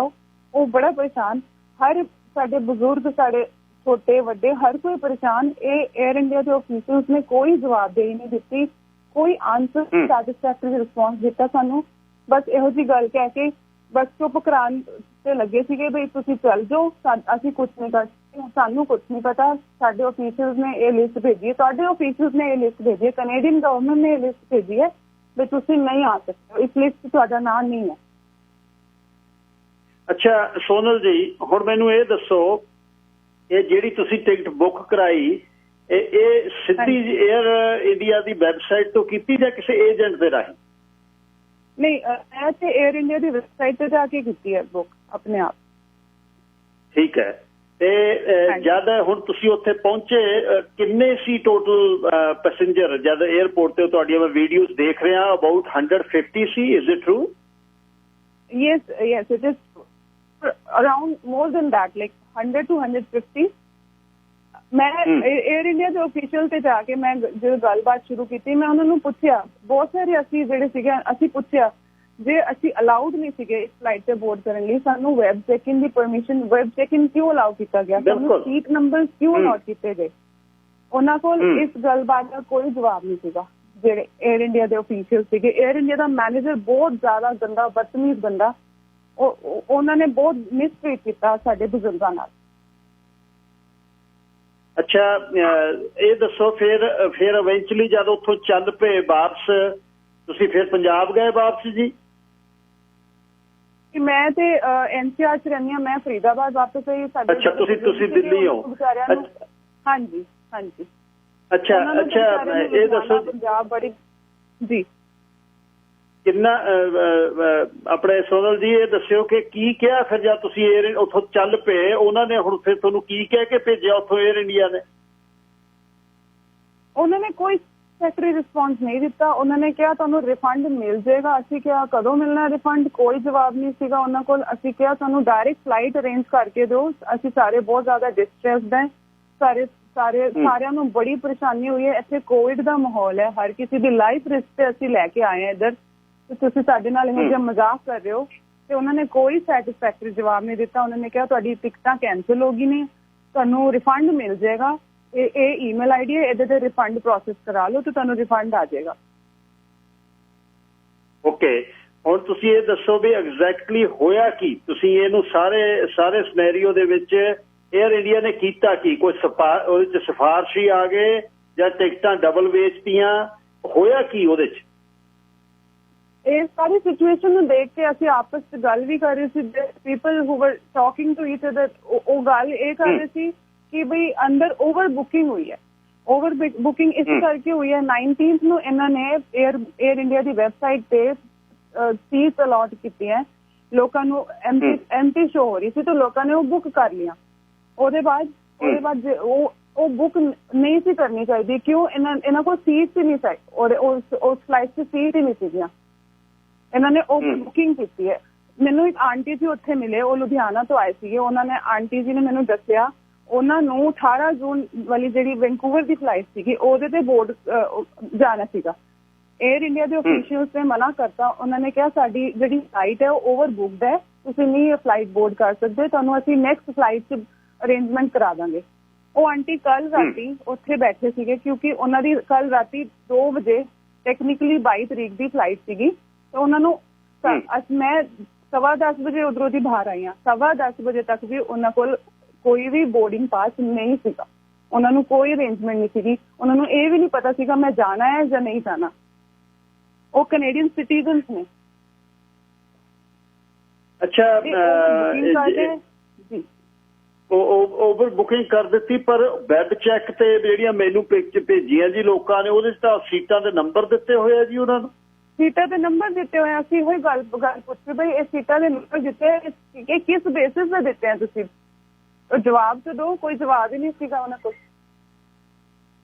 ਤੇ ਉਸੇ ਸਮੇਂ ਮੈਂ ਪਤਾ ਕੀਤਾ ਜੀ, ਇਹਨਾਂ ਨੇ ਫੋਨ ਕਰਕੇ ਜਿਹੜੀ ਉਹ ਗੱਲ ਕਹਿ ਰਹੇ ਸੀ ਜਾਪਾਨ ਦੀ, ਜਾਪਾਨ ਵੱਲੋਂ ਕੋਈ ਰਿਸਟ੍ਰਿਕਸ਼ਨ ਨਹੀਂ, ਟ੍ਰਾਂਜ਼ਿਟ ਤੁਸੀਂ ਲੈ ਸਕਦੇ ਹੋ 에ਅਰਪੋਰਟ। ਉਹ ਬਿਲਕੁਲ ਗਲਤ ਇਨਫੋਰਮੇਸ਼ਨ, ਬਿਲਕੁਲ ਉਹ ਗਲਤ, ਉਹ ਮਿਸ ਕਮਿਊਨੀਕੇਸ਼ਨ ਸੀਗੀ, ਉਹ ਗਲਤ ਇਨਫੋਰਮੇਸ਼ਨ ਸੀਗੀ। ਇਹੋ ਜਿਹੀ ਕੋਈ ਗੱਲ ਸੀਗੀ ਨਹੀਂ। ਤੁਸੀਂ ਫੋਨ ਕੀਤਾ, ਜੀਨਾ ਮੈਮ ਨੇ ਫੋਨ ਕੀਤਾ, ਸਾਡੀ ਇੱਧਰ ਕੋ ਪੈਸੇਂਜਰ ਸੀਗੇ ਬੜੇ ਸਾਰੇ, ਉਹਨਾਂ ਨੇ ਵੀ ਫੋਨ ਕੀਤਾ। ਕਿਸੇ ਨੇ ਕੋਈ, ਹਰ ਕਿਸੇ ਨੂੰ ਇੱਕੋ ਹੀ ਜਵਾਬ ਮਿਲਿਆ ਵੀ ਸਾਨੂੰ ਕੋਈ ਰਿਸਟ੍ਰਿਕਸ਼ਨ ਨਹੀਂ ਹੈ, ਐਜ਼ ਲੌਂਗ ਐਜ਼ ਅਸੀਂ 24 ਆਵਰਸ ਉੱਥੇ ਰਹਿ ਕੇ ਕਨੈਕਟਿੰਗ। ਬਿਲਕੁਲ। ਅੱਛਾ, ਹੁਣ ਮੈਨੂੰ ਇਹ ਦੱਸੋ ਜੀ ਵੀ ਕੀ ਸੋਚਦੇ ਹੋ ਤੁਸੀਂ? ਇਹ ਦੇਸ਼ ਤੁਸੀਂ ਸਾਰੇ ਇਹ ਦੇਸ਼ 'ਚ ਆਪਾਂ ਆਏ ਆ, ਕੋਈ ਪਹਿਲਾਂ ਆ ਗਿਆ, ਕੋਈ ਪਿੱਛੋਂ ਇਹਨੂੰ ਬਿਲਡ ਕੀਤਾ, ਇਹਦੇ 'ਚ ਅਸੀਂ ਟੈਕਸ ਪੇਅਰ ਆ। ਦੁਨੀਆ ਦੇ ਵਿੱਚੋਂ 에ਅਰ ਕੈਨੇਡਾ ਦੀਆਂ ਫਲਾਈਟਸ ਉਹਨਾਂ ਨੂੰ ਲੈ ਕੇ ਆਈਆਂ। ਮੋਰੋਕੋ ਦੇ ਵਿੱਚੋਂ 15,000 ਬੰਦਾ ਮੋਰੋਕਨ ਜਿਹੜੇ ਕੁਬੈਕ ਦੇ ਵਿੱਚੋਂ ਲੈ ਕੇ ਆਏ ਨੇ। ਲੈਟਿਨ ਅਮਰੀਕਾ ਚੋਂ ਲੈ ਕੇ ਆਏ ਨੇ, ਆਸਟ੍ਰੇਲੀਆ ਚੋਂ ਲੈ ਕੇ ਆਏ ਨੇ। 에ਅਰ ਕੈਨੇਡਾ ਕਿਉਂ ਨਹੀਂ ਉੱਥੇ ਜਾ ਰਹੀ? ਤੇ ਸਾਡੇ ਲਈ ਹੁਣ ਇਹ ਜਿਹੜਾ ਸੈਕੰਡ ਕਲਾਸ ਸਿਟੀਜ਼ਨ ਦਾ ਇੱਕ ਸਿਸਟਮ ਚੱਲ ਰਿਹਾ ਹੈ, ਇਹ ਵਾਕਈ ਤੁਹਾਡੇ ਮਨ 'ਚ ਆ ਵੀ ਸਾਨੂੰ ਪ੍ਰੋਪਰਲੀ ਸਾਡੇ ਨਾਲ ਪ੍ਰੋਪਰ ਡੀਲ ਨਹੀਂ ਹੋ ਰਿਹਾ ਇਸ ਸਮੇਂ? ਬਿਲਕੁਲ ਬਿਲਕੁਲ ਭਾਜੀ, ਸੈਕਿੰਡ ਕਲਾਸ ਸਿਟੀਜ਼ਨ ਦਾ ਨਹੀਂ, ਉਹਦੇ ਤੋਂ ਵੀ ਕੋਈ ਵੱਧ ਕੋਈ ਸ਼ਬਦ ਹੁੰਦਾ ਉਹ ਤੁਸੀਂ ਯੂਜ਼ ਕਰ ਸਕਦੇ ਹੋ ਇੱਥੇ, ਕਿਉਂਕਿ ਸਾਨੂੰ ਜਿੱਦਾਂ ਕੋਈ ਅਨਵਾਂਟਡ ਐਲੀਮੈਂਟ ਹੁੰਦੇ ਆ ਕਿਸੇ ਦੀ ਜ਼ਿੰਦਗੀ 'ਚ, ਉੱਦਾਂ ਕਰਕੇ ਨਾ ਉਹਨਾਂ ਨੇ ਸਾਨੂੰ ਟਰੀਟ ਕੀਤਾ। ਸੌਰੀ ਮੇਰੀ ਪੰਜਾਬੀ ਉਹ ਜੀ ਇੰਨੀ ਚੰਗੀ ਨਹੀਂ ਹੈ, ਸੌਰੀ। ਉਹਨਾਂ ਨੇ ਬਹੁਤ ਜ਼ਿਆਦਾ ਮਿਸ ਟਰੀਟਮੈਂਟ ਕੀਤਾ ਸਾਡੇ ਨਾਲ।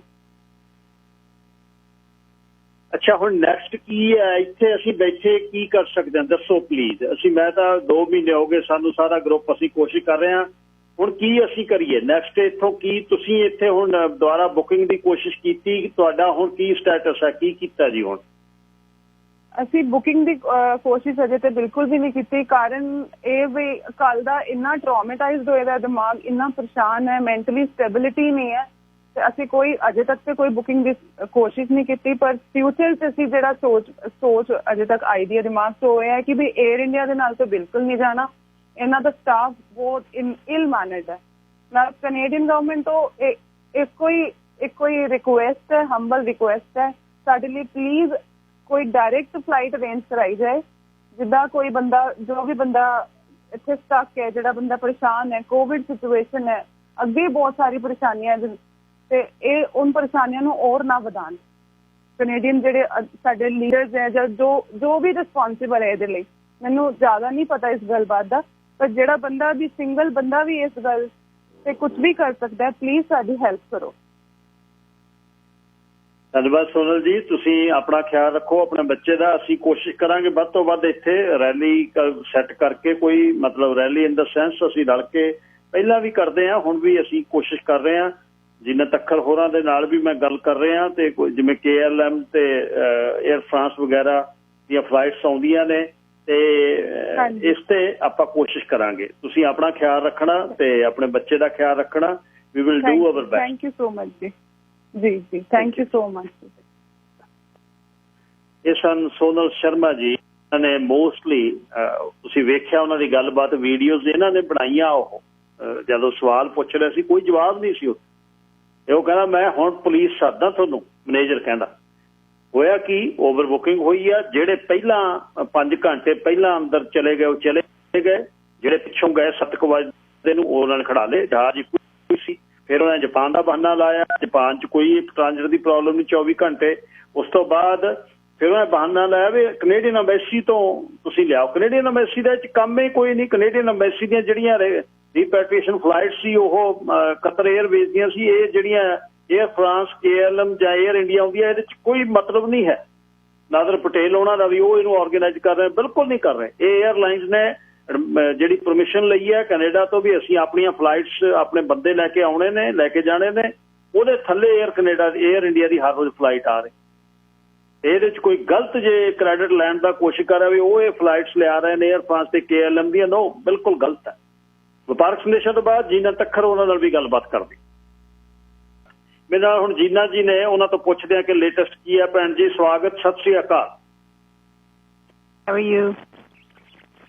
ਧੰਨਵਾਦ ਜੀ ਬਹੁਤ ਬਹੁਤ। ਤੇ ਮੈਂ ਠੀਕ ਹਾਂ। ਹੁਣ ਇਹ ਜਿਹੜਾ ਕੱਲ ਸਵੇਰੇ ਡਰਾਮਾ ਸ਼ੁਰੂ ਹੋਇਆ 6:30 ਵਜੇ ਸ਼ੁਰੂ ਹੋ ਗਿਆ। ਆਪਾਂ ਉੱਥੋਂ ਮੈਨੂੰ 2 ਨੇ ਫੋਨ ਕਰ ਲਿਆ, ਤੁਹਾਨੂੰ ਬਾਹਲਿਆਂ ਨੇ ਕਰ ਲਿਆ। 3 ਘੰਟੇ ਆਪਾਂ ਲੱਗੇ ਰਹੇ, ਸਵੇਰੇ ਚਾਹ ਦੀ ਵੀ ਘੁੱਟ ਨਹੀਂ ਸੀ ਪੀਤੀ। ਇਹ ਹੁਣ ਹੋ ਕੀ ਰਿਹਾ ਜੀ? ਕੈਨੇਡੀਅਨ ਗਵਰਨਮੈਂਟ ਕਹਿੰਦੀ ਸਾਡੀਆਂ ਫਲਾਈਟਾਂ ਤੇ ਫਲਾਈਟਾਂ ਡਿੱਗਦੀਆਂ ਜਾਂਦੀਆਂ ਹਰ ਰੋਜ਼, ਇਹ ਹਰ ਰੋਜ਼ ਫਲਾਈਟ ਡਿੱਗਦੀ ਆ, ਤੇ 35 ਲੈਣ ਦੀਆਂ, 38 ਲੈਣ ਦੀਆਂ। ਇਹ ਕਿੰਨੀਆਂ ਕੁ ਫਲਾਈਟਾਂ ਆਈਆਂ ਤੇ ਜਿਹੜੇ ਬੰਦੇ ਹਲੇ ਬੈਠੇ ਆ ਫਿਰ ਉਹ ਇੰਨੇ ਕਿਵੇਂ ਰਹਿ ਗਏ ਹਲੇ ਜੇ ਇੰਨੀਆਂ ਫਲਾਈਟਾਂ ਆ ਗਈਆਂ? ਦੇਖੋ ਵੀਰ ਜੀ, ਮੈਂ ਸਭ ਤੋਂ ਪਹਿਲਾਂ ਤਾਂ ਮੈਂ ਇਹ ਗੱਲ ਕਹੂੰਗੀ ਕਿ ਨਾ ਮੈਂ ਜੀ ਇੰਡੀਅਨ ਗਵਰਨਮੈਂਟ ਨੂੰ ਦੋਸ਼ ਦੇ ਰਹੀ ਹਾਂ, ਨਾ ਮੈਂ ਕੈਨੇਡੀਅਨ ਗਵਰਨਮੈਂਟ ਨੂੰ ਇਹਦੇ 'ਚ ਦੋਸ਼ ਦੇ ਰਹੀ ਹਾਂ। ਉਹ ਪੰਜਾਬੀ ਦੀ ਕਹਾਵਤ ਆ ਜੀ, ਪੈਸਾ ਧੇਲਾ ਖੋਟਾ ਆਪਣਾ, ਬਾਣੀਏ ਨੂੰ ਕੀ ਦੋਸ਼। ਜੇ ਸਾਡੀ ਕਮਿਊਨਿਟੀ 'ਚ ਏਕਾ ਨਹੀਂ, ਸਾਡੀ ਕਮਿਊਨਿਟੀ ਇਕੱਠੀ ਨਹੀਂ ਹੋ ਰਹੀ, ਤੇ ਅਸੀਂ ਕਿਸੇ ਨੂੰ ਕੀ ਕਹਿ ਸਕਦੇ ਹਾਂ? ਠੀਕ ਹੈ ਨਾ। ਤੇ ਹੁਣ ਇਹ ਦੇਖੋ ਕਿ ਇੱਕ ਬਲੈਕ ਇਨਸਾਨ ਵਾਸਤੇ, ਇਨਸਾਨ ਸਭ ਰੱਬ ਦੇ ਬਣਾਏ ਹੋਏ ਨੇ ਔਰ ਉਹਨਾਂ ਲਈ ਖੜਨਾ ਚਾਹੀਦਾ।